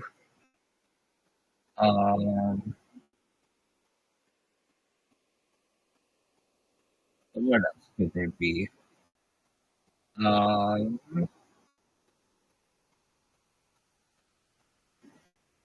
like you made a good point. It needs to be something with mass appeal, and then also something that is exciting enough to keep people's attention. Like, well, okay, here's one that I wouldn't think. I mean, I kind of would have thought it would have been successful, but it's way more successful than I thought it would be, and that's truck driving simulator, or even better, Canadian truck driving simulator. Are you familiar with this? I've definitely heard of the truck driving simulator game. Yeah, So some photos of it. there's It is like the simulator game is like an exception, but the actually can be boring and I, you don't do it like a mailman simulator, it's actually like something like build that with excitement, you know? You know, one of the pretty original NES game called Paperboy. And that would be similar to like Hero Mailman. You just run around dropping like papers, like toy dogs and like random. The obstacles get like fast lawnmower coming at you.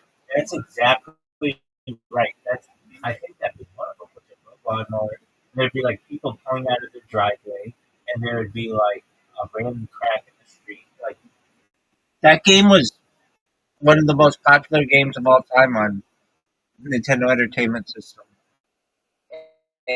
and I could see that. I mean, I could see something like that. Like, basically, we're getting into virtual delivery games. Like, you could be a DoorDash driver or a Grubhub driver or an Uber driver, even. Like, at a certain point, you could just be like, hey, you can do this in real life and make money doing it, as opposed to just doing it virtually. But I mean, if you've ever seen any of those NFL role playing simulators, like people almost like the realness of it more than they like the fantasy.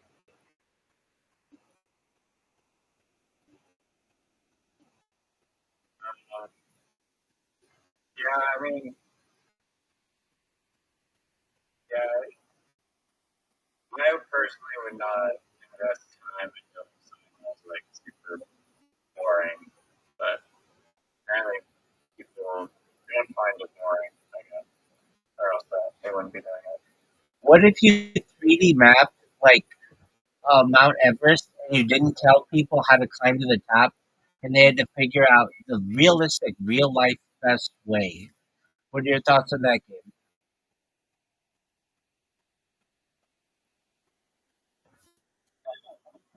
Dude, how is Yeah, no, because it actually reminded me of my, I think the puzzle games are one of the best style of games out there because you actually have to like install problems, and that's just like super engaging for people. So I think that yeah, there's potential for it. It doesn't even have to be specifically on Everest.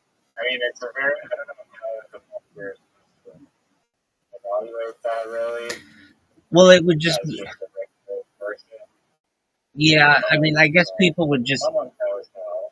yeah, like it would be like, hey, imagine if there weren't any people who have traveled this previously, and you were just an average person. What would be the most efficient way to get to the top?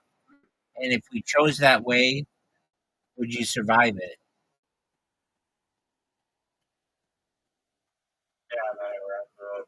simulation. The Sherpas. Right. Okay. Sherpa simulator. I stand up for the Sherpas, though. Do you know the Sherpa is not? It's a the Sherpa are a type of people. It is not necessarily someone who carries shit on a mountain. That job is known as a porter, Porter. But the Sherpas are a people, and they're a proud people, and I represent them in my. I like do my best to defend them, even though they don't need defense. But like, too many people think that the people who carry shit on a mountain are just Sherpas, and that's not true. The Sherpas are a people who are good at doing that shit, but doing that, the actual act of it, is called a porter. Does that make sense? Yeah, except for no one uses border like Mount Everest location. You're right, and I kind of think You are it's correct. you're right, and I kind of think it's racist. Yeah, it definitely is racist because your profile and 100%. It's like being what exactly. And I mean, you get it. You absolutely get it. But yeah, I did all this research on Mount Everest a couple of years ago, and it was like, wait, you mean to tell me like the people who carry shit like that's actually insulting? It would be like I don't know, you're from a certain area of I don't know South America, and everybody just refers to your people as a certain thing. They just assume that this is what your job is when it doesn't have to be that. And they're not even calling the job like the actual thing that it's supposed to be called. They just call it whatever your race is. That's what we're going to call it. And I think that's really important. All right. What about a game where I have one. Okay, so you design a universe creation game. Design like calculation of like a new periodic table of elements, and possibly AI can help with this at some goddamn point. And you create all these different new elements, basically, and then stars and planets are created, like the universe is created from your. It's very chemistry oriented, I guess, but no, I got it's a really dude. shitty premise. No, I did this once mathematically. So I was taking astronomy, and basically I figured out that if you doubled the size of the sun, I would think that that would allow humans to like be twice as advanced. But what actually ends up happening is the sun burns twice as much energy, and humans would never evolve. But it would be like that. It would be like a universe simulator, or at least a solar system where you could make stars certain sizes, or make like a black hole, and see how that would affect the places, the planets around it, right? Yeah, exactly. Yeah, that's actually Are like the building blocks of the universe, which are like 10 elements, which like if you just had like these new elements and they could react however they react, they could react differently than the elements that exist. And it could be like there's just like a universe made of like different like God particles that are elements that we don't have here, and then the planets and stars and everything based around that, and then sure you could tinker around with all the whatever you want to tinker around with. right. That's two different games. The first one you named is like a science fiction game with different elements, and the second one is like a realistic world building, universe building, and like the idea of that game would be like, what if you doubled the amount of energy in the Big Bang? How would that affect things? Or you halved it, or you made it so that there were two Big Bangs. All that. I just think that obviously that would be a really big game. Like I don't really know. I guess it could just give you like readings and stuff. Like you know how many stars there are in the universe. It'd be like there are more stars in the universe than there are grains of sand on all the combined features of the world. So they would be like obviously computer like calculate all that, but it could tell you something about it. I don't know. Like, what about a game? Would you play a game where you're just a lion on the Serengeti or on the savannah? I mean, am I a male lion or a female lion? You're a male. Because the male lions don't even hunt. Apparently, they just send the females to do all the things. They literally just chill. Okay, then we'll make you a cheetah. Okay. I Like, mean, just African lion safari simulator. yeah, Or that's you true. can be any animal. Okay. Um, what? Okay, this is be a cool game. This is a really cool game. You get to pick to be any animal that you want, and you try to kill the most amount of humans. And like humans would literally tag, like really like team up to try to do. I'm thinking like a polar bear in Alaska goes into one of those really small little towns and just starts eating people, and then people have to arm themselves and like try to kill you. That game would be amazing. Or the same could be done in like African safaris where you go into some little tribe or whatever and eat all the shit. Or what else? Like a rattlesnake. You could be a rattlesnake on a trail fighting people. I don't know. I could. That would be cool. Basically, the opposite. Okay, Spider. Spider and little frog. or like a mosquito. You could be a mosquito and damn in fact. Okay, they used to have these games. They were really big in the United States. They would be like big game hunting, but instead of hunting animals, animals hunting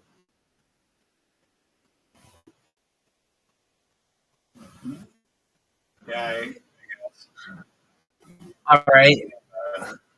What about I a have one. This one already exists, but it's an interesting premise. And there's an AI that do it flawlessly. Or not flawlessly, but mostly like flawlessly. So you have two separate Wikipedia articles, and then you have to traverse from one Wikipedia article to be like the links on the pages, and then somehow end up on the Barack Obama page or whatever page is the destination page. It's a great idea, like 6 degrees of separation. Yeah. So, Really, really, really cool idea. I think there's something like that already. I could be wrong, but I think there is something like that. no, it already. Or I saw a video on there on YouTube. I don't think it's a published game, but anyone could like it. Yeah, or I think there's something that maybe it's not a game that I've seen, but it's something that will tell you the most efficient way to get from one Wikipedia page to another. Miss Aquarius, there you are. Miss Aquarius.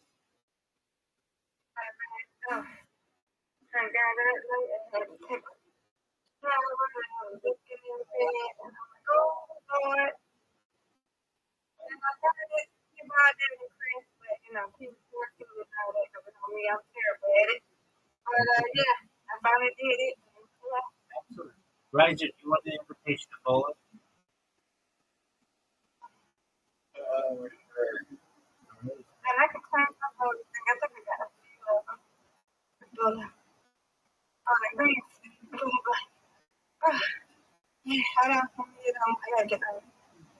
All right. You both have invitations. Riser.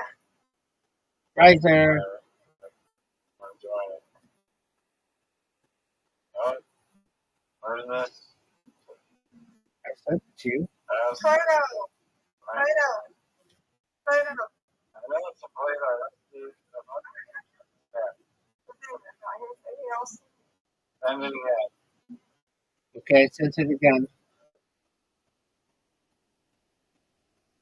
Are you? Okay, let me know when you send it. I sent it. I sent it a second time. I don't have to. Close your should be in your home thing. Close your Play-Doh app and reopen it. I've sent it 3 times now.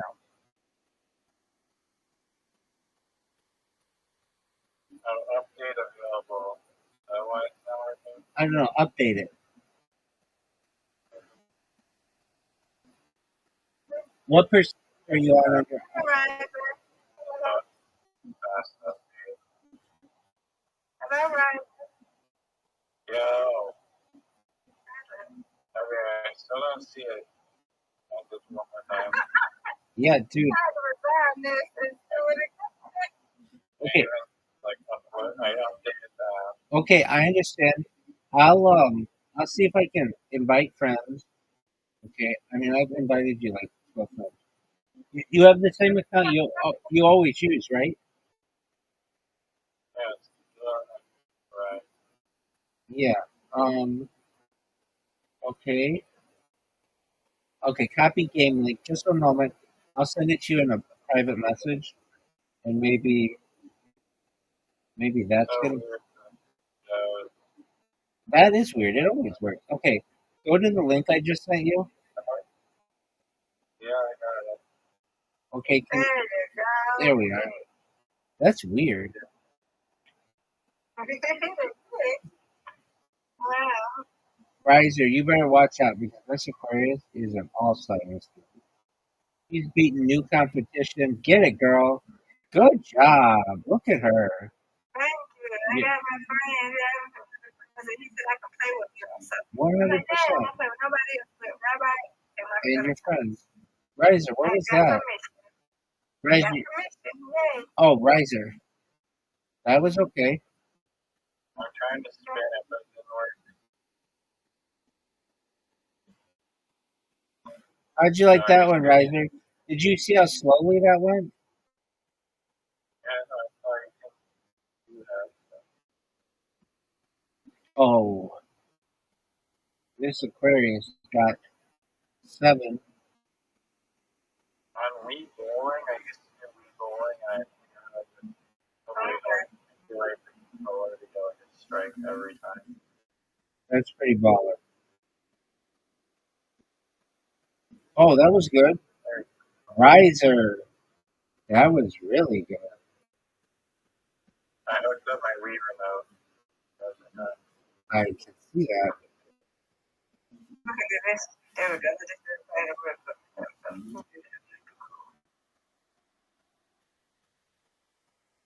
Check my bottle out. Like my bottle? Yeah, you got a record?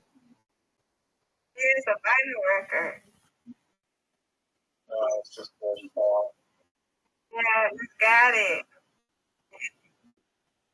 I saw one of those great ones.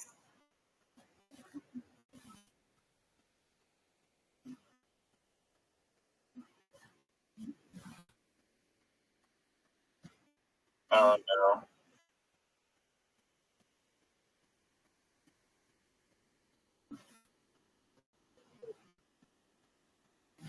That was a good one. Yeah, somehow I don't like it. Yeah, you do. You're good, Rising. I'm just playing for you. You win, we win. You're the rabbi, like, trying to push me. Win. No, sir. Why do you get a 20 for the first strike? That doesn't make sense. Strike isn't 20. It is if so. The way that it works, great strike, Mr. Chris. You get your strike, and then you get double on your next 2 if you get a strike. Or if you get a spare, you get the spare 10, and then you get uh, double on your next turn. Just the first one. Okay. They gave you 20 points for the first one. It gave me 30 for the first 2 turns. Yeah, there's no scorecards. 20 and then you. Okay. That's a lot of points. Word, dog. Ooh, Mr. Chris, get it. You ruined my starts for last. You should. Hey, that was good.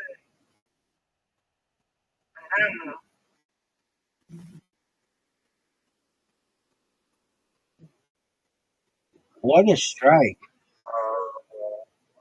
Thank you.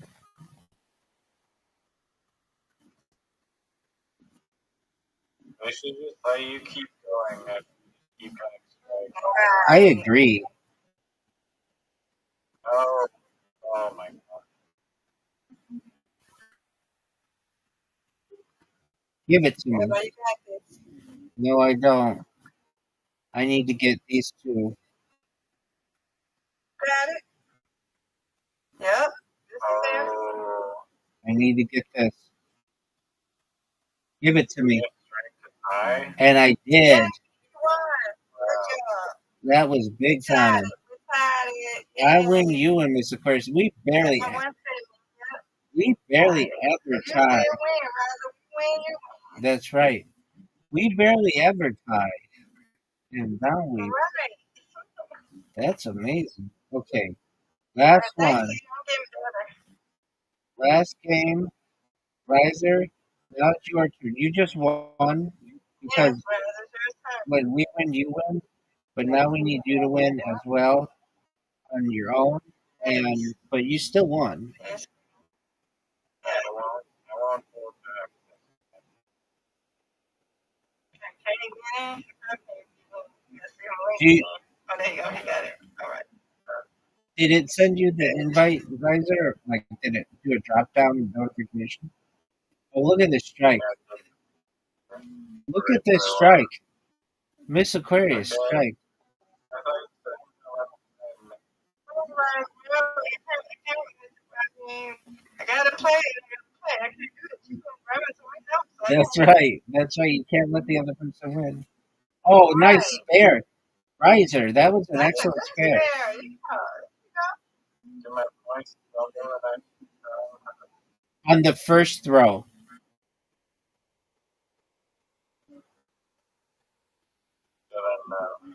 On the first throw, yeah, they do. So we'll teach you. So for Miss Aquarius, both of hers double on these if she takes two. So whatever she gets. She just got 7, so it's 14. So that's how she's got 24 right now. She got 10 for the first one, and then 7 times 7 times 2 is 24. And then here, this will be another double. So now it's 28. She got 2 that second time, but it's double. Is mine gonna double? For the first throw, yes. So it'll double here. So you just got 8. So that's 16. You got 26. Now this one, if you get these two, they only count for 2. Because there you go. And the difference was that you got a spare and she got a strike. Does regular bowling score this way? Yes, it does. I feel like you get more points for sure on that. You get the exact same. You get double your next 2 for a strike and double your next 1 for a spare. Okay. Get it? Come on, Ryder. You got this. Yeah, there you go. All right. It's not impossible. You can get it. Come on. I agree that you should have got that. Right, you have a huge lead. I'm not the humble bag here. I have the scoring knowledge now. Now that I know how the scoring works, It's it's over. gonna be. Oh god, Miss Aquarius bringing down my neck. I mean, they're not despair. She's gonna get it. Okay, Get it. come on. I can't do that anyway. You got it. Come on, let's go. Come on, strike. Oh, Good job. you're gonna win, Riser. You're gonna win. Yeah, we want you to win. Come on, Ryder. Yes, we do. We win out of time. That's right, We win. Riser. It's like you just have to hit something and you're gonna win. Oh, it's over. Oh, it's over. You get double what you were gonna get. Oh, that was Miss Aquarius. Apologies. Oh, Miss Aquarius. Getting the lead back. Get it, girl. All right. He's got it. He's just got to get 5 pins. He just won. He just won. Good job, dude. And he got that tough spin. That was a tough spare. No, now you're back to singles.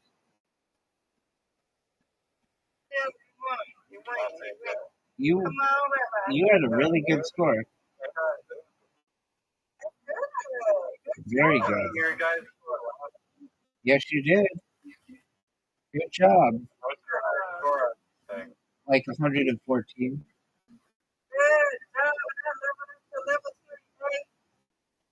Nice job, Miss Aquarius. Nice job, Riser. We win, you win. Well, you did. We're proud of you. Good job, Riser. Undefeated, Undefeated in friendship. I'm saying it with you right now. undefeated Undefeated in bowling, undefeated in friendship. That's right. All righty, Miss Aquarius. Sweet dreams to you, ma'am. God willing. All right, Riser. Any other games before I go to bed? Any other game ideas?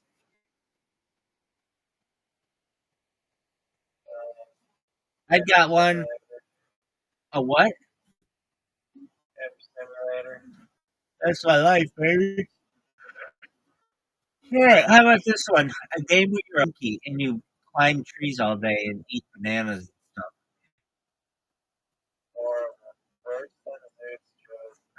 stuff.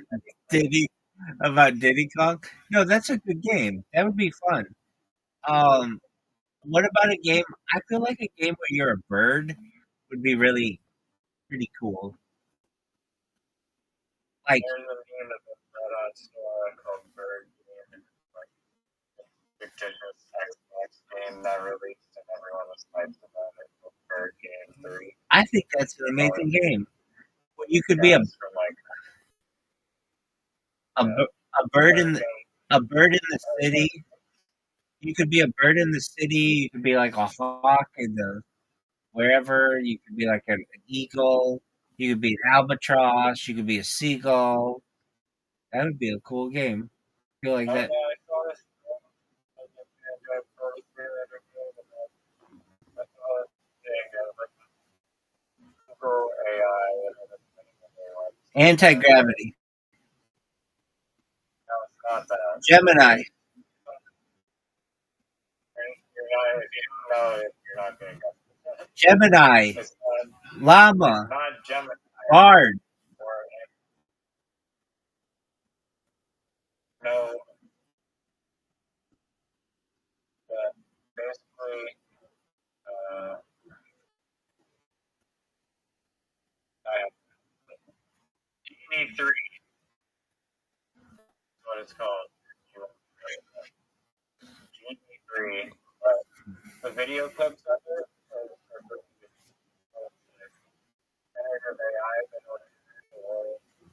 Like whatever the simulator world you want, it's like, okay, I want wingsuit simulator. It'll generate a world where you're controlling a wingsuit guy, and but unlike regular AI where it goes all glitchy, like the world is actually stable in the background. I want Caesar simulator. You're on a Caesar. I want to be a horse running around through wherever Arizona. Your horse in Arizona. I want to be a squirrel in the tree. I want to be sugar bush thing. I want to be there. What's a sugar bush thing? You mean a sugar glider? Yeah, I will just create like a What's a sugar bush? sugar bush is like a mango tree. Oh, um, okay. There was this game in the '90s that was a lot of fun called Odell Down Under, and it was basically you could choose from any fish. You could be any fish, like a clownfish or a giant tarpon or a marble fish. You could be any fish you want, a shark, and you just had to survive for as long as possible before the other fish would eat you. And that's a good game. Isn't that a cool idea?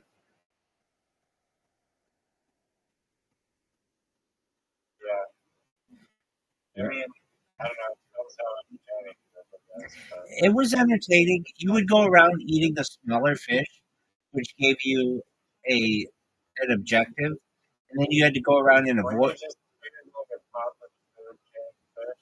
Yeah, so the way that it worked was you couldn't just start with the shark. You had to work your way up, getting like beating certain levels to get better and better fish. So like you start with like an angelfish or a clownfish, and then you move up and you can be like a pufferfish, which had some special like it had special defensive mechanisms that when a bigger fish would try to eat it, if you spiked up into a ball, it would make him spit you out. And then you could be like a squid and squirt black shit at him, like the ink. And then you could keep moving your way up to like a barracuda. And then eventually you get to be the great white shark that could eat anything. And it was a fun game. I mean, it wasn't like super realistic, but it was where you were an animal, and I like games where you're animals, but I think that game could be really, really interesting if it were like Ocean Simulator, like it was much bigger. Like, I mean, I don't know. The bigger the game, I guess, the more fish you have to put in it. But there are plenty of fish in the sea, so you could always make it more. I don't know. I'm going back up to that game where you're an animal and you have to attack the humans, and I kind of think that's a cool game. You could have like an orca do it, or a dog do it, or deer do it. Orcas don't actually In captivity, they do. deer don't attack. Deer attack humans often, dude, especially if they're in heat. Or I shouldn't say in heat, but in like mating season. They'll attack hunters. They'll stand on their hind legs and attack hunters and like punch them, and they'll also gore them with their horns or their antlers. Not the females don't have antlers. Female reindeer have antlers. Is that the deer you're talking about? It's in the deer family. I just No, looked. you're talking about like not regular deer. I know. I just looked this fact up like 3 days ago. That's why I know that. There's this. It comes from this joke that I heard of. There's this mom talking to her daughter, and the mom says, "Oh wow, I really." Hold on, let me make sure I get this right. There's a mom talking to the daughter, and the daughter says, "Mommy, I really like the your shirt." And the mom's wearing like a blue shirt with a deer on it, and she said, "Oh, okay, what do you like about my shirt?" And the little girl goes, "I like that the I like the way the deer looks. He looks so pretty, or he looks so nice." And the mom says, "How do you know that it's the deer is a man? It could be a female deer." And the daughter goes, "Because of the antlers." And then the mother feels stupid that she was like trying to teach the little girl like you can be anything that you want to be, or like a deer can be anything they want to be. But then in reality, like generally, female deer do not have antlers, but they do if they're reindeers or reindeer. All right. Um, That is I mean, I didn't say it was a funny joke. It was just like something that I saw. It was like just on like Instagram. All right. What about a game? We need 5 good games before I go to bed. All right. What about a? Uh, did you ever play the game Echo the Dolphin, where you could be a dolphin? It was on Sega Genesis.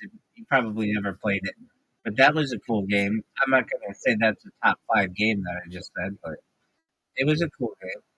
All right. Um,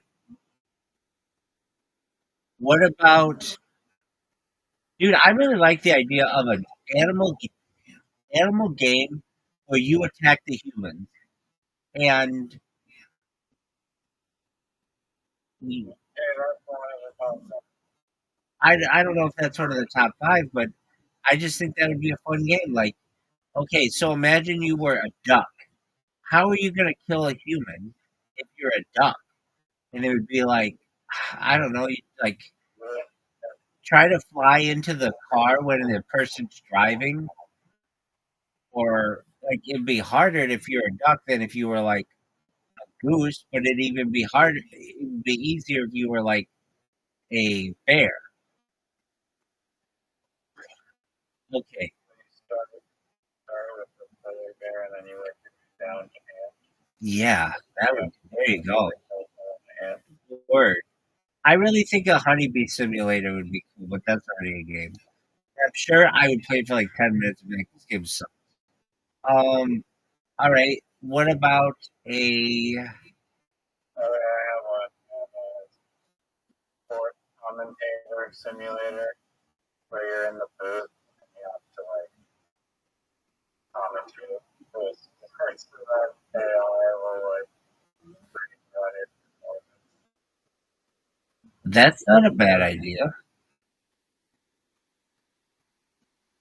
They made one. This was like 10 years ago, or something, but it's still really popular. Maybe 15 years ago. It's called it's like general manager for uh the NFL, where you aren't a coach, you aren't a football player. All you do is manage the team. You like set different prices for like concessions and shit. And people fucking love that game. There's another game, Coach, where you didn't play the game, you just coached the player. Imagine as a thing, it's like you can play in the college football game, like a little bit of high school, and you can play in the college football game, and then you can transfer that player into Madden and play. You basically can play out this guy's life. That's a cool game. With that already. Our little water boy simulator where you have to like try out the best water boy for NFL. Okay, and you get like extra points for going for the best players to make sure they're hydrated. Yeah, The, you have to just keep topping off everyone's water. I don't know. how about And also get hard girls like this. how about a cheerleading simulator where you have to like do different patterns and avoid getting pregnant to eventually become a Dallas Cowboys cheerleader? That's pretty good. All right, that counts as one of them. But no, really, cheerleader simulator would be cool. You'd have to like move your character around and be in the right position. It'd be like Dance Dance Revolution, but like just with your thumbs. All right. Auctioneer simulator. Okay, but you have to say things into the microphone accurately and quickly. Fine. That could win. I like the same idea. This would be one of a karaoke one, but you have to sing the song lyrics accurately within like 95% to move on to the next level.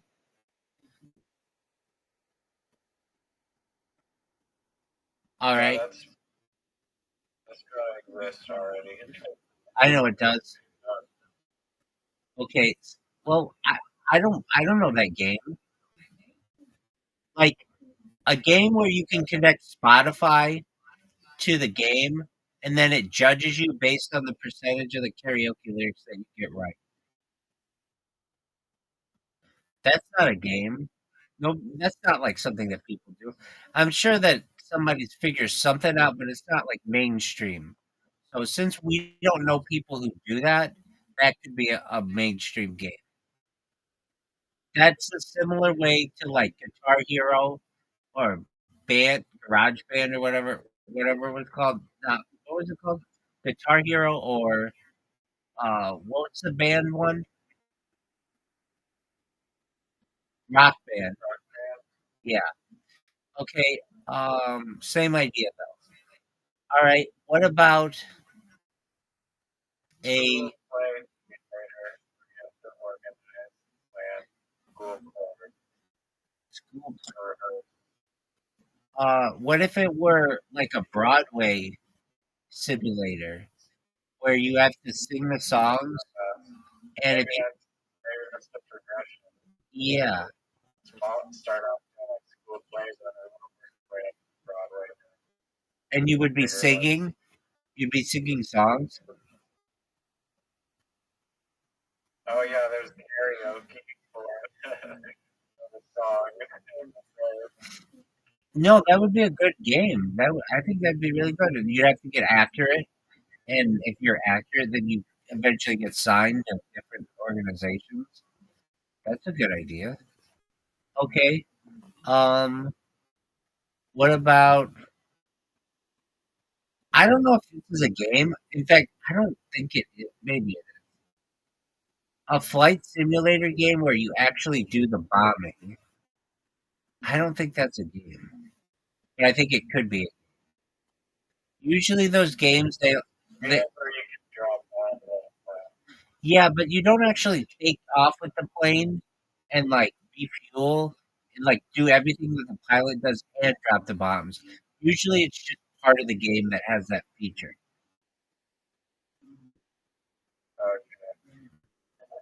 so the refueling there. Well, no, it would just be like the taking off of the plane. I mean, I guess it would literally just be flight simulator in a war zone. That's it. Like I guess you avoid getting shot. That's it. But that's not. They already have those kind of games. All right, what is about a submarine game? That kind of seems like it'd be boring as fuck. If you're dogfighting, Yeah, but like, when's the last time that happened? Like World War II? well, it could be set World War II. Okay, that works. All right, we need one more good game. Uh, how about a racquetball game?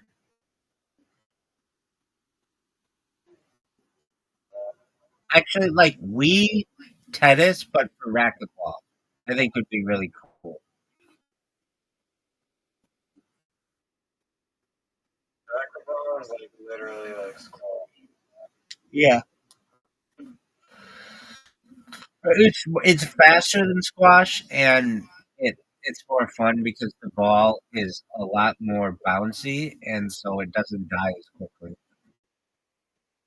Okay, I've never played it before, but Dude, I'm telling you right now, racquetball is the most underrated game, underrated sport.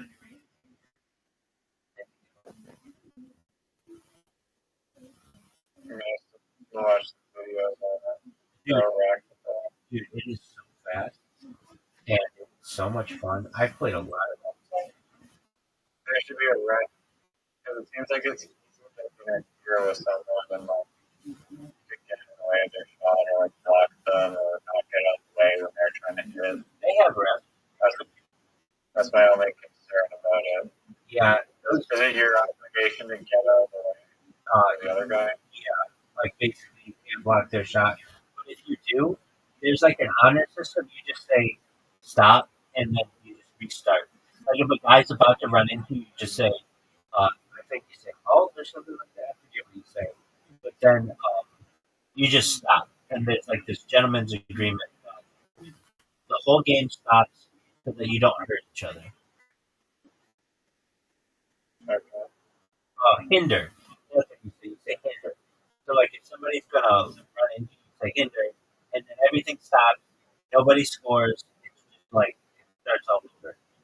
And usually guys are really good about that.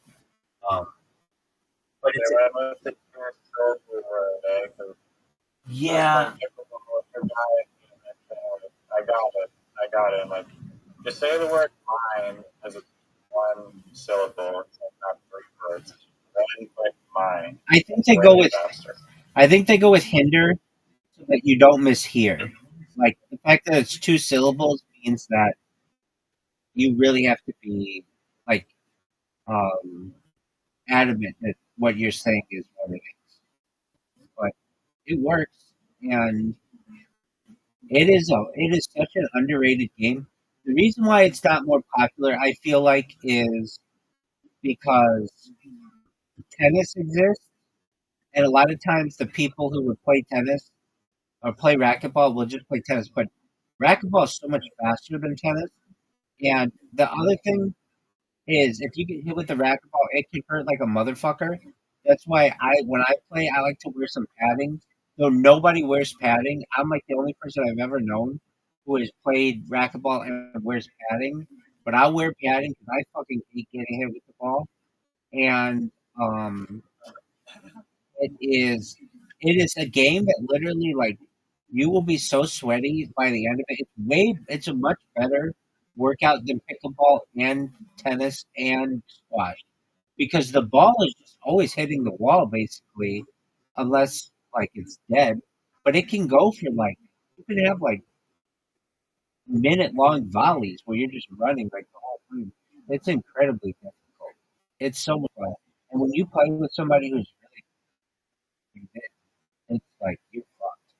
All right, but that would be like a Wii Sports game. It's a lot of fun. It's totally underrated. It was really popular. Or it gained a lot of popularity in the 1980s, and then has since dropped off. But I feel like it could definitely have a resurgence. I feel like the reason why it isn't more popular, or it's hard to have facilities for it because they have to be 2 stories high. It's not like it has to be a really big room, and it's hard to have like 2 story buildings unless they're really big. But nevertheless, I think it's a lot of fun. Yeah. All right, one. Like, France plays, or when he goes back, every year, Barcelona or someone else playing model, which is like almost like a squash. It's like glass. If you do a sport, it's like instead of like you're being on like the same side as your opponent, you're still on the opposite side. So it's like pickleball or tennis, where like you're on the opposite side of the net, but you're still playing with like the bounces off the ball. Did You you know, call it paddleball? Did you call it paddleball? I just call it paddle. Oh, my my And cousin it's so fun. my cousin is a 16 time world champion at paddleball. In doubles. He's been in like the New York Times for it. I don't. It's called paddleball. What he plays. It's like a paddle with like Yeah, roll. yeah, yeah, that's it. Yeah. Um. It's. I think it's played like a lot in the northern United States, maybe Canada as well. But yeah, someone related to is like world's like he actually he's on a doubles team or was like they dominated like the 1990s. Like it was a while ago, but they were like the world's paddleball players. And I remember he got in the New York Times like every year. All right, one more game. So the game you're talking about, does it have holes in the paddle?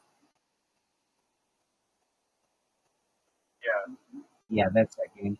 I've never I've never played it, even though my cousin's really good at it. But uh, I've seen it played just like one time. All right. Um, what else would be a game? Oh, Okay, have you seen? This is already a game, but it's actually a popular game. Uh, the, it's like frisbee toss. Have you seen this game?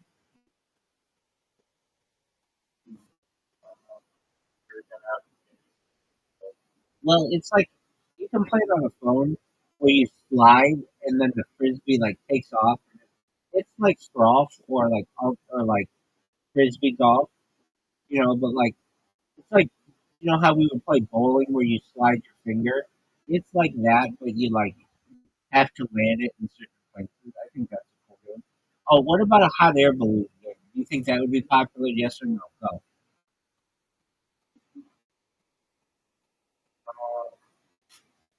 Yeah, considering people like watch simulator, I think just to have it on going, like it's not going to be a super eventful game, but some people just like will short games to have on the background. That's right. I think that would be cool. Um, Dude, I'm so surprised that like there isn't a um water simulator, boating simulator game. I Like mean, like the that's still same a like the thing. same It yeah, never has to be like the same way that Microsoft has Microsoft Flight Simulator. Why don't they have Microsoft Boat Simulator? I mean, I'm sure the answer. did you hear one company? What is it? It's Big called it's called guy? Oh Macro yeah, Hard. Macro Hard. Yeah, I heard that. Yeah. Yeah, it's trying to take over Microsoft's marketing app or something. They call it Macro Hard. I wish him the best. He's got a great name for it. He just likes companies with interesting names. That he just like he says, the most ironic answer is usually going to be the one that wins out.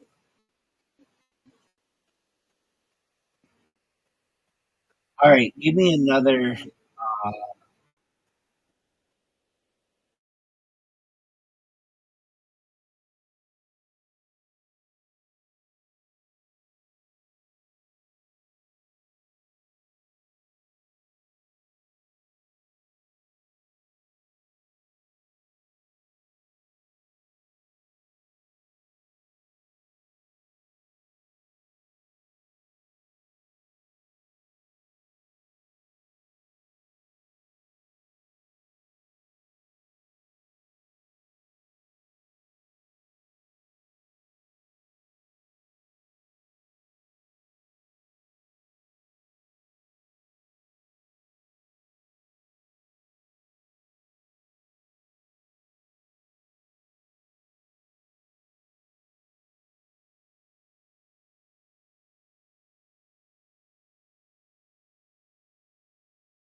Oh,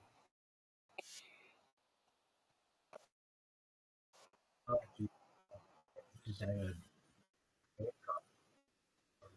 my device. All right. Railway simulator. I think that would be. Don't you think that would be kind of bored?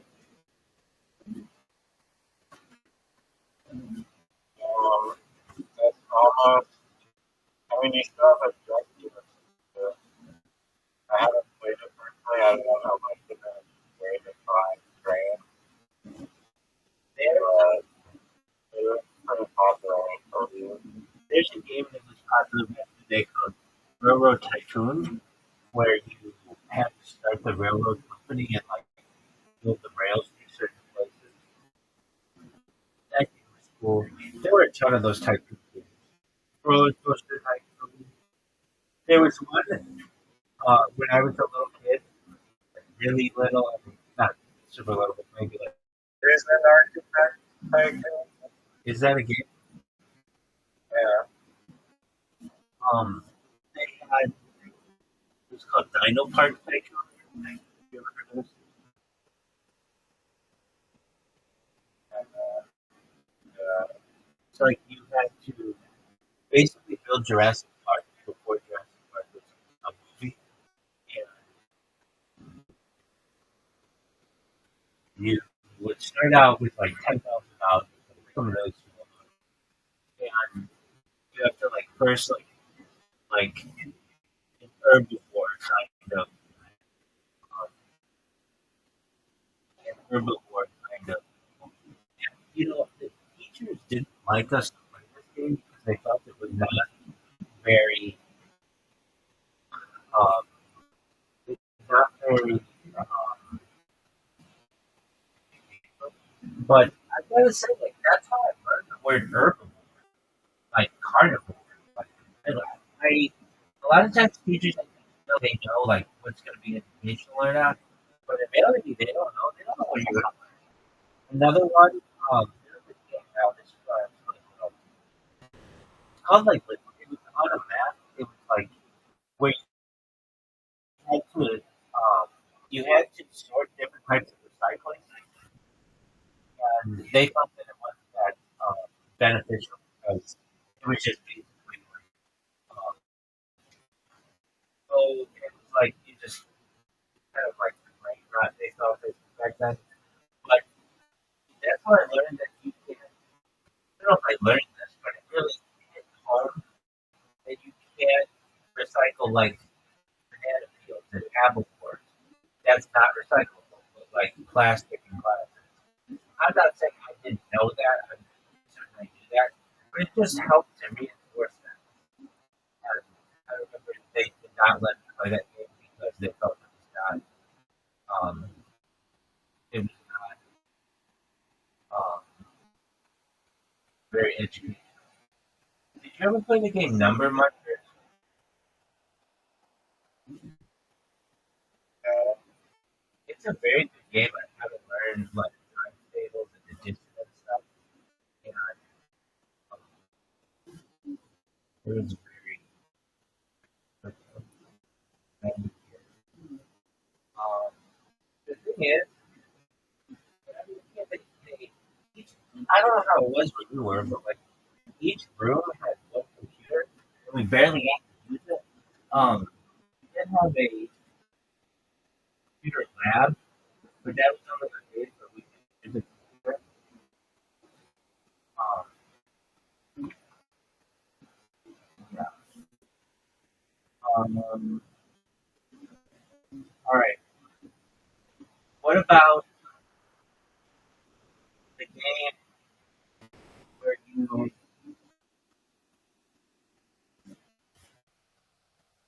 and we basically did everything like keep it quiet. I gotta create some like. What I like. I like your idea of like address rather than games. There's so many like very. Right. Um, I like the idea of a world building game. Simulator. What kind of simulator?